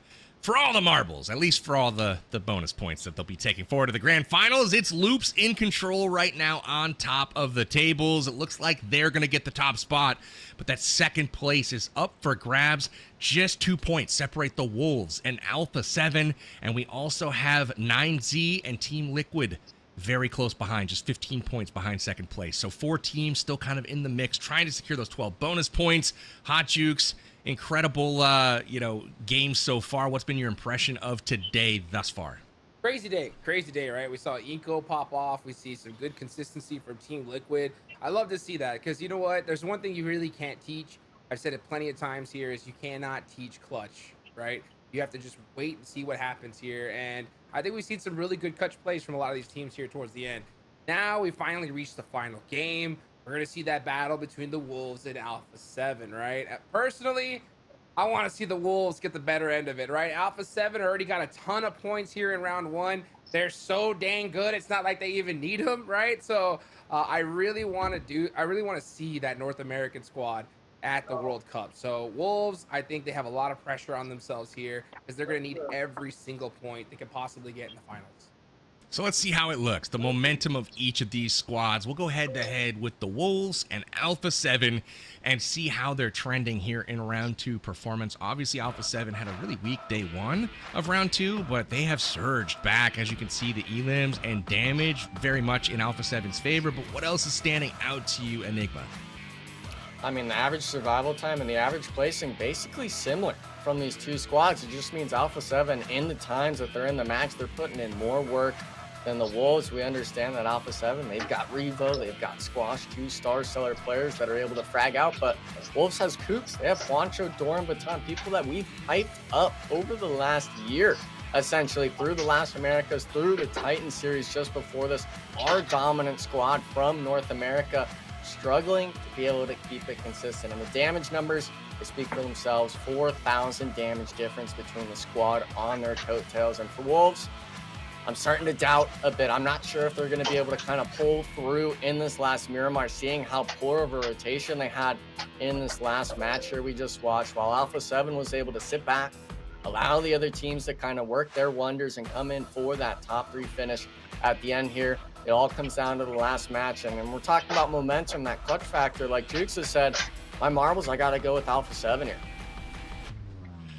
Incredible observations as always. 15 eliminations separate the squads right now. Momentum in Alpha 7's favor. Wolves off of a couple of weak performances, but if there was ever a time to rebound, it is right now. They've got 9 points to make up between them and Alpha 7. That's a tall order given how Alpha 7 has played today, but they know where they drop and they know what is on the line. So we'll see if Wolves and Alpha 7 perhaps run into each other maybe a bit earlier this game. They do drop in similar locations, Power Grid, the Chumacera area, and then all the way up to El Pozo. So we'll keep an eye on that. But Hot Jukes, give me your prediction here for our final Miramar of the day. Who do you got taking this victory? Man, you know what? I gotta speak it into existence, right? Wolves, let's go, baby. You gotta be able to clutch it up here and now. It's going to be hard. I doubt we're going to see a hot drop from them, but they really need to turn up that aggression. They need to stay cohesive as a team. When we see them stick together, they have a ton of success. When they kind of do these little cheeky little splits,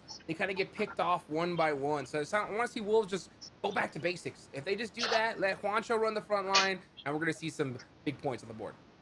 Hot Juice takes the Wolves, but who will Enigma take? Tell us. No wild picks this time, okay, BB? We're not going with VIP. We're going to go with Team Liquid here. I want to see them be able to potentially get that double-digit elim, the 10 placement points, potentially shoot up past those other 2 squads, of course. And for the most part, you guys see it on the screen. Amazon code, the last one, I believe, of the night. Make sure to enter it, get that sort of stuff going. Taylor's the fan of the rice cooker. I'm one of those air fryer people myself. Make sure you got the quick fingers and got it locked and loaded. Gonna be out throughout the whole tournament, right, guys? And for the most part, PB, coming into the last playing path, the last map, last game of phase 2. Well, I gotta ask you, who's your pick on this map? Well, my pick is the rice cooker and the air fryer at the same time. You know, Okay. Get the rice for the side, hit maybe some grilled chicken breasts or fried, I guess, air fried. That's the move right there. So, with that, my pick, I'm also feeling Team Liquid for this one. I was gonna pick somebody different just to be different, but I'm gonna go with my gut, man. It's been pretty accurate today, so I'm gonna stick with it. I think Team Liquid pulls out their first victory of the day. They've been close a few times, but just haven't been able to find it. But their consistency has been what's been so notable. They've been in the top 5 all day long today. They've been picking up some decent elims to boot. So they've got an opportunity right now to punch up that leaderboard just a bit more and secure some more head start points to take with them to the next round, because every single position that they finish higher is an additional rank point. So everything from 6th and higher is more points to take with them to the finals, and each and every point obviously is going to matter, Hutchins. Yes, sir, it is. And I cannot tell you guys, for those of you guys that are possibly new to watching competitive PUBG Mobile, I have seen personally a ridiculous amount of tournaments be decided by just 1 point, right? From the top of the tournament to qualifying to the next one, right? We've seen plenty of teams, you know, where there's only 4 teams that move on. The 5th team just barely missed out. And look at this. You can see those 2 drop spots right there. Alpha 7 and Wolves mighty close to each other. And honestly, if you're the Wolves, optimally, you want to take them out early, right? You really want to shut down Alpha 7, because even if you put up, you know, 15 points, Alpha 7's probably going to put up 12, right, Enigma? Yeah, and I like the way you put it, is you got to go after them early. We saw that in phase 1 when it was me, Seven, and Taylor watching the matches. We were wondering if Wolves was actively going out of their way to kind of target Alpha 7 on rotation. I think that's a good notion for a squad to maybe notice that they're not getting into these zones safely. Maybe they're getting a bit careless on their far edge rotations. But with this being the last match, all bets are put onto what decisions you make. Can you find yourself into these circles? And obviously, I was wondering, to be honest, if VIP was going to maybe drop onto Alpha 7 with them being so close here, PB, but instead they go all the way south. Now wondering which squads are going to be able to fill the map, which ones are going to opt to take center spot, and which ones are going to be kind of caressing the edge of the circle here for phase 1. It's an interesting perspective, and one of the things that I also find neat is the circle. It's very forgiving to pretty much every team. It's dead center right now, so no one has to worry about, you know, crazy rotations. Normally, you would see on any circle, Alpha 7 either take a very southern or very northern rotation, depending on the zone. But right now, with it on them and central, I'm curious if they rotate anywhere. And that's something I want to keep my eyes on, because right now it's a bit more difficult, I think, for Wolves to predict how their rotation might happen. So it might be a little more difficult to actually jump them and try to take some points and take them out of the match early. So I expect Wolves to continue to just loot up and do their thing, and, you know, keep to themselves for the most part, and take the fight if it comes to them, but not press too hard here. I agree. Yep. You just got to play it just the best game you possibly can here towards the end. And it's going to be tough. I mean, with the last game craziness that should start ensuing here any second now, it's going to be very difficult to soak up a lot of points. So, I mean, if you're Wolves, man, you want to take those early fights, but it's going to be hard. I mean, I'm looking at the map. The reason why I'm getting a little bit choked up here is because they are stupid close to each other.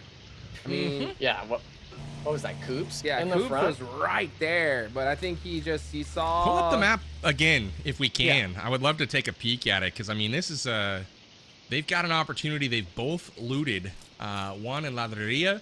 We've got the drop spot of Wolves here. They've come north. Alpha 7 drops here, and they've come in like this. Wolves has the opportunity to come in right behind them right now. We'll see if that actually comes to pass, but it's a really big opportunity right now for Alpha 7 to get pinched, because there's multiple squads. There's 9Z that's there. There's X-Force coming in from the north. If they do get pinched, there's a real chance here for Wolves to not only pick up some third-party elims and gain some ground, but for Alpha 7 to go out early. Alpha 7's been a team that's played edge this entire tournament. They haven't really committed to take center position until 4th or 5th phase in the circles. But right now in stage 1, they've already gone center, and so that's a bit of a different look, and X-Force has found their way on top of them. Yeah, and Valak, he's already taken shots, squats, putting in the paint on the 2 players, that being Fate and Valak, now forced into the 1v1s, but Alem lobs one over the top, gets the initial knock. Alpha 7 Third party spread throughout the compound. They see Revo off.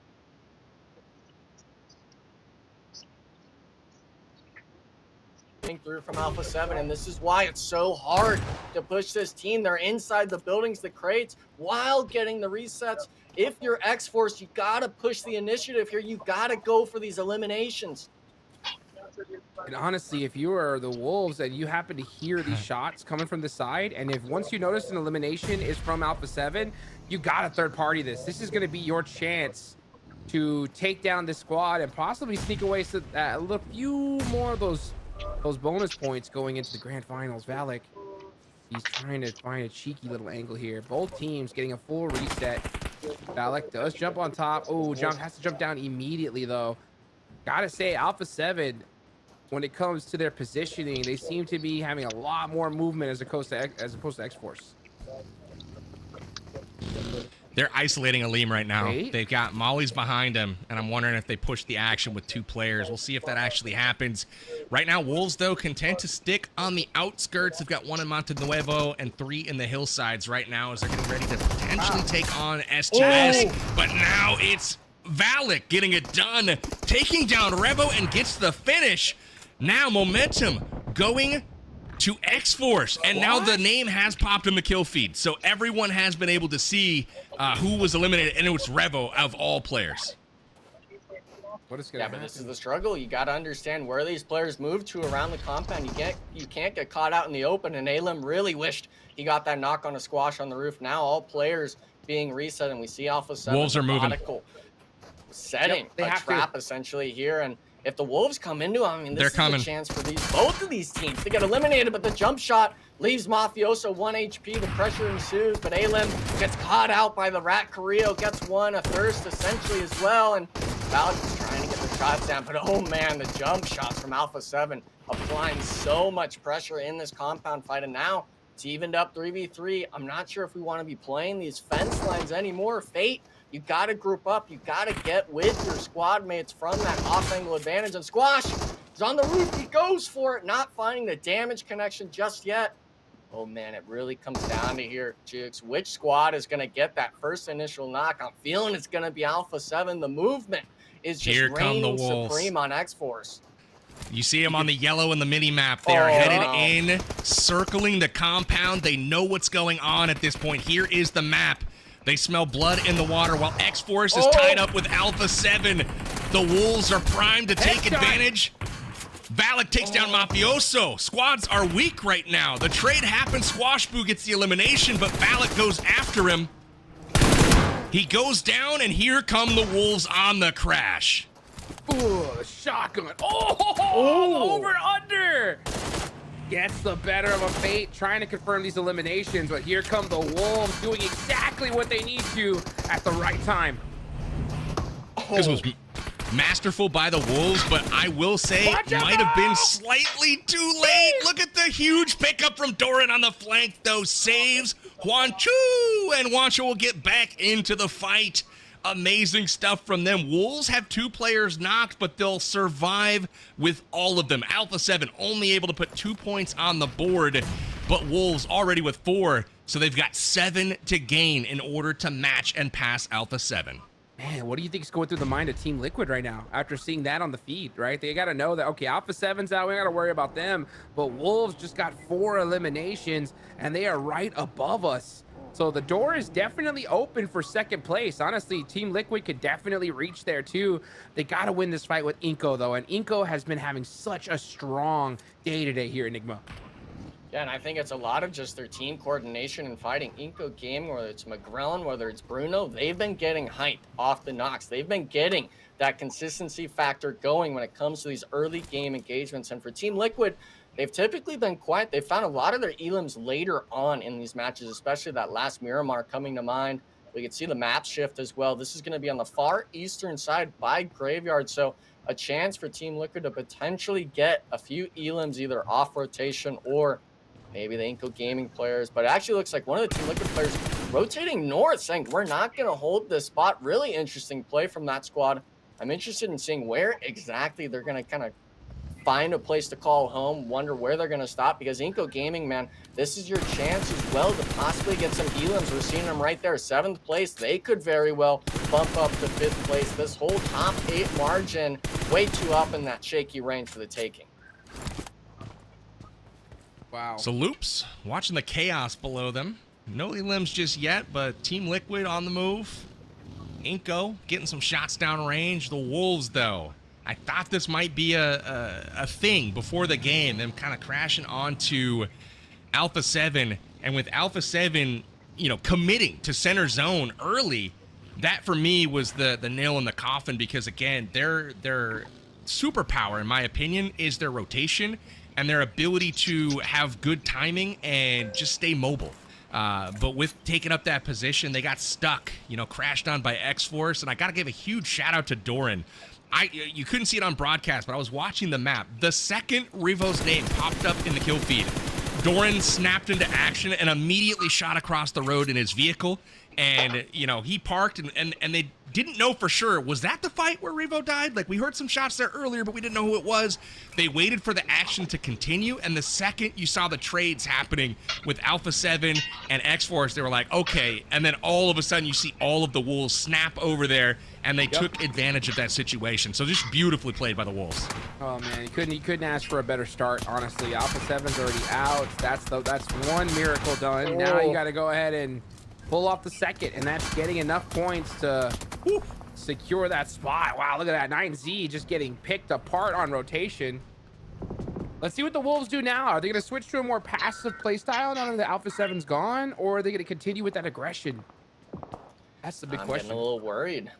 They're rotating right into Influencer's Rage's spread just on this northern edge. Yeah, it looks like Diego actually hearing Launch on this roadside. Oh no, Wolves, please don't let this be the end of it. You have such a good spot.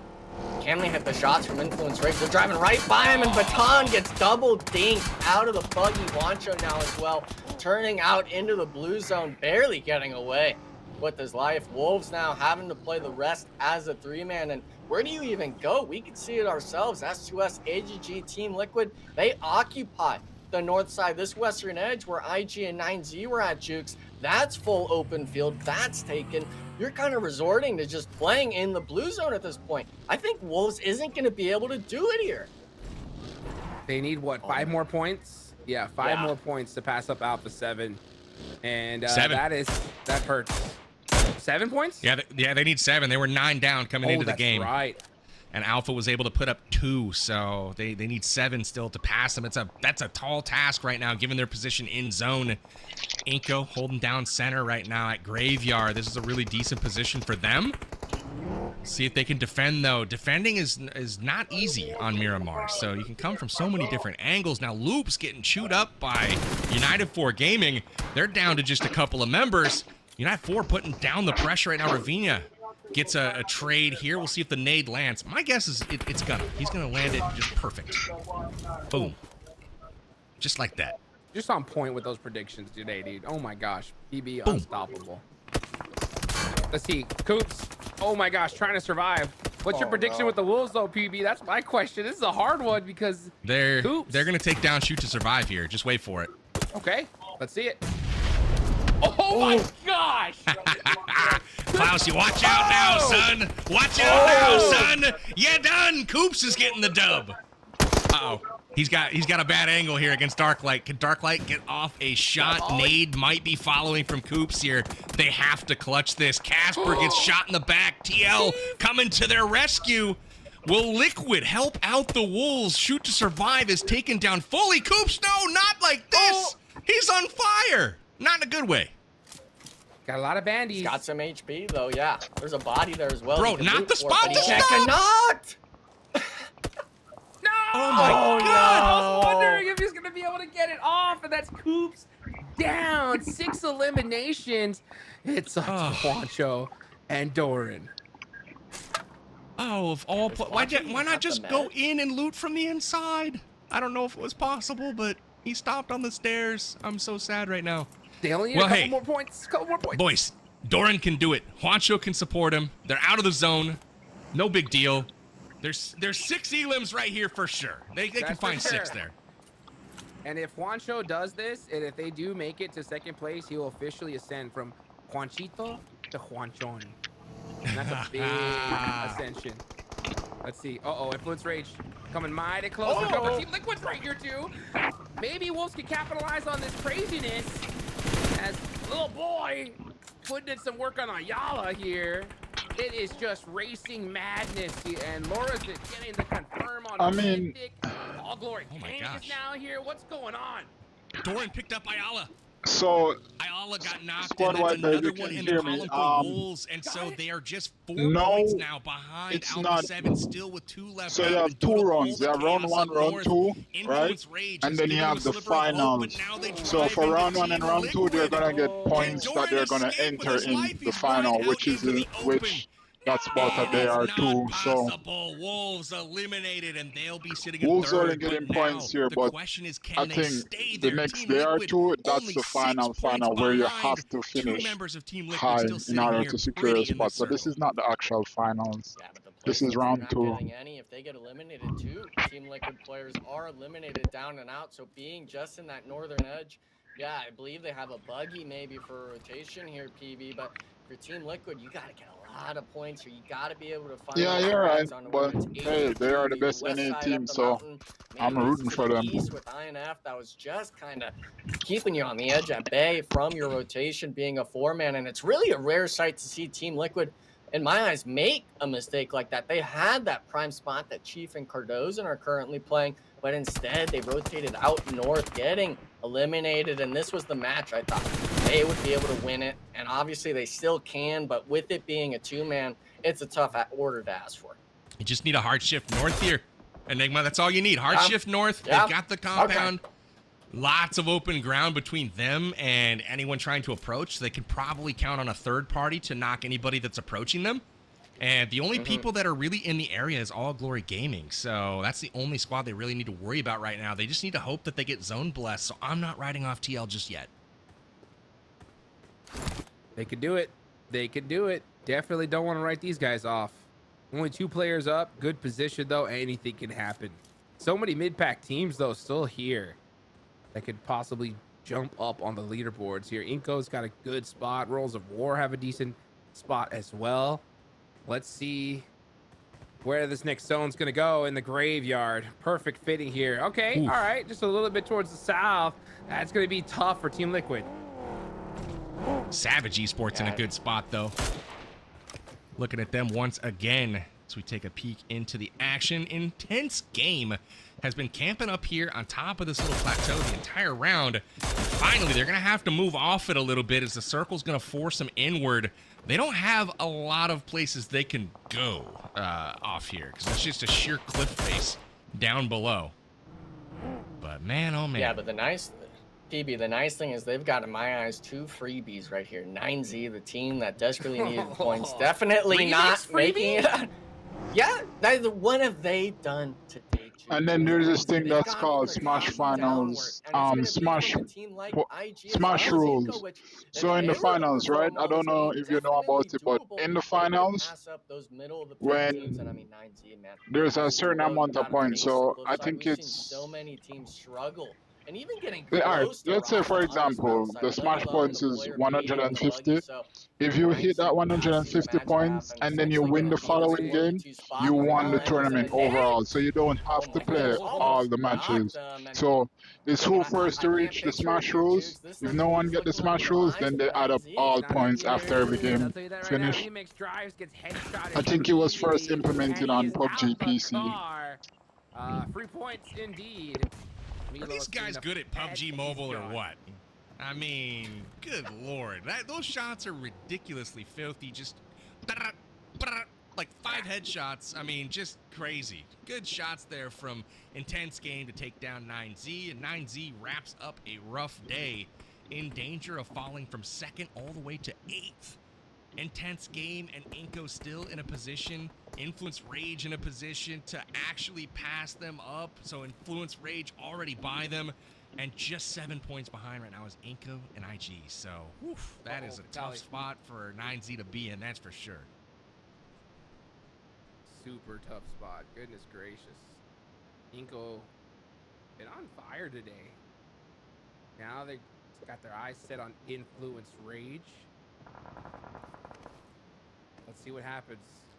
Your Eco Gaming, man, I'll tell you what. Representing North America. All these guys speak Portuguese, though, and I'll tell you what, they got a good idea what Influence Rage does. Yep. I'll say, you hear those shots? Those are the shots of Team Liquid's hopes going up in smoke. Oh, God. Cardozo getting gunned down trying to leave that compound. They waited to the last possible second, but Team Liquid, their dreams are done. They're currently in 4th, but hey, 4th might be safe. We'll see. They're 12 points ahead right now. That's not insurmountable, but that means that it's like Influence Rage needs a chicken dinner, perhaps, to get by them at this point.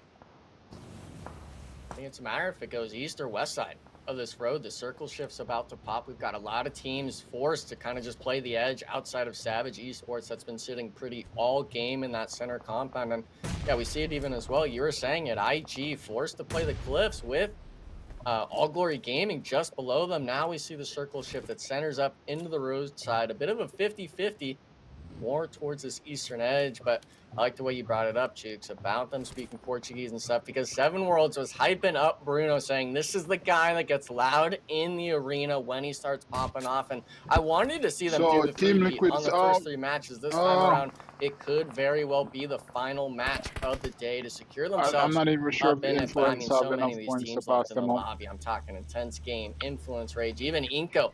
They have had some star seller performances throughout this phase 2, and really any one of these squads could be taking the last win to shake up that leaderboard at the very end of phase 2. Royals of War getting dangerously close over on the other side to Influence Rage. They're tucked just below the little cliffside, little ridge, hoping that they're going unnoticed. We'll see as we have Intense Game doing basically the same thing over All Glory Gaming. Some nice battle for elevation here. Everyone seems to know where each other's at, and it comes down to the grenade play, but VIP helping from range. ROW, they get the third party in on Lil Boy, or on Lorenzen, and this is a tough spot. The Influence Rage is completely pinned down here. Down indeed. It looks like VIP as well, maybe taking shots. I'm surprised Savage couldn't get any angle onto Little Boy with the res, but maybe just a right timing situation for Influence Rage. And they're actually going a little bit deeper, maybe a bit of a juicer little bull spot that Laws found. I'm not sure if they're going to look to group with them. Yeah, they are. Maybe burn the Murano, blow it up on this next rotation. Kind of just hedge your bets that you get the circle shift. With it being stage 6, only assume it's going to center up somewhat as we see it as well here on the north. AGG, they're trying to rotate in just under Intense Game going more towards Savage Esports' side of the zone, and it's really a trouble coming down this mountaintop. You waited so long to get into the circle, only having a few eliminations under your belt.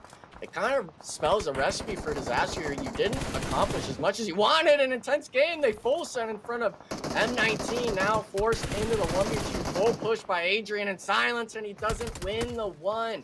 AGG allowing the top side of the hill to be taken, and now with Fran, he understands they're going to start peeking over. The sticky bomb comes through, not able to find the mark, and you're just pinned down here. You're waiting for Font to get that sort of shots going on to you, and Guapo, oh my goodness, the UAZ almost exploding on the frag grenade toss, but Intense Game having the casualties drop from, I believe, Inco Gaming across the circle here from the east, taking spawn shots, make that even Influence Rage. Jukes, if you're Intense Game, do you go for the wipe or do you go for that sort of circle shift play? Send it, because if VIP get 2 more points, they are not in last place. Oh, and boom, just like that, Adrian's down. Podrino, you're gonna have to send it on the buggy. He's getting pieced up back and forth. Oh, it's not looking good. It's the lay down. All that buggy's gonna just blow up any second now. I think it's stuck. I don't think he can even use that there. He can use it for cover. That's about it. How much cover is it going to be, though, if AGG's on you? Hopefully enough, but AGG looking pretty menacing right now as they're trying to secure the high ground. They're just hoping for the third-party shots from Influence Rage across the way. They've buried themselves in and are trying to get it done, but now Fran cannot see. Luckily, Inko on the third party. Look at this, into your living room. Fran returns and Pedrinho goes down. Big win there. Now intense game. They were a 4-man here, sending it down. Now down to just Rafa, who hit the shots earlier on. I believe got Guapo, but the shots through the smokes. VIP, you said they weren't going to be in last anymore, Jukes. The placement points, they're adding up. I believe they maybe just need one more on the mark to not be in that 16th spot, but we're not. They have a win, I think, don't they? We want to see what these... Yeah, I think they do, at least for this phase, potentially. It might have been round 1. I can't remember if it was round 1 or round 2 where they got their win, but they did have one win so far, but I am stoked to see that. Well, they're gonna get one more. It's no big. They're down to one player. I mean, maybe. We'll see. They're almost about to double their points on the day.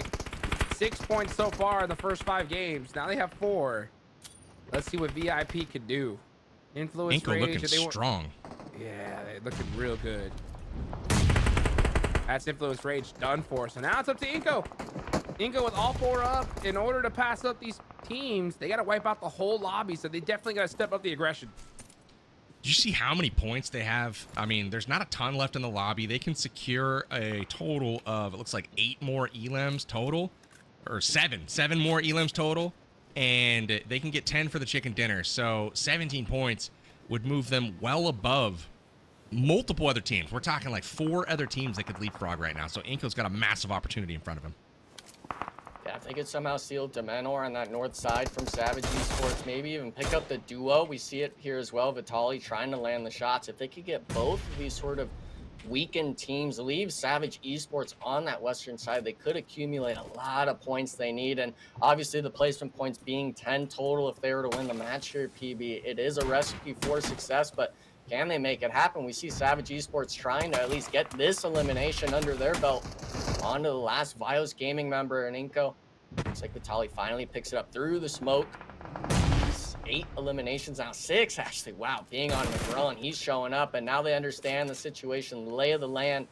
Savage Esports taking that western edge, trying to control all of the circle here. Huge game from McGrellin so far. He's got 6 eliminations. I don't think he's done yet either. Full squad for Inko right now. ROW's had a massive game also. They've been busy the entire time. 1,700 damage out of Royals of War, and that leads everyone in the lobby. So we'll see if they're able to keep that going. Nades in, trying to connect with Inko, but they're just a bit further back than they realize. Now the vehicles have popped off. Savage on their way in. McGrellin not able to land the shots as Snacks forces him back.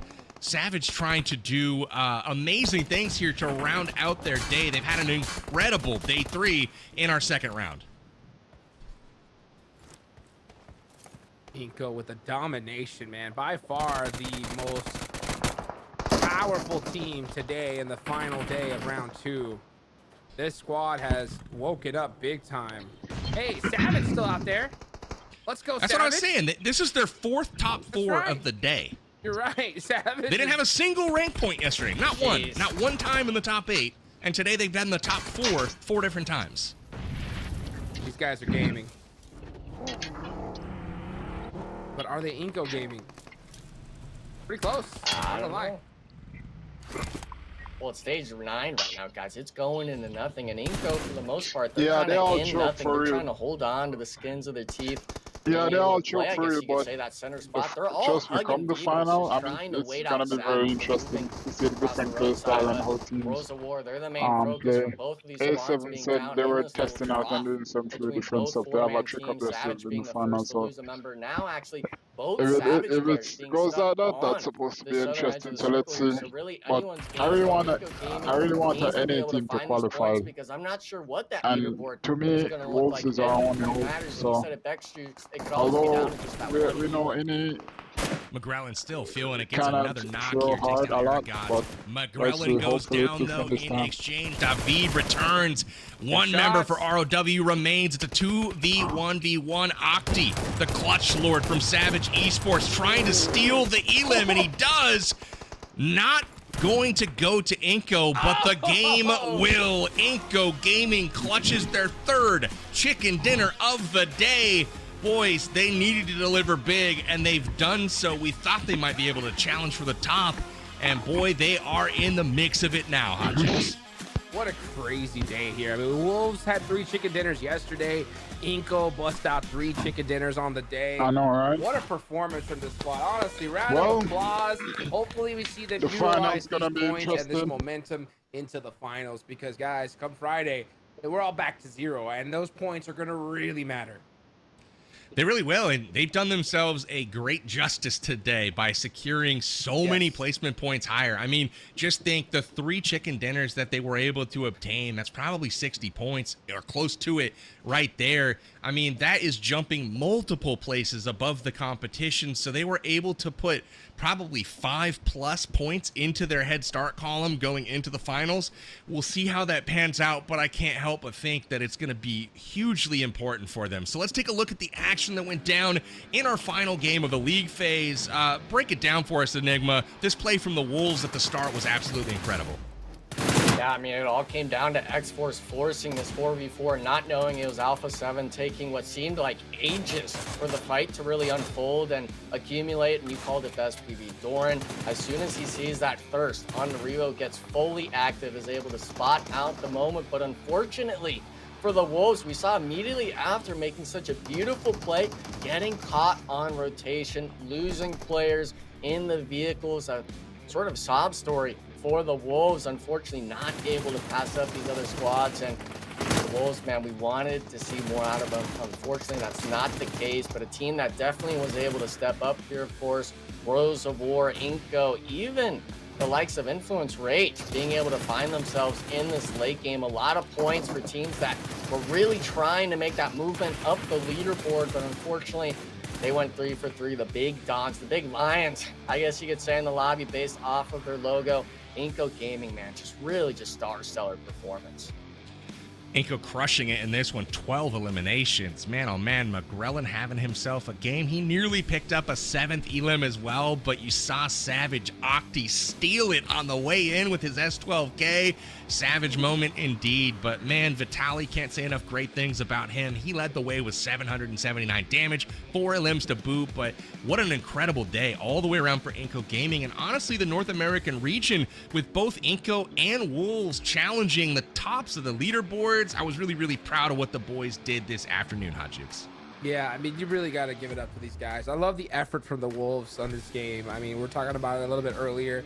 For them to make that push, it was the right play, right? It's just unfortunate they weren't able to survive just a little bit longer. And I think they would have solidified that 2nd place. But man, a great day today from these teams that we really didn't expect. Inko Gaming showed up big time. Hey, Savage Esports showed up big time too, right? I mean, they put on some crazy points today. So you never know what's going to happen come finals time. I think you just got to just shake it off. Use tomorrow to just say, hey, all right, we're going to reset back to 0. We got to start off strong and just start putting in that work, because these teams have shown that, hey, you know what? No matter what, we can play. We're here to make some money. They sure will, and big fall off here from 9Z today. Coming into the day, 2nd place, just goose egg after goose egg, it felt like, and unfortunate for them, they do it again in map 6. Man, a big fan of this team so far this tournament. They showed that they clearly are one of the better teams in the lobby when they're on. When they're off, they're just as human as everyone else. We'll see where that factors into the overalls as we check those out. Let's see who finishes on top. It's going to be Loops, but Alpha 7 wraps up 2nd place for our Phase 2 in League. We've got Wolves in 3rd. Team Liquid narrowly holds on to that 4th place spot. Their performance in this last match, those 2 players just hanging on, was clutch, because Inko Gaming riding their 3rd chicken dinner of the phase. They get all the way up to 5th place, so massive jump from them. 133 points. Influence Rage finishes in 6th and all the way to 7th, going from 2nd to 7th. In one day is 9Z. So intense game rounds out your first page, but Enigma, what do you make of the standings? For the most part, it's just the sob story of 9Z, right? Just the poor performance today, not being able to keep up near the top. Now, obviously, it's not like they dropped towards that 10th, 11th, 12th range mark, but if you're a team that had such a dominant performance in the first 2 days, coming into the final day of the phase, which is the day before grand finals, right? You losing out on potentially, what is that, 3, 4, 5, maybe even 6 advancement points. It really is not going to sit well. I hope not only tonight, but the next 2 days, they're able to kind of sit back and remind themselves how they were able to get there on the leaderboard. These squads have what it takes, and obviously I'm a fan of Remix. I want to see him bounce back today because he seemed off from his usual performances, but that's definitely a team that we got to be watching for come the grand finals. Speaking of grand finals, these teams were playing during this whole league phase for head start points, and those are points that they can take in as a bonus into our grand finals round. And here is the way that shaped up. On the left column, you'll see our round 1, which took place last week. Alpha 7 finishing in the top spot with 15 points, a dominant 232 points. You can see the more balanced team, points this week with only 169 for first place. Loops will take 15 points into the finals as well. So Alpha 7 is the big winner, though. Overall, they have 27 points that they're going to be taking forward. Big bounce back, though, from teams like the Wolves, like Team Liquid. They're going to be super happy with their performance there. But overall, the big winner of League Phase, Alpha 7, Hot Jukes. Color me shocked, right? I am not surprised at all. They're the top team right now playing. The previous World Cup champions came to play here once again. It's always good. But there's a lot of big movers here. I mean, we saw Savage put up a lot of points today. We saw, Inko go from 9th to 5th here in this final day. The big drop off, though, was 9Z, man. They were at 2nd place going into today and went down to almost 9th. That's pretty crazy. So hopefully they're able to shake that off and, show what they could do. And I'm really looking towards Remix, right? To talk to his team, say, hey, guys, let's make it happen here come finals time. I'm confident they'll get it together. It's a shame that they dropped some points. Again, today's big winner is Alpha 7. And amongst that squad, we have a hero in the MVP runner, MVP spot for the whole league phase. It's going to none other than Revo. The man came out on a tear in week 1, putting up 60 almost eliminations, and he rides that momentum into a strong week 2 as well. 86 overall. He finishes 24 eliminations ahead of 2nd place, which again is no slouch either in Vatine. Incredible performance, and not only that, boys, look at the damage output here. This dude is head and shoulders above every other team in this lobby, and he's going to be trying to take that performance, obviously, into the grand finals. Do you think he'll be able to do it, Enigma? Yeah, I think so, and the scary thing about it is we're not seeing just one Alpha 7 player up there, right? We're also seeing Squash. Obviously, he's 30 eliminations back from his teammate counterpart, but we remove Revo out of it, and Loops hits, and Squash isn't that far behind him. The damage as well is actually over that of the 2nd place player. So coming into finals, I think Alpha 7, especially if you can get a knock, thirst, or just understand where they're at in these next few matches come grand finals, you gotta focus them. You gotta have the target on their back, because we're allowing these players to stay up too long in these lobbies and they start dominating the competition. I mean, we're talking a 5,000 damage difference between 1st and 2nd place. Really is just a showing of how strong Alpha 7 was, and it's no shocker to us that we saw, what was that, 27 bonus points they're going to get from phase 1 and phase 2. I mean, Alpha 7's already starting off with a huge lead. Incredible stuff from Revo. Congratulations to him on picking up the MVP of League Phase. We'll see if he can return as the MVP of the Grand Finals. He'll have an opportunity to do that in just a moment. Speaking of damage, though, you talked about him being head and shoulders above everyone else. The whole Alpha 7 squad, all 4 members are in the top 7 in damage overall in this lobby. So that's just incredibly deep from top to bottom on that roster, but none stand taller than Revo right now as he secures the MVP. So with that, Hot Jukes, let's give a bit of a forecast to what we can expect for the grand finals. We've seen 2 phases of league play, and now everything matters. The points matter, and the ranks will determine which 3 teams will be moving on to the Esports World Cup. Well, I'll tell you what, we're going to see some head start points going into it right off the rip. Alpha 7 have so many that they can fall asleep for the first 2 matches and then start playing, which is pretty wild. So, I mean, Alpha 7, they're going to have the biggest expectation on their shoulders possible to end it in first place. I am very certain we're going to see them in the World Cup At this point, it's going to be who's going to challenge him, right? And honestly, I really love what I saw from the Wolves, overall here. We saw them really put in some good games. They're more cohesive than I think we've ever seen them before. So hopefully they can really just tighten that up and lock it in here towards the last day. Because one thing we heard all tournament long was about all this secret technology, right? All these secrets these teams have been holding back for the grand finals. I want to see those secrets. What do you guys think that they're going to be? That's my big question. We'll keep an eye on that. But with that, love to get your final thoughts as well, Enigma. Next Friday, or I guess this Friday through Sunday, we've got the grand finals coming up. What do you expect to see from these teams? Is it going to be more of the same? Do we have some secrets in store? Let us know. I think we're going to see the same, at least from Alpha 7, right? I mean, starting off with essentially a win and a half over a lot of these other teams just off of their performance alone from phase 1 and phase 2. But I got to give the NA bias. I want to see Inco. I want to see Wolves contending for that top 3. We got to have NA in there at some point in the BWC. And for the most part, these spots, yeah, it's top 3, but you want to make it there. You want to just taste it. And for Inco, with these 3 wins today, yeah, they weren't close to that top part of the bracket, but they were able to prove to themselves that we can dominate the lobby just like Alpha 7 in some of these days. So I'm looking forward to seeing which of our 2 NA teams that have already shown signs of life, if they can perform, or will they allow some of these other teams like Team Liquid, the Brazilian squads out there to take those 2nd and 3rd place spots.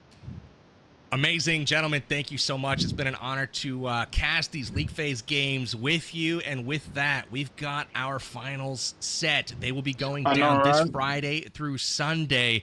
The grand finals will see 3 teams move on to the Esports World Cup in Riyadh, Saudi Arabia, going down July 24th through August 2nd. Make sure you guys lock in your calendar for that. But before we get to the grand finals, on Thursday, live at 4 p.m. Eastern Time, we have ourselves a fun show match where some of these players will be competing in a little bit more of a lax environment. We invite you to tune in for that show match as well. So excited to see what is going to go down and who can show off some of their gun skills in the most extraordinary way, shall we say. But with that, my name has been Powerbig. I've been the host for your league play. Taylor Reflections Noble will be hosting this show to kick off this Friday, so make sure you guys join up. Wish everyone well. Big thank you to the production team, to PUBG Mobile, to the Observer crew, and to you guys in chat. It's been an exciting League Phase tournament. Congratulations to Alpha 7 for taking the most bonus points into the finals with them. We'll see if they can back it up, though, in the grand finals where it counts. Until next time, y'all, thanks so much. We'll see you out on the battlegrounds. Take care. X-Force takes the fight with VG, and I'm not sure what happened here. I felt X-Force coming. And somehow, some way, these teams are able to get past these chokes with the finish, and now Blue Zone starting to pay a factor. They just come out from nothing. They're able to get all the players. They said I think there's time for Alpha 7 to win here. No way. No way. I think it's going to be Inca. They've got the zone positioning at stage 9 the whole time. Unfortunately, Snacks, he gets protected. Oh, all right. Don't take that chicken dinner. False Gaming trying to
Nothing beat life, life for life. So yeah, for this live life, I can be life, life for the greatest. Ain't they just? And this is, of course, our landmark 50. All right, chat. That's it. I had a step away for a bit because I got a call, but shout out to Queen, Squad Wiper, Edits, and for those of who stopped by. Thanks for hanging out. Thanks for staying the entire time, especially to Queen and Squad Wiper. So that's it for now. I'll be live tomorrow, regular classic gameplay, and then we're back at it again with Viewer Party on Friday. So thanks for hanging out. That's it for now, and I'll catch y'all in the next one. Peace. Jesus Christ.